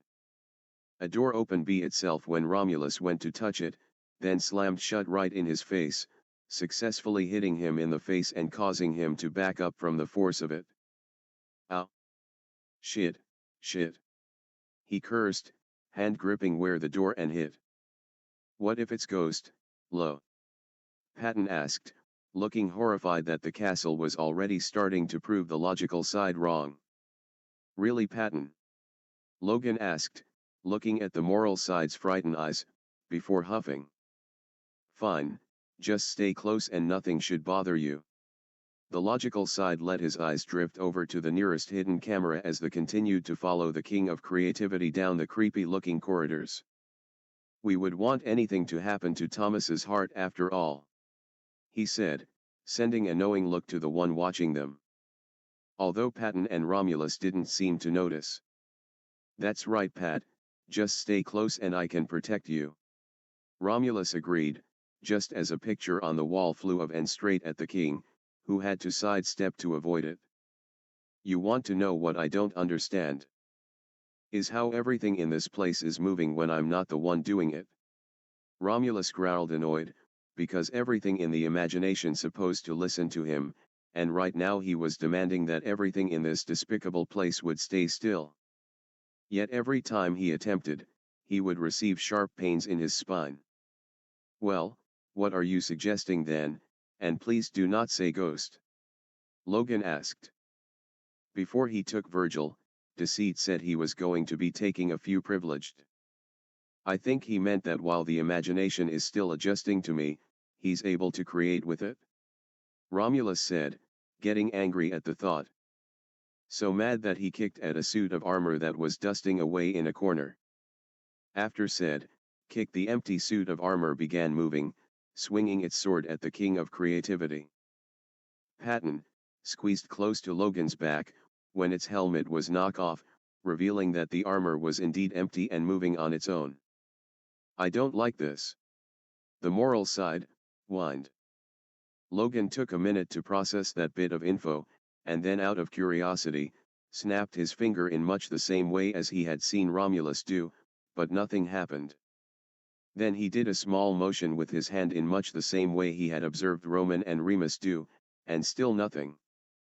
Of course, none of this was seen by Romulus as he was squaring off with the headless suit of armor. Tugging at his pants leg, had the logical side looking down to find a little yellow snake curling its tail around his ankle, tugging toward the closet room, where the door opened by itself. Humming intrigued, Logan wordlessly tugged Patton along, following the little snake into the room. The door to said room closing a bit more gently than the other times, that Patton didn't even notice with his face hidden in the back of the logical side's shirt, blindingly following wherever Logan was taking him. Logan watched as the little snake wiggled itself behind a bookshelf and after running his fingers along the edge of the bookshelf. "Logan," Patton whispered, staring over the logical side's shoulder with wide eyes. "The ghosts just moved the shelf." "Yes, it appears so." Logan nodded, while rolling his eyes. "Really, feelings, they hinder all rational thinking at times. Come along," he said, pulling the scared side with him as he made to follow the little snake that had disappeared in the secret passage. Patton gave a whimper, causing Logan to look back at him. "I promise nothing scary is going to get us. It might just lead us to Virgil. Isn't that why we came here in the first place?" he said. This made Patton rub at his face before straightening and with the most bravest dad face he could put on nodded. "You're right, Lo. But what about Romulus? I believe he is still fighting the ghosts in the hall. It is best to let him handle that himself. I will place a book here," he said, doing the action as he spoke. "So to jam the shelf and it stay open. That way Romulus will be able to follow." "Good idea, Lo," Patton said, still not letting go of the logical side as they went down the secret passage. Once they had cleared the room, another little snake revealed itself melting through the book that had been used as a doorstop. With a flick of its tail and a nudge from its nose, the little glowing creature moved the book, allowing the bookshelf to swing back into place, successfully hiding the secret passage. "Patton! Logan!" Romulus shouted, kicking down the door.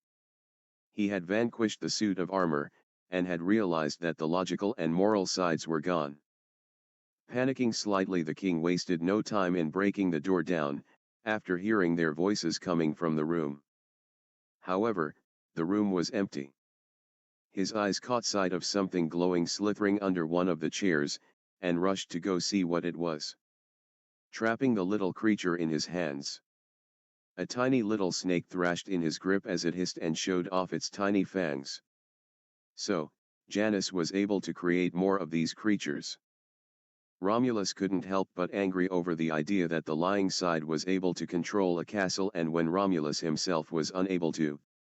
It confounded him so. It was also slowing his progress to find the deceitful and anxious sides, before he lost one of them. But still he should be able to make to imagination obey. He should be the one controlling the castle. It was like the imagination was choosing Janus as the new creativity, instead the original creativity. And Romulus couldn't let that happen. Glaring at the offending creature in his hands, Romulus the head of the little snake under his boot and applied pressure, hearing a satisfying crunch. The little snake disintegrating into tiny little golden lights that slowly faded away. "Looks like I am going to have to teach my snaky boy, that I am the only creative one here," Romulus growled out. "I'm serious, Janus, the kid gloves are coming off. If you want to play this game, then we will," he shouted so that wherever the snake side was hiding he would hear him. There was just going to be one creativity in this mind. If he had to break the snake before he could have, then he was willing to do it. "Watchtower!" Deceit gasped in pain as he grabbed his head, almost falling out of his seat as tears watering at his eyes. It felt like someone had driven a knife in his head. This type of pain was something he felt when someone accidentally damaged one of his little snakes. Pulling himself together, he looked into the monitor to find out why. His eyes finding Romulus leaving the room. Logan and Patton had used the secret passage that he had opened for them. He had been so focused watching their progress through the maze of passageways, closing the door and exits they did not need to go through. He hadn't meant to lose focus, but at least it wasn't the big one that had gotten hurt.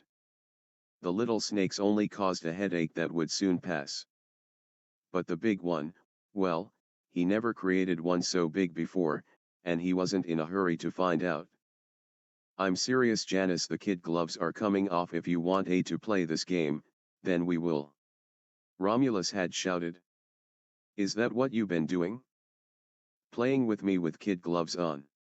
Janus huffed, straightening his hat, wincing at the headache that was the result of a deliberate murder of one of his little pets. He looked for Remus's favorite button. A big red button that read "Push me for fun" on it. Standing up, but keeping hold on the chair, Deceit pressed the button and simultaneously the castle shook, as the button activated all of its functions that Remus had decked the castle with. Then allow me to take mine off as well. Huffing, he finished putting a few direction into the console and left the watchtower, not needing to watch as the castle played with the king of creativity. It was time to set his bait properly, and to make sure logic and morality stayed out of this. Dungeons. Virgil's head shot up. He felt the whole place shake, the large snake wrapped around him hissing as it was slightly disturbed from the anxious side's lap. Virgil hugged it, comforting himself and the snake in one go. He only knew of the castle shaking like this once before, and that was when Remus had wanted to test everything at once. Talk about a terrifying experience when you weren't a creative side. His head whipped around when the suits of armor began clanking around and moving around outside the open dungeon door. Eyes never leaving the doorway, not trusting one to deviate from the others and come in there to him. He hoped Deceit remembered that they didn't want to kill the king, just split him. A few minutes later, Deceit came in, motioning for Virgil to stand. The large snake moving to allow the emo to follow its master's orders. The snake side leading him deeper into the dungeon and pointed to the set of chains that were attached to the pulley on ceiling and stone floor. They were connected to a set of pulleys that were fixed at different ends of the room, their purpose once connected to a person to stretch their limbs out in taut spread-eagled position, sometimes until said limbs pooped from the joints and ripped in half. There was even a chain with a large enough cuff on it to go around someone's neck, to firmly hold them in place.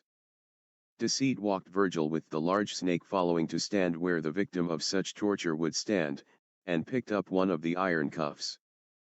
You're going to need to be on your knees and put your hands behind your back, he instructed, motioning for Virgil to move to the side of the room that Deceit was occupying at the moment. Virgil backed up when Deceit moved toward him, and the snake side stopped his movement, giving Virgil a questioning look. Wobbling a bit, the large snake pushed its head against Deceit's back to steady him. You're not tying me up, Virgil said, shaking his head, because he did not agree to that.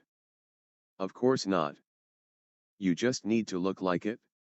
Deceit huffed, with a roll of his eyes. You'll be holding this, and when he comes to free you, you slap this on his wrist and then run to the other side of the room. Hopefully, he will chase after you and give us an opportunity to cuff his other wrist. And why would he chase me? Virgil asked. Because you are also going to show him the key that will help him to escape the cuff, Deceit said, handing said key to the emo. And then what? We pull. Virgil asked, arching an eyebrow, but did as Deceit instruct and kneeled, putting the key in the pocket of his hoodie and folded his hands behind his back, while holding the open cuff. We shouldn't have to at the point, Deceit said. They're long enough to restrict his movements. We will just have to go for the red and green cuff links. And if that doesn't work? Virgil asked. Then I guess we will have to wing it from there, Virgil. Deceit sighed, frustrated by all the questions. Now you won't have to move until you get that on him. This guy will make sure nothing bothers you. Virgil let himself lean back against the wall, keeping his hand folded behind his back. You're not staying? What about Patton and Logan?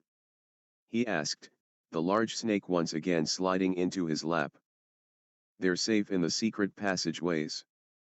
And I'm only going to make sure that His Highness finds you. And I will repeat this for your benefit, since I know how you are. My snake will not anything hurt you, and if the others find you, which I highly doubt, but it will protect them too.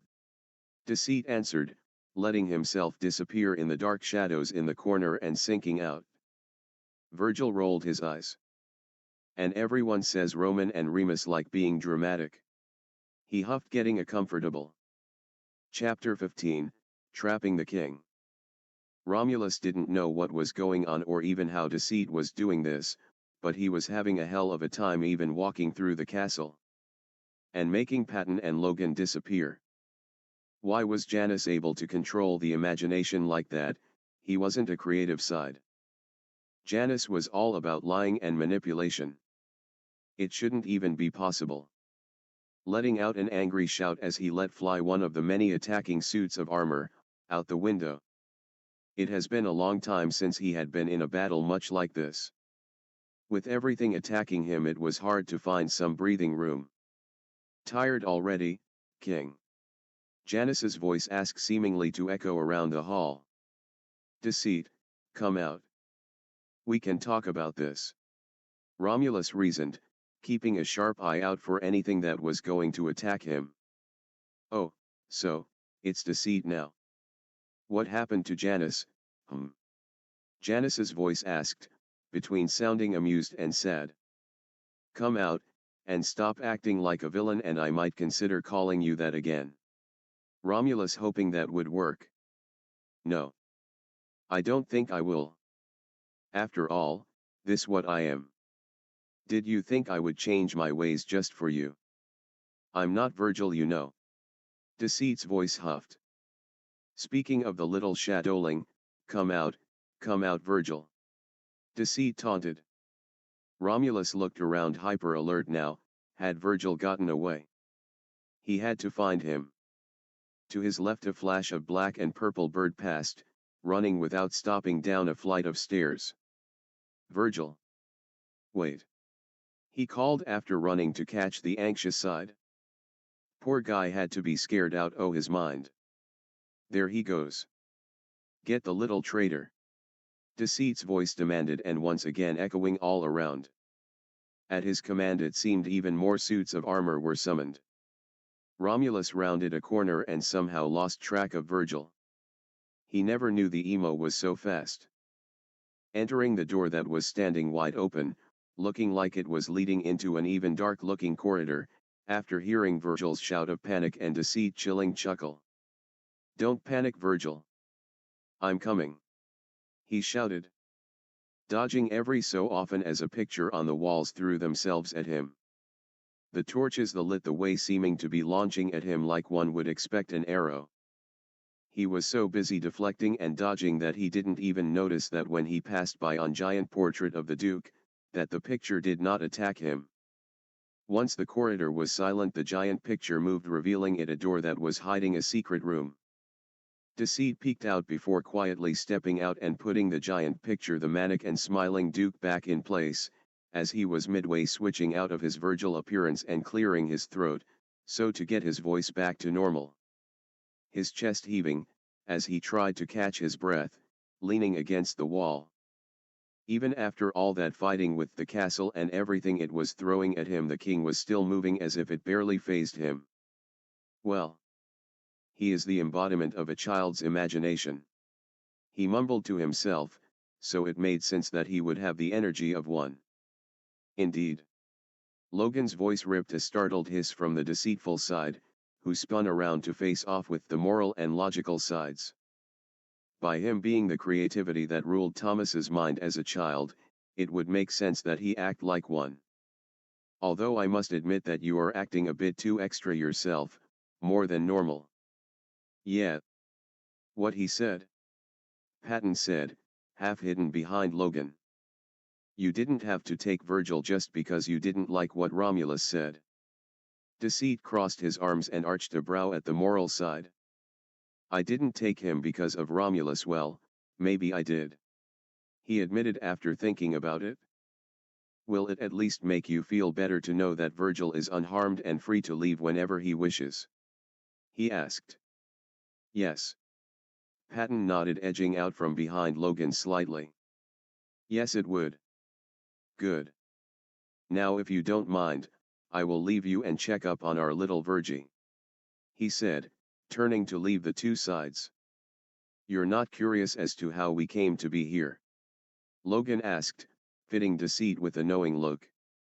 I already know. Deceit said, looking down at the little snake that had been the two sides guide. The little creature slither up to the lying side. Go where Virgil is. He directed, and the little snake melted into the wall to go to the dungeons faster. Now if you'll excuse me. Deceit excused himself so to get there in time to help Virgil. Actually, Deceit, I would like to ask why, you are only acting now? Logan asked. I mean, you know your function. I don't really understand why it took you so long to respond. Given with how long Thomas has been struggling with ideas, and keeping his schedule, and getting proper sleep. Shouldn't you have acted sooner? I know. How about we all go grab Virgil and Romulus and talk somewhere like the common area, on the couch? Eating cookies. Patton suggested, just wanting to leave the scary castle. We can try and work things out. Logan and Deceit both looked at the heart, before returning to their own conversation. I have a great idea. You two wait in this little room. He gestured to the hidden room behind the picture. And I will go to Virgil and Romulus. Like you said, Logan, we wouldn't want anything happening to Thomas's heart nor his logic. He and Logan stared at each other silently for a few quick moments. Patton shifting uncomfortable. Fine. You have 10 minutes, then we are coming and everyone will go to the light side's common area. Logan relented, straightening his glasses. Come along, Patton. He said, holding the picture open for the moral side to walk in first. Patton glanced at Deceit with a frown.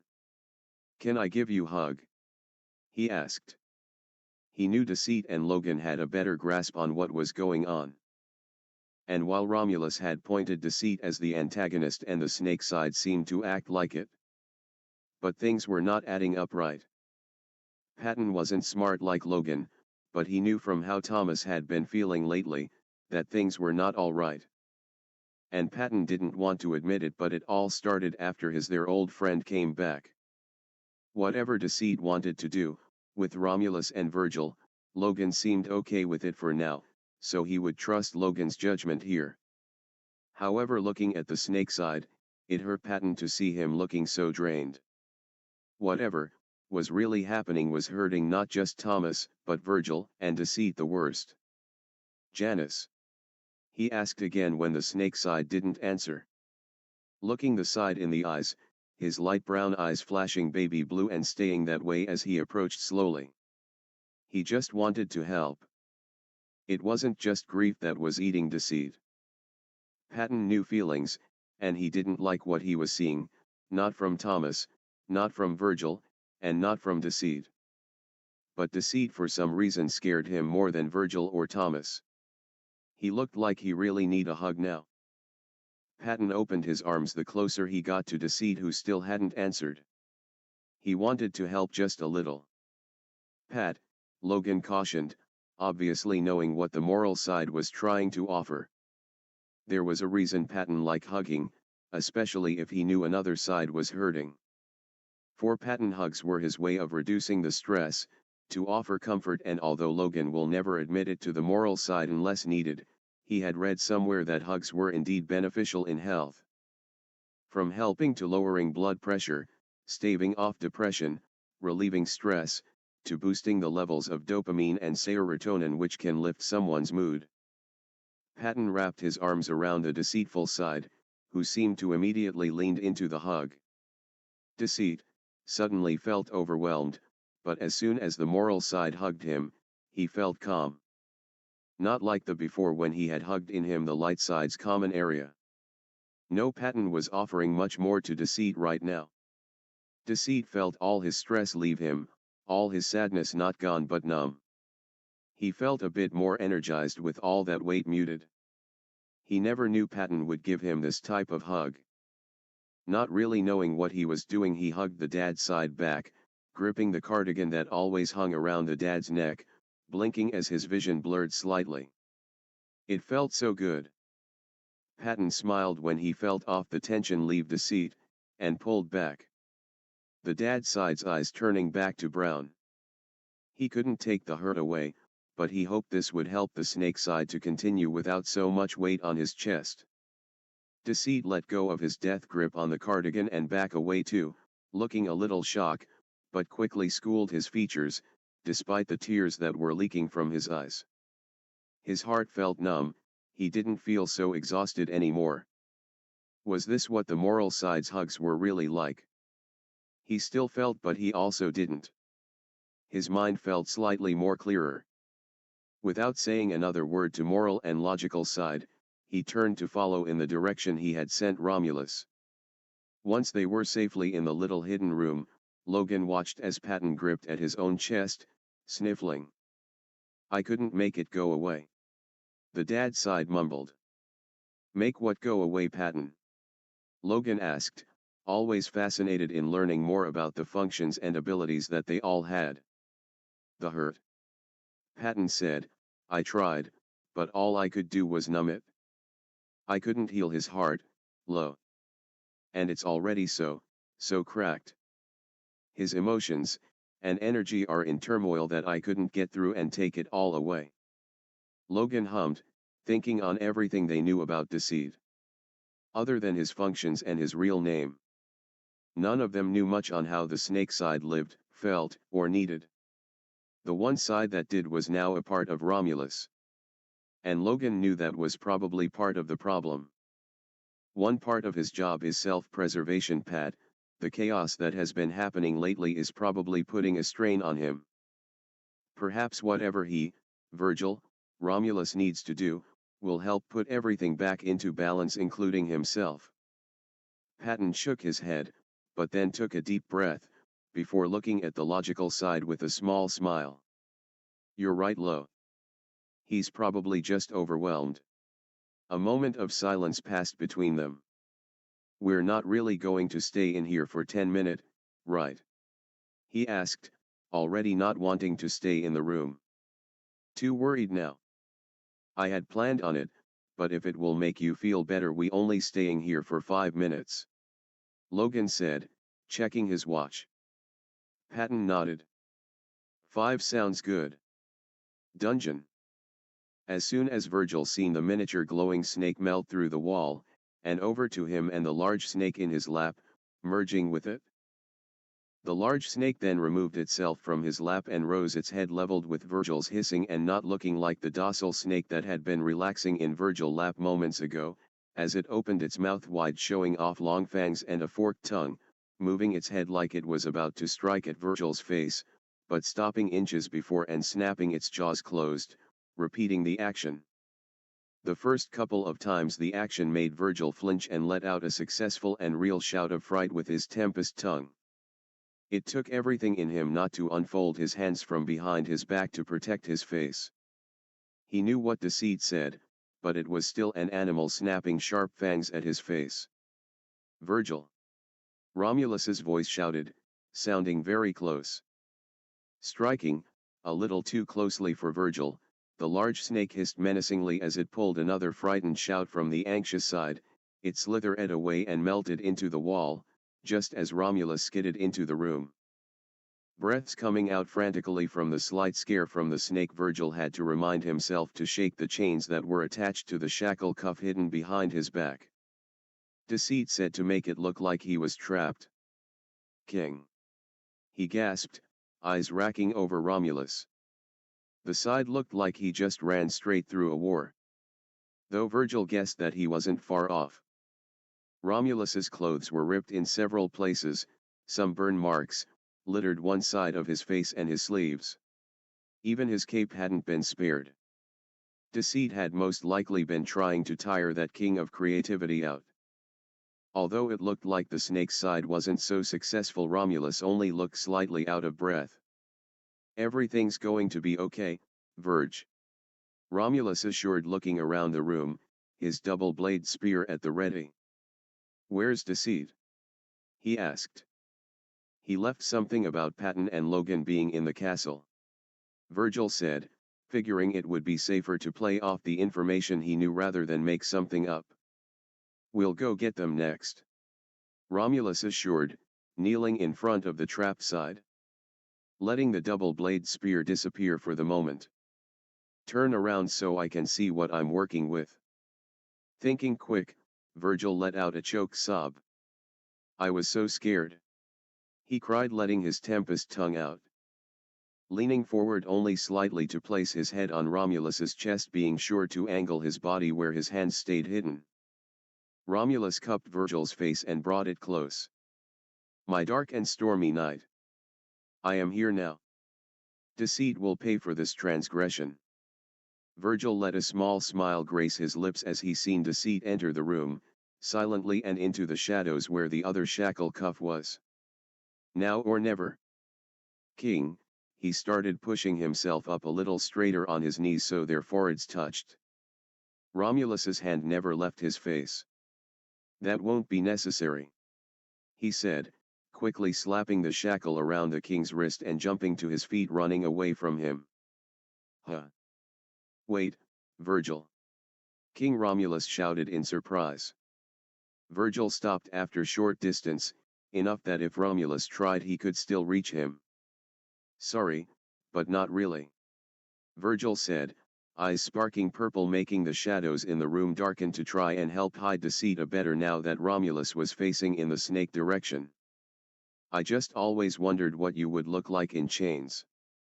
He smirked, holding up the key for the king to see. You planned this? Romulus accused. Virgil didn't answer him. What's wrong, my king? Do you not like your new jewelry? Romulus growled, getting to his feet and the double-blade spear back in his hand. Give me the key, Virgil, and I won't hurt you. He growled out, voice deepening, leveling Virgil with a red and faded green eye. The anxious side now seeing why Deceit had sped things up. The green eyes was fading faster. But the question was why? A shiver went down Virgil's spine at the threat. If King did charge him, there was always the option that he would stab Virgil with the spear. And Virgil rather liked not getting hurt. Letting his shoulders drop in a way they did whenever Patton would scold him, he held the keys out like a child would to a parent's. Fine. It was a stupid idea anyway. He huffed. Romulus still looked pissed as he calmly walked over to Virgil, the hand not trapped in a shackle reaching out as the spear once again vanished. Just as the handoff could happen, Deceit jumped from the shadows that were hiding him, and grabbed hold of the arm of the outreached hand, Virgil dropping the key and getting a death grip on the king's hand, to try and help hold him still so Deceit could trap it. They weren't fast enough, however, for King was stronger and was able not only to shake Virgil off, but landed a rough kick into the snake side's midsection, causing Deceit to skid across the room. With the spear being summoned back, Virgil immediately ran further back, near where Deceit had landed. Shit. Shit. He cursed. Deceit felt like the life had just been kicked from him. This wasn't how things were supposed to go. Chapter 16, Like a Tyrant. Deceit groaned, sure that kick had broken something. It hurt to air back in his lungs. At least they had one arm of the king restrained. Virgil was panicking beside the lying side, as Romulus had the blasted spear out and at the ready. He pulled himself to his feet using Virgil as support, steadying himself as he searched Virgil's hands for the key. Not seeing it, his eyes zoomed in on where the king Romulus stood pulling at the chains that were keeping him from charging the two sides, the snake side's eyes spotting the key at the king's feet where Virgil had dropped it. He had to get that key before Romulus noticed it. You two are some much trouble when I get free. Romulus growled. You have one chance to release me. Now. He ordered, stomping his foot on the ground. Deceit and Virgil both hissed, agitated with the order. Roman and Remus never tried to order them around like that. Deceit grabbed hold of the anxious side you had turned red with anger, noticing how Virgil's eyes blazed purple, signaling that he was ready to go in fight mode. Thanks to Patton, Deceit felt delightfully disconnected to his emotions. I rather like you in chains, Deceit said, acting like that kick hadn't just caused great pains. Virgil, I don't know what he said to you to make you act this way. Romulus started. He did have to say anything. I want my Roman back. Virgil shouted, cutting him off, Tempest's tongue slipping out again. The shadow coming to wrap around the anxious side like an armor made of darkness. And I demand you give Remus back to me as well.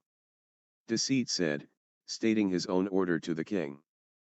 He didn't like how close to brown the green eye was. Didn't like how the red eye was starting to fade out too. Romulus fumed at that. Yanking at the chains and stomping his foot in anger when it still kept him firmly attached the wall. Well, you're not getting them back. I am here to stay. And if you want to live happily during my reign, you will do as I say. You villains! He demanded, pointing his spear at them. Gritting his teeth, when his arm started burning where his veins were still yellow. Deceit gave a small wave of his hand, calling forth the large snake that had guarded Virgil, the serpent shooting from the stone wall silently and quickly slithered under Romulus's feet, tripping him as it grabbed the key in its mouth. Disappearing just as fast before Romulus could spot, by melting back into the wall. What the hell was that? Romulus growled, picking himself up. Deceit put on his best villainous smiled. After all, he was trying to take out that pride and confidence that seemed to radiate from the king of creativity. I thought it would fit you best to grovel on the ground at the new ruler of the imagination. He chuckled. Virgil, joining in, adding in a nice effect of a plan coming together. Even though it wasn't. What? You're not creativity. Romulus argued. Tossing his spear right at Deceit and Virgil. The two leaned back as the blade weapon whooshed past their heads, embedding itself in the stony wall of the dungeon behind them. Temper, temper, my dear Romulus. Deceit tsked, shaking a finger, like a parent would do a child. You seem to forget that, you are a child's imagination. What use would Thomas need with such an immature side as his creativity now as an adult? Of course I would be the better fit. The imagination seems to treat him like the new ruler too. Virgil added, picking up on the act, eyeshadows deepening the longer his eyes stayed purple. Romulus let out a shout of frustration as he stood back up. You want to see power? He growled, the whites of his eyes turning black. I will show you. Smiling, Deceit backed up, pushing Virgil with him, and reached up to pull a lever on the wall, that jerked King Romulus back as his chains shortened, dragging the king's trapped arm up in the air, pulling him to his tiptoes. Arg! You snake! Romulus growled, fixing his eyes on the lying side, his free hand waving as he summoned back his weapon, that as soon as it touched his hand blazed in a crackle of power. Oh, I'm shaking in my skin. Deceit said, adding a little shimmy. Virgil snickering, as his shadows spreading throughout the room and grabbed at the Romulus's ankles, anchoring them down. However, dear Virgil here has a point. The imagination allows me to move its creations. Why? I even had you running around this castle chasing your tail. Deceit gloated, he and Virgil splitting up and circling the trapped king, both edging closer and closer subtly. They just needed to grab the free arm. They just had to grab the cufflinks. Romulus felt like a trapped animal, and the two who he had been trying win over, had just demanded he split and give them Roman and Remus back. Thomas didn't need those twins. Romulus was doing just great as the sole ruler of the imagination. So, what if the mind still need to accept him? He could be patient. But anxiety and deceit were proving to be too much to handle, which meant they would not be good for Thomas. Or Romulus's plans for the improvement of the mind when his eyes returned to normal. The dark sides had him dangling by his arm like a worm on a hook, while they circled his like sharks. Anxiety's shadows solidifying around his ankles and keeping him anchored in one spot and not able to have hardly any movement to struggle. He felt like a fool thinking he could love them. Couldn't believe the twins had been fooled into loving them, especially Roman. He didn't try to keep track of both of the dark sides as they circled him. No, he kept his eyes on Deceit, while he kept his weapon pointed at Virgil. All he had was one arm free, but that was all he needed. Deceit wanted to battle over the imagination, then he guessed that was what they were going to do. It was probably best Logan and Patton weren't here to see what was about to happen. They most likely would not approve. But he could not allow Deceit to claim to be the new creativity. He focused on everything within to prepare for the fight he was about to ensue, letting his vision tunnel solely on the one that need to go first. Virgil struck first, aiming a cloud of shadows at Romulus's eyes, causing the king to shout enraged, swinging the spear trying to hit something now that his vision was gone. While Deceit charged for the hand holding the spear, grabbing hold of the weapon trying to wrestle it out of the grip Romulus, who was refusing to let go. "Grab it, Virgil!" Deceit grunted, as Romulus practically lifted him off his feet trying to get rid of the weight that was on the spear. Virgil, purple eyes wide and blown for being in fight mode, was snarling as he went for the chained wrist, and pulled at the red cuff link. For some reason the little thing did not want to give. And he had to put a little more effort than what he should have to rip it free from the king's sleeve, ripping most of the sleeve away, revealing the still yellowed vein from Deceit's bite. The burst of energy that came from its removal had Virgil flying backwards, needing to dig his heels to try and keep himself upright. The red gem in the cuff link fading away in color. During his shock of surprise of the removal the cuff link had required, the emo's eyes had stopped glowing purple and the shadows returning normal as he watched to see if the removal had any changing effects on Romulus. Deceit seen the moment King Romulus realized that one cuff link was removed. But instead of weakening the creative side, swung the spear the snake side was clinging to, driving Deceit into the wall nearest him. Deceit felt the air leave his lungs as his back made contact with the stone wall, his head getting cushioned as his large snake melted through the wall again. Deceit grabbed hold of his pet as it whisked him out of the way of the blade of the spear that would have no doubt left a very severe injury on the lying side's chest. "Well, someone SSS full of surprises," Deceit hissed, when his pet snake had set him near Virgil. He had hoped that maybe removing one would have at least did something. But then again, Romulus's eyes were more brown than red or green. And the white of his eyes were still black. "Now, I'm pissed," Romulus growled, and with one powerful swing, brought the blade of the spear hard against the chain keeping him attached to the wall. Deceit saw Virgil take a cautionary step back, now that Romulus was free. "What do we do now?" he asked, no longer in fight mode. "I would normally say beg for your life," Romulus answered before Deceit could. "But I think we are past that." The king waved his hand, summoned several more spears directed at Virgil. "Virgil, run!" Deceit shouted. The anxious side would be able to get away, if he ran for the door. The spears flew toward Virgil, who was already running, but not fast enough as one spear made contact, hitting him the head, knocking him down as it bounced off the stone wall, along with the other flying weapons. Deceit stared wide-eyed at the anxious side as blood pooled around his head. Virgil did not get back up. "You're next," Romulus promised, stalking to Deceit. "Let's see which of us is stronger, you lying snake." "Kiddo," Patton's voice shouted, Deceit whipping his head in surprise to see the logical and moral side standing in the doorway just a few feet from where Virgil was laying. "Oh, my. It's worse than what I had assumed," Logan muttered, hand on Patton's shoulder holding the dad's side back. "My baby," Patton whined, pulling against Logan's hold. "Get him out of here," Deceit instructed. "Romulus has gone nuts." "You two are with them," Romulus demanded, as Patton shook out of Logan's hold and over to the fallen Virgil. "How could you hurt Virgil?" the dad side asked. "You're better than this, Romulus," he scolded, as he pulled Virgil upper half into his lap. "Apparently I am the only side that knows what's best for Thomas. Romulus snapped. Falsehood. Logan interjected. You are what is wrong with Thomas. He has no need for a neutral creativity.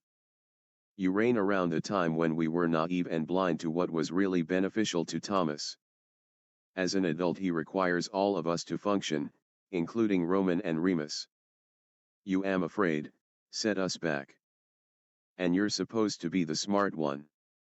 Romulus scoffed, left hand coming up and snapping his fingers, but let out a cry of pain, as the red eye and green eye both seemed to come back slightly. Roman. Remus. Fight back. Deceit encouraged seeing this. You shut up. Romulus roared. His eyes looking wild as they landed on the two most vulnerable sides in the room. Patton and an unconscious Virgil. And snapped his fingers again, as a big ton block appeared over the two. Patton move. Logan warned. Go.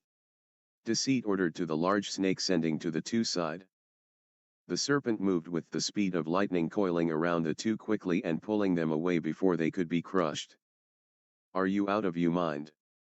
Logan asked, as the snake dropped the two behind the logical side. How do you expect Thomas to function without his heart? Simple, I would take on his role. Romulus sneered. That doesn't even make sense. Deceit hissed. Thomas doesn't need them anymore. You've obviously corrupted them all. And it no different from me fusing from Roman and Remus. Romulus insisted. I will be his logic, morality, his fight or flight, and his reigning creativity. He declared. And what about me? Deceit asked, motioning for Logan to get Patton and Virgil out of view. You?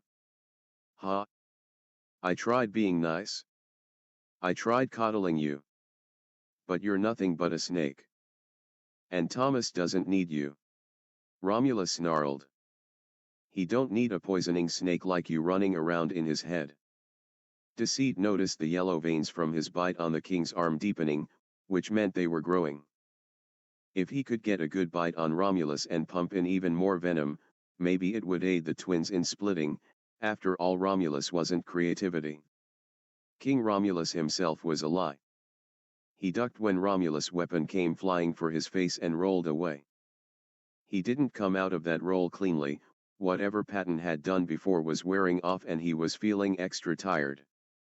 And Romulus seemed to be getting faster the angrier he got. He had to get that other cuff link. He had to keep Romulus focused on him and not the other sides. Romulus was dangerous to them all. He was bad for Thomas. Deceit wanted Remus back, but he also had to protect the other. Had to protect Thomas.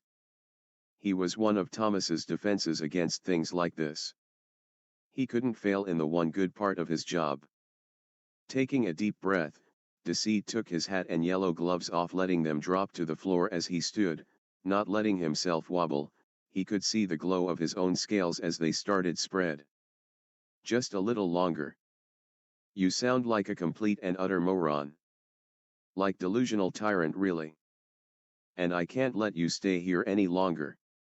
He said, holding his hands out ready to put a final end to this ridiculous venture. For it had been going on long enough. Just one more cufflink.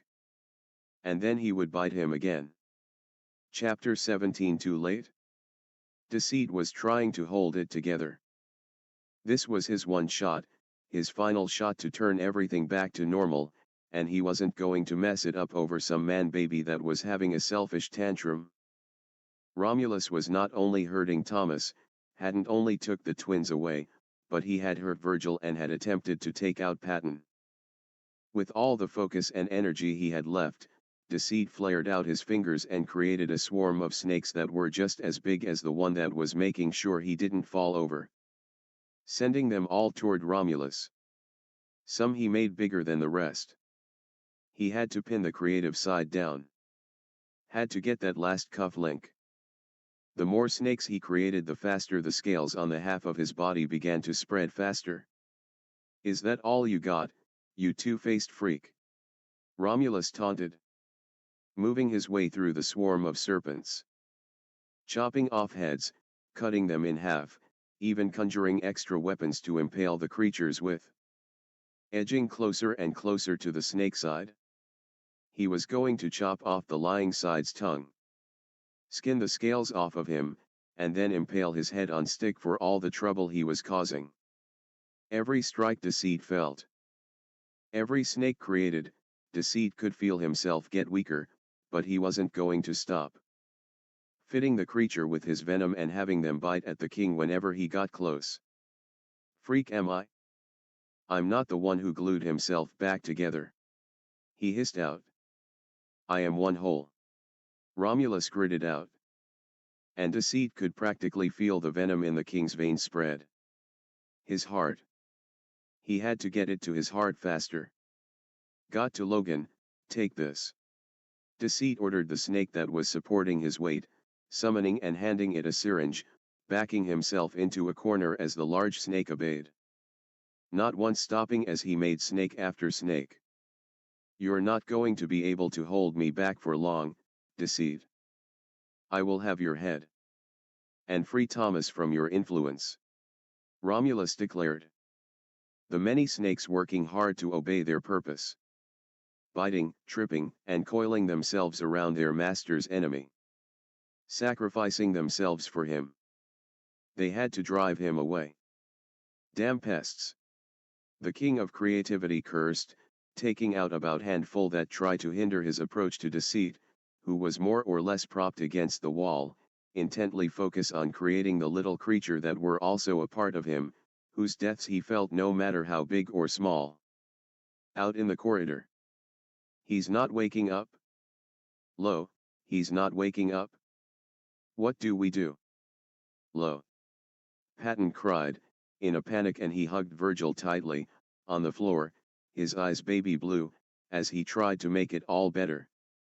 Logan had helped move them further from the door to the dungeon that Deceit and Romulus were still in. We're still fighting. Patton, you must calm down. Logan said, calmly, having had already checked Virgil's head wound. He will wake up. He assured. Romulus, why would he? Virgil's not breathing. Patton couldn't get a clear sentence out, getting too hysterical, so just blurted the most important thing on his mind. Logan cleared his throat, reminding himself to stay calm, since Patton was panicked enough for the both of them. Patton, if you would loosen your arms, I am 100% positive, Virgil will start back breathing. He stated, noting how tight the moral side was clinging to the unconscious emo. Sniffling, Patton did as Logan instructed, and Virgil took in a deep inhale of air, however he did not wake up. Oh. Patton breathed, stroking Virgil's hair in comfort. He should be fine with rest. Logan said, fixing his glasses, noting that Virgil would probably awaken soon now that Patton wasn't constricting his breathing. Off to the side his attention turned to the large snake slithering from the wall. Fascinating. He mumbled when it lifted itself to his height, depositioned the syringe in its mouth to the logical side. The large snake then opened its mouth wide, presenting its fangs. It took Logan only a few moments to deduce what was being asked of him. I didn't know Deceit could create creatures. I am going to have a long chat with Deceit after this. His abilities are quite fascinating. He murmured, as he started in on his task. Dungeon. Romulus was slowing, which was good. What wasn't good, was that Deceit couldn't move. He was so tired. He hurt everywhere. The snakes that were being killed were not as long as the one he had sent to Logan, but they were still big, and he felt it each and every time Romulus killed one. The creatures were performing their best in trying restrain Romulus, weighing down his arms, legs and torso.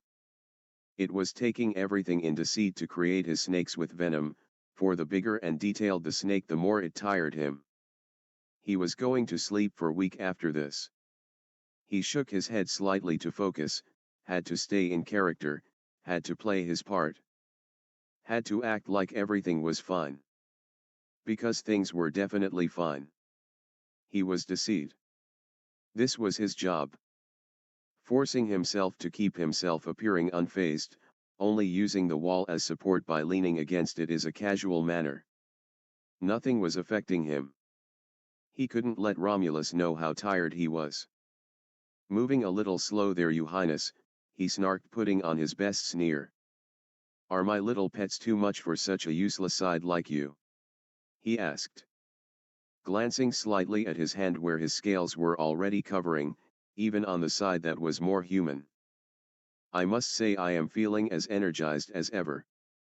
Come fight me like a man, and we will see if you say that once I tear you apart. Romulus threatened. Me?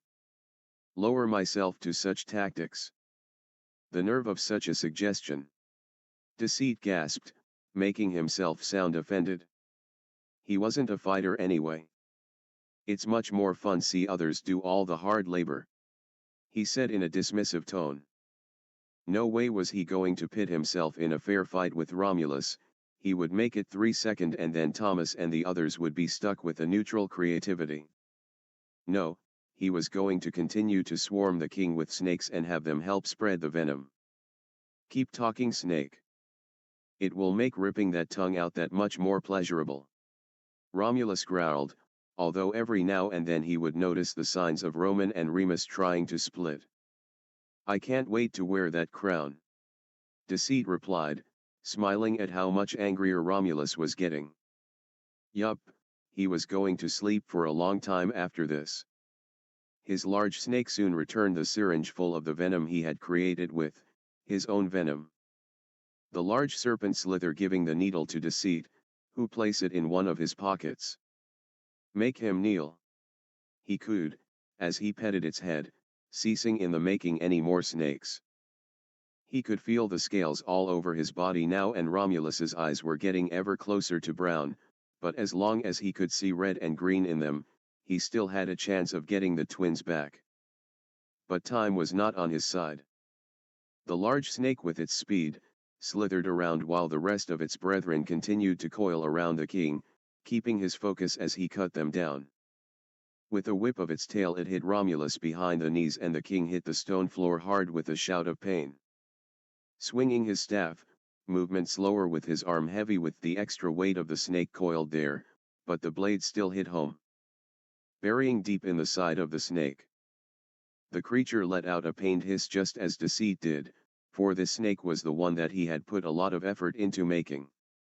He had put a lot of himself in that large snake. The creature withered in pain, before steadying itself and twirling its tail around the weapon and yanking it away from the king, disarming its master's enemies.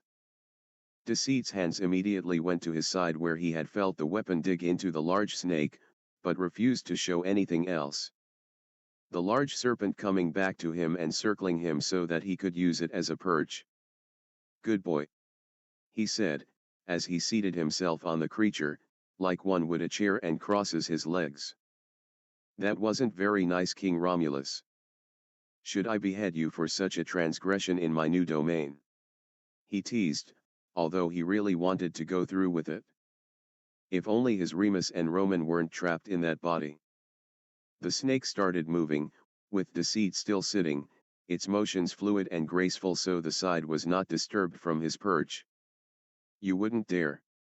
Romulus spat, struggling to get up, but the snake left alive were like anchored weights. Deceit gave his best toothy grin, as he was brought before Romulus, enjoying the view of the king on his knees before him. Ecstatic to see that his eyes were still red and green. I wouldn't be so sure. Romulus was furious. The snake had cheated. Hadn't even broken a sweat trying to fight him. Instead creating a horde of serpents to attack for him. And now he was being humiliated by being made to kneel before a dark side. Deceit had changed through the time it took the snakes to finally bring him down. No longer half snake, but full on scales, covering a human form. He glared hatefully into the serpentine eyes. No longer did the human brown eye exist on the creature in front of him. He flinched as Deceit placed both hands on the sides of his face, staring deeply at his eyes. his face coming closer as he examined Romulus's face, and Romulus getting very uncomfortable with the unnatural serpentine eyes boring into him, growled and went to headbutt the snake in the nose. Deceit moved away in time when Romulus tried for a last attack, moving instead for the last remaining green cuff link. He had wanted to check first, to ensure himself the right eye still had green in it, that Remus was still there, that all this wasn't for nothing, because he wouldn't be able to go on if it was all for nothing, that he jeopardized everything for nothing. Like with Virgil, he found some resistance, but managed to pull it free from the king's sleeve, despite the pathetic attempt at useless threats and the struggle he had tried to put up. The burst of energy released would have thrown him back if his large pet were not there to brace him, keeping him standing tall. The creature wasn't going to live much longer with the injury Romulus had dealt it. Deceit was mainly the one keeping all the snakes left alive and solid. But he was losing his grip on them slowly. However, the removal of the cuff link did nothing. Romulus was still there, and if Deceit was reading the king's expression right, even he himself was surprised that he had not split. "Ha," he laughed. "You lose." Romulus cheered. Deceit could see the other three sides inch into the room, no doubt hearing that things had gone silent. However, he didn't acknowledge them, for he was too busy thinking, trying to find where his plan had failed. He couldn't have been too late. His eyes still were red and green. But Romulus was still here, laughing at him. His eyes were burning, for he wanted to cry but refused to show his enemy weakness. He hurt everywhere from the tortuous murder of his snakes, the pieces of himself, that had battled Romulus and yet had met an end with the blade. And he was so tired. So damn tired. Deceit gritted his teeth, as his emotion threatened to explode out of him. And all he wanted was to cuddle with Remus, who would make it all better with his ramblings and ridiculously horrible attempts at gift and adventures. He wanted everything back in balance again.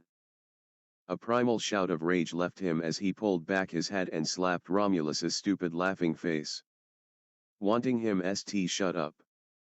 And he did it again, when the bastard just kept laughing. And again. And again. "Remus, you bastard!" he shouted, over the king's manic laughter, as he kept hitting him, balling his hands into fists, as the large snake started fading. "You promise?" he shouted, no longer worried about holding everything in. "You promised you'd come back to me." Virgil, who was leaning heavily on Patton, had never seen Deceit so distraught, so broken down before. Had never known the lying side scales could glow and spread, making Deceit look like a reptilian humanoid from a sci-fi show. It scared him. It made him want to go join him too, though, because if Janus was breaking, then that meant Roman wasn't coming back, for real this time. "You bastard! Give him back!"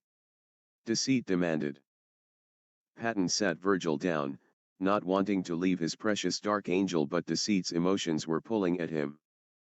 The snake's emotions were painful to see. Deceit was only vaguely aware when a hand touched his shoulder. But it had to be Patton, for only the heart seemed to have a calming effect when it come to emotions, and slowly the snake side stopped beating in the king's laughing face. Bastard acted like he hadn't even felt the hits. "Calm down, Janus," Patton mumbled.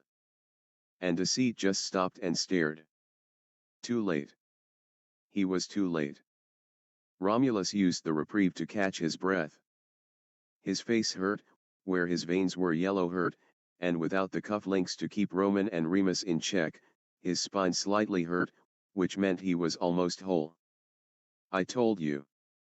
I am what's best for Thomas," he reminded with a winning smile. No, he had to do something. But what if he did something wrong? Deceit was breathing heavily now as he tried to control himself to put himself back together. He couldn't have failed both twins. Patton was pulling him away from the grinning king, who was still on his knees. Deceit refused to let the bastard up. He refused to let go of the snakes anchoring him down. Consequences be damned, he was going to get the twins back. Virgil, who was trying to keep it together because Deceit was breaking down for the both of them, was biting his thumb in thought.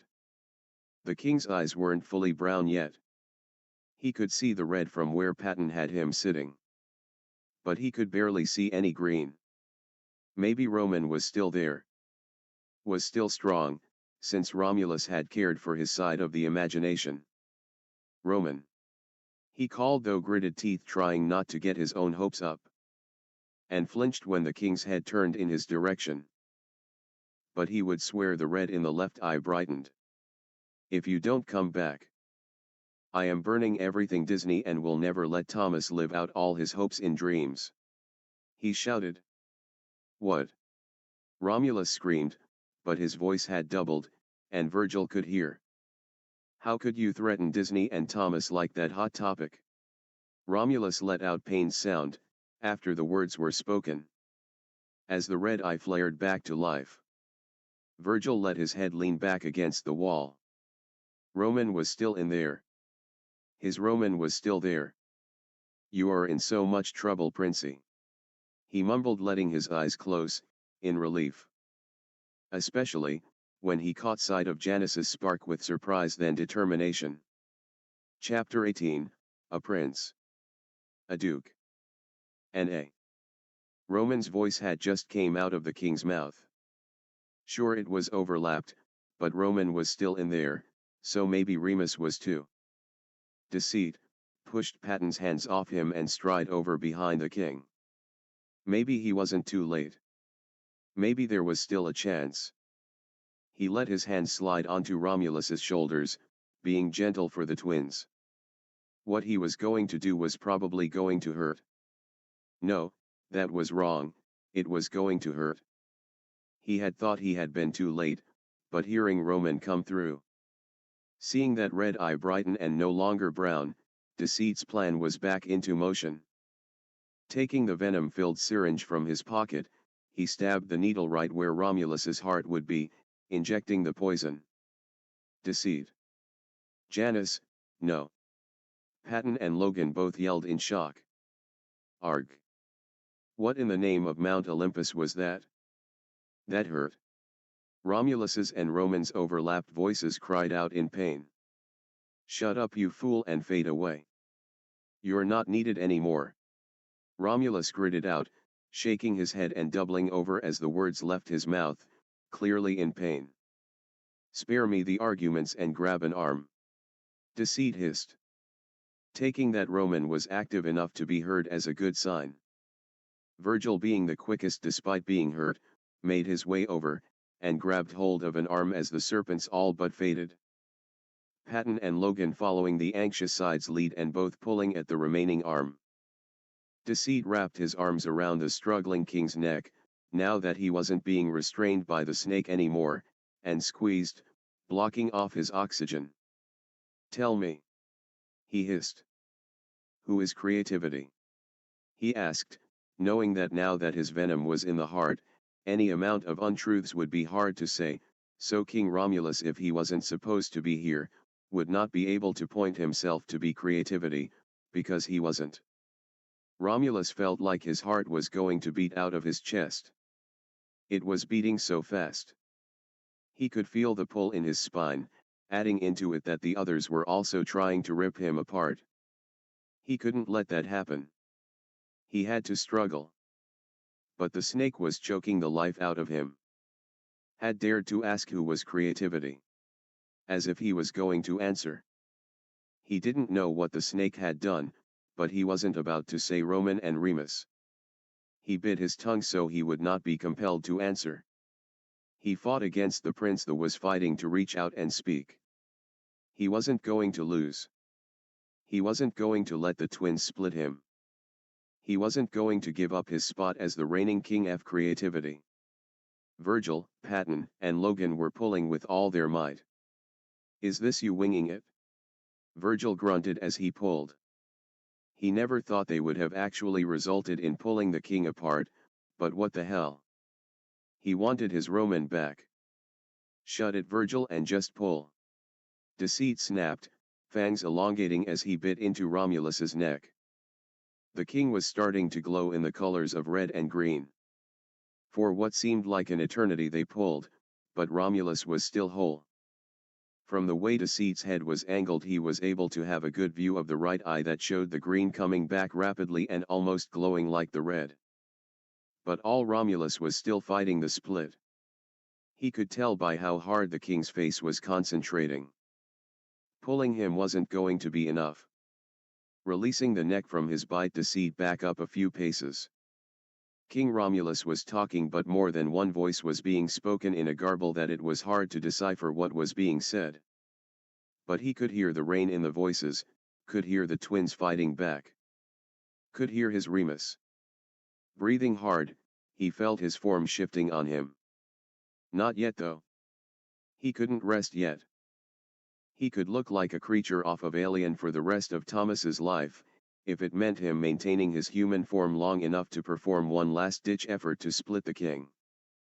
Keep pulling, no matter what. He hissed. The three other sides looked at him, watching him as his shape wavered. If he could make his snakes melt through walls and he himself had the ability as a side to pop in and sink out whenever he wanted. And if Romulus could force Roman and Remus to stay fused, then Deceit jumping in should be no different. He should be able to fuse as well. Hope this works. He mumbled, and lunged forward. Just like in Steven Universe, he said, trying to reassure himself. Shifting into a snake midway as he melted into the king's back. Deceit, no. Logan warned, too late. Ah. No. Get out of me. Romulus shouted, the whites of his eyes that were black still, now turning yellow. He could feel the scales popping up on the side of his face, ruining his beautiful face. That creature was inside him. He could feel him slithering through him. The slimy snake was going to destroy him from the inside. Between the three sides in him now he was going to be clawed through. Patton, please. He begged, hoping he could pull at the heartstring and get him to help him. Don't let him destroy me. Oh, not good. Not good. Patton was chanting, but did not stop pulling him. What now? Virgil asked, looking to Logan, who had stopped pulling. The logical side observed the amount of energy coming off the king now. Building up like the pressure in a shaken soda bottle. The red and green lights emitting from Romulus growing brighter, with a tint of yellow outlining them. We have to get out of this room. Logan said, between being fascinated to horrified. We must go now. He urged as the king started screaming and wailing, shaking out of their grip. Logan grabbed both Patton and Virgil and bolted for the exit. Just as they took cover, a horrifying wail was heard, accompanied by a blinding bright light, that lasted for 1 whole minute, before Logan even considered peeking back into the dungeon. The three sides held their breath as one by one they peeked inside. And couldn't help but gasp at what they saw. The room looked like it got scorched by fire, but getting to their feet slowly were Roman and Remus. What in the name of everything Disney? My head. Roman said, rubbing at the back of his head. Remus was patting at himself, before glancing at his twin. We're back. He grinned. In one piece sadly, but we're back. Did you have to be so pushy in the end? Roman asked. I thought we were going to work together to escape him. I didn't shove you, you shoved me. I kept our treaty. Remus pouted. For once. He added. You bit me just before we finally split. Roman accused. No, you bit me. Which is quite incest of you, brother dear. I didn't know you swung that way. Remus grinned. Roman made a face. Roman. Patton cheered, running in, interrupting the brothers. You're back. The moral side grabbed the creative side by the face, turning it this way and that, as parent would to check a child. Tears pooling around his eyes. Yes. I apologize for all that has happened. It was not our intention to fuse, but slap. Virgil interrupted Roman by slapping him across the face, holding onto Patton as support, since he was still hurt. Virgil. Roman said, looking shocked and worried.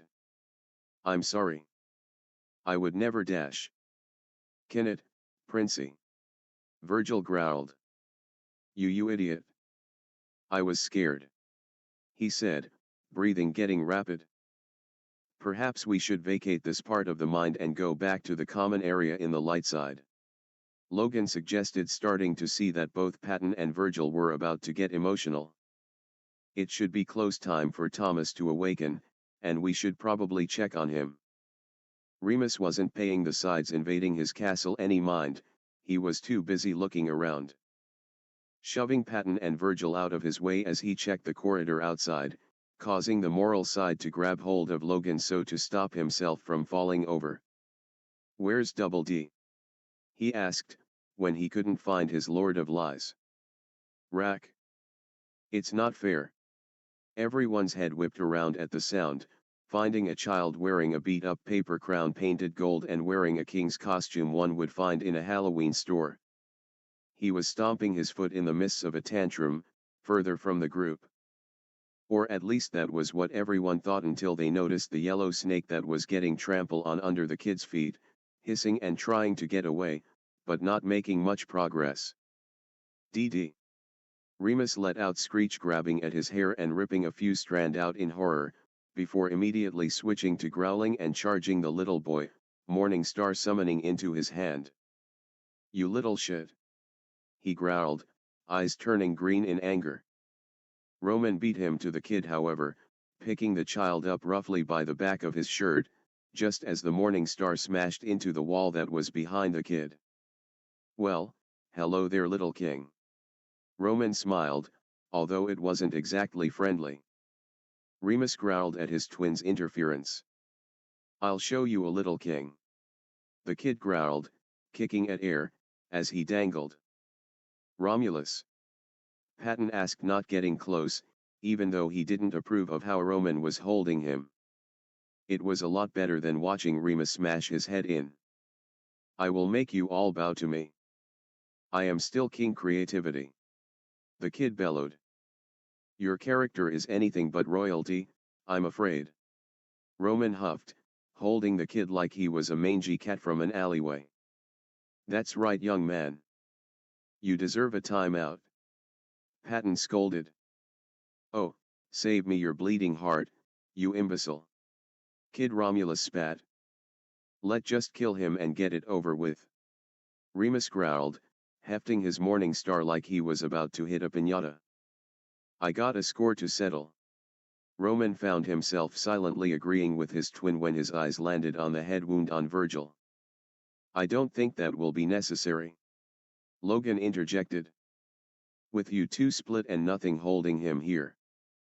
He should fade in 3, 2, 1.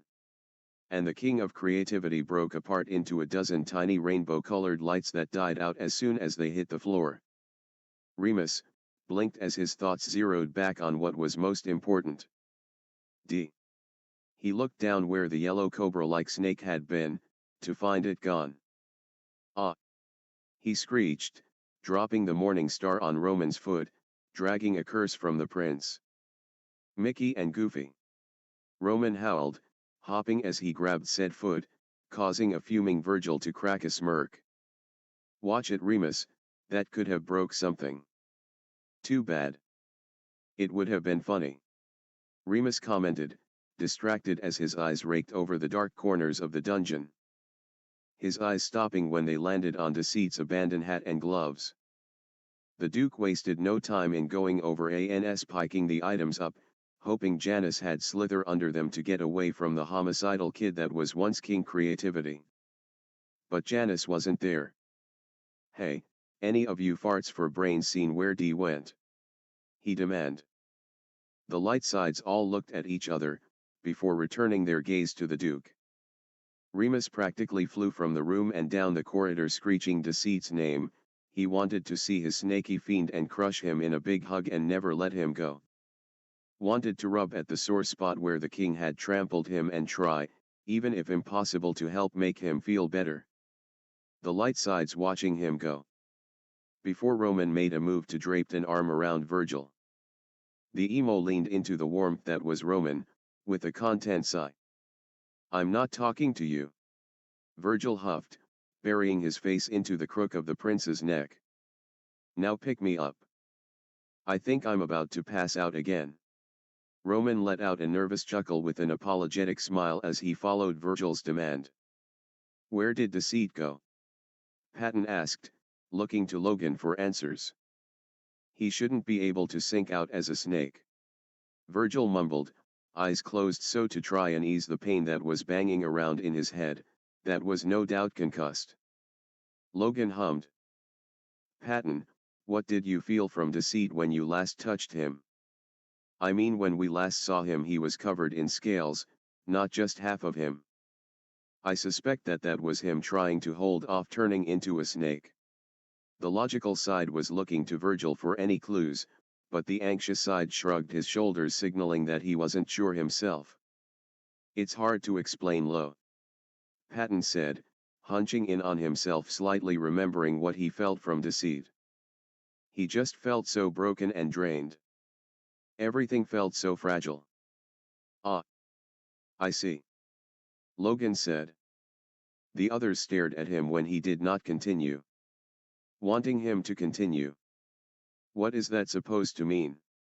Remus screeched, popping into the room and grabbing the logical side by his tie. "Spill it, dork. We are all sides of Thomas, and therefore run on a specific amount of energy, especially with using our abilities." Now, while he had tricked Romulus into thinking he could create stuff in the imagination dash, Remus growled and with a flick of his hand had Logan's tongue falling out. "Blah, blah, blah. I was there in the Dark Lord with Sing-a-lots and saw everything. Those snake are a part of D. He puts himself in them. Yes, that takes a lot out of him. Now hurry it up, whale penis." Logan wiped a hand over his mouth as his tongue was back where it was supposed to be, looking annoyed. "If you insist. I believe he overdid it. And while we have yet to see what would happen when we give everything, I hypothesize that," the logical side stopped, when Patton touched his arm. Seeing the dad side staring worriedly at the Duke, Logan took a moment to access the Duke, who if possible had gone pale. "Shit on an ice cream cone," Remus screeched. "My double D." And before anyone could stop him, the Duke was gone. Patton grabbed at Logan's hand pleadingly. "A side can't die, right?" he asked. Logan noticed everyone staring at him for the answers. "Sadly, I am unsure it is possible. I almost forgot," Remus said, pooping back in and taking a tight hold on Logan's tie again, practically choking the logical side. "You're coming with," he said, popping both of them out with a snap of his fingers. "Remus." Roman bellowed. "Hold on to me, Patton. I can follow him," he said, keeping a tight grip on Virgil, who was no longer responding to anything around him. Dark side common area. Deceit dragged himself on the floor, not know how he was able to pop back home. He had honestly wanted to stay and hug Remus. He know it had work. He felt the shift of the mind writing itself deep in his bones as soon as he pushed the twin apart. He also felt the moment a regressed king creativity stomped on his head and back, and was only vaguely aware when the stomping had stopped. After that it was like he was moving in a trance. He felt pulled to his room and he couldn't fight it. Not even for Remus. He was only able to stop for a moment to grab the octopus plushie from the couch with his tail as he slithered his way up the stairs, carefully, as his back was and ribs were hurting him so bad. He was cold, he was tired. And when he saw his room come into view, he let out a tired but satisfied hiss to see that somehow, the mind had fixed his door. He didn't know the mindscape could do that.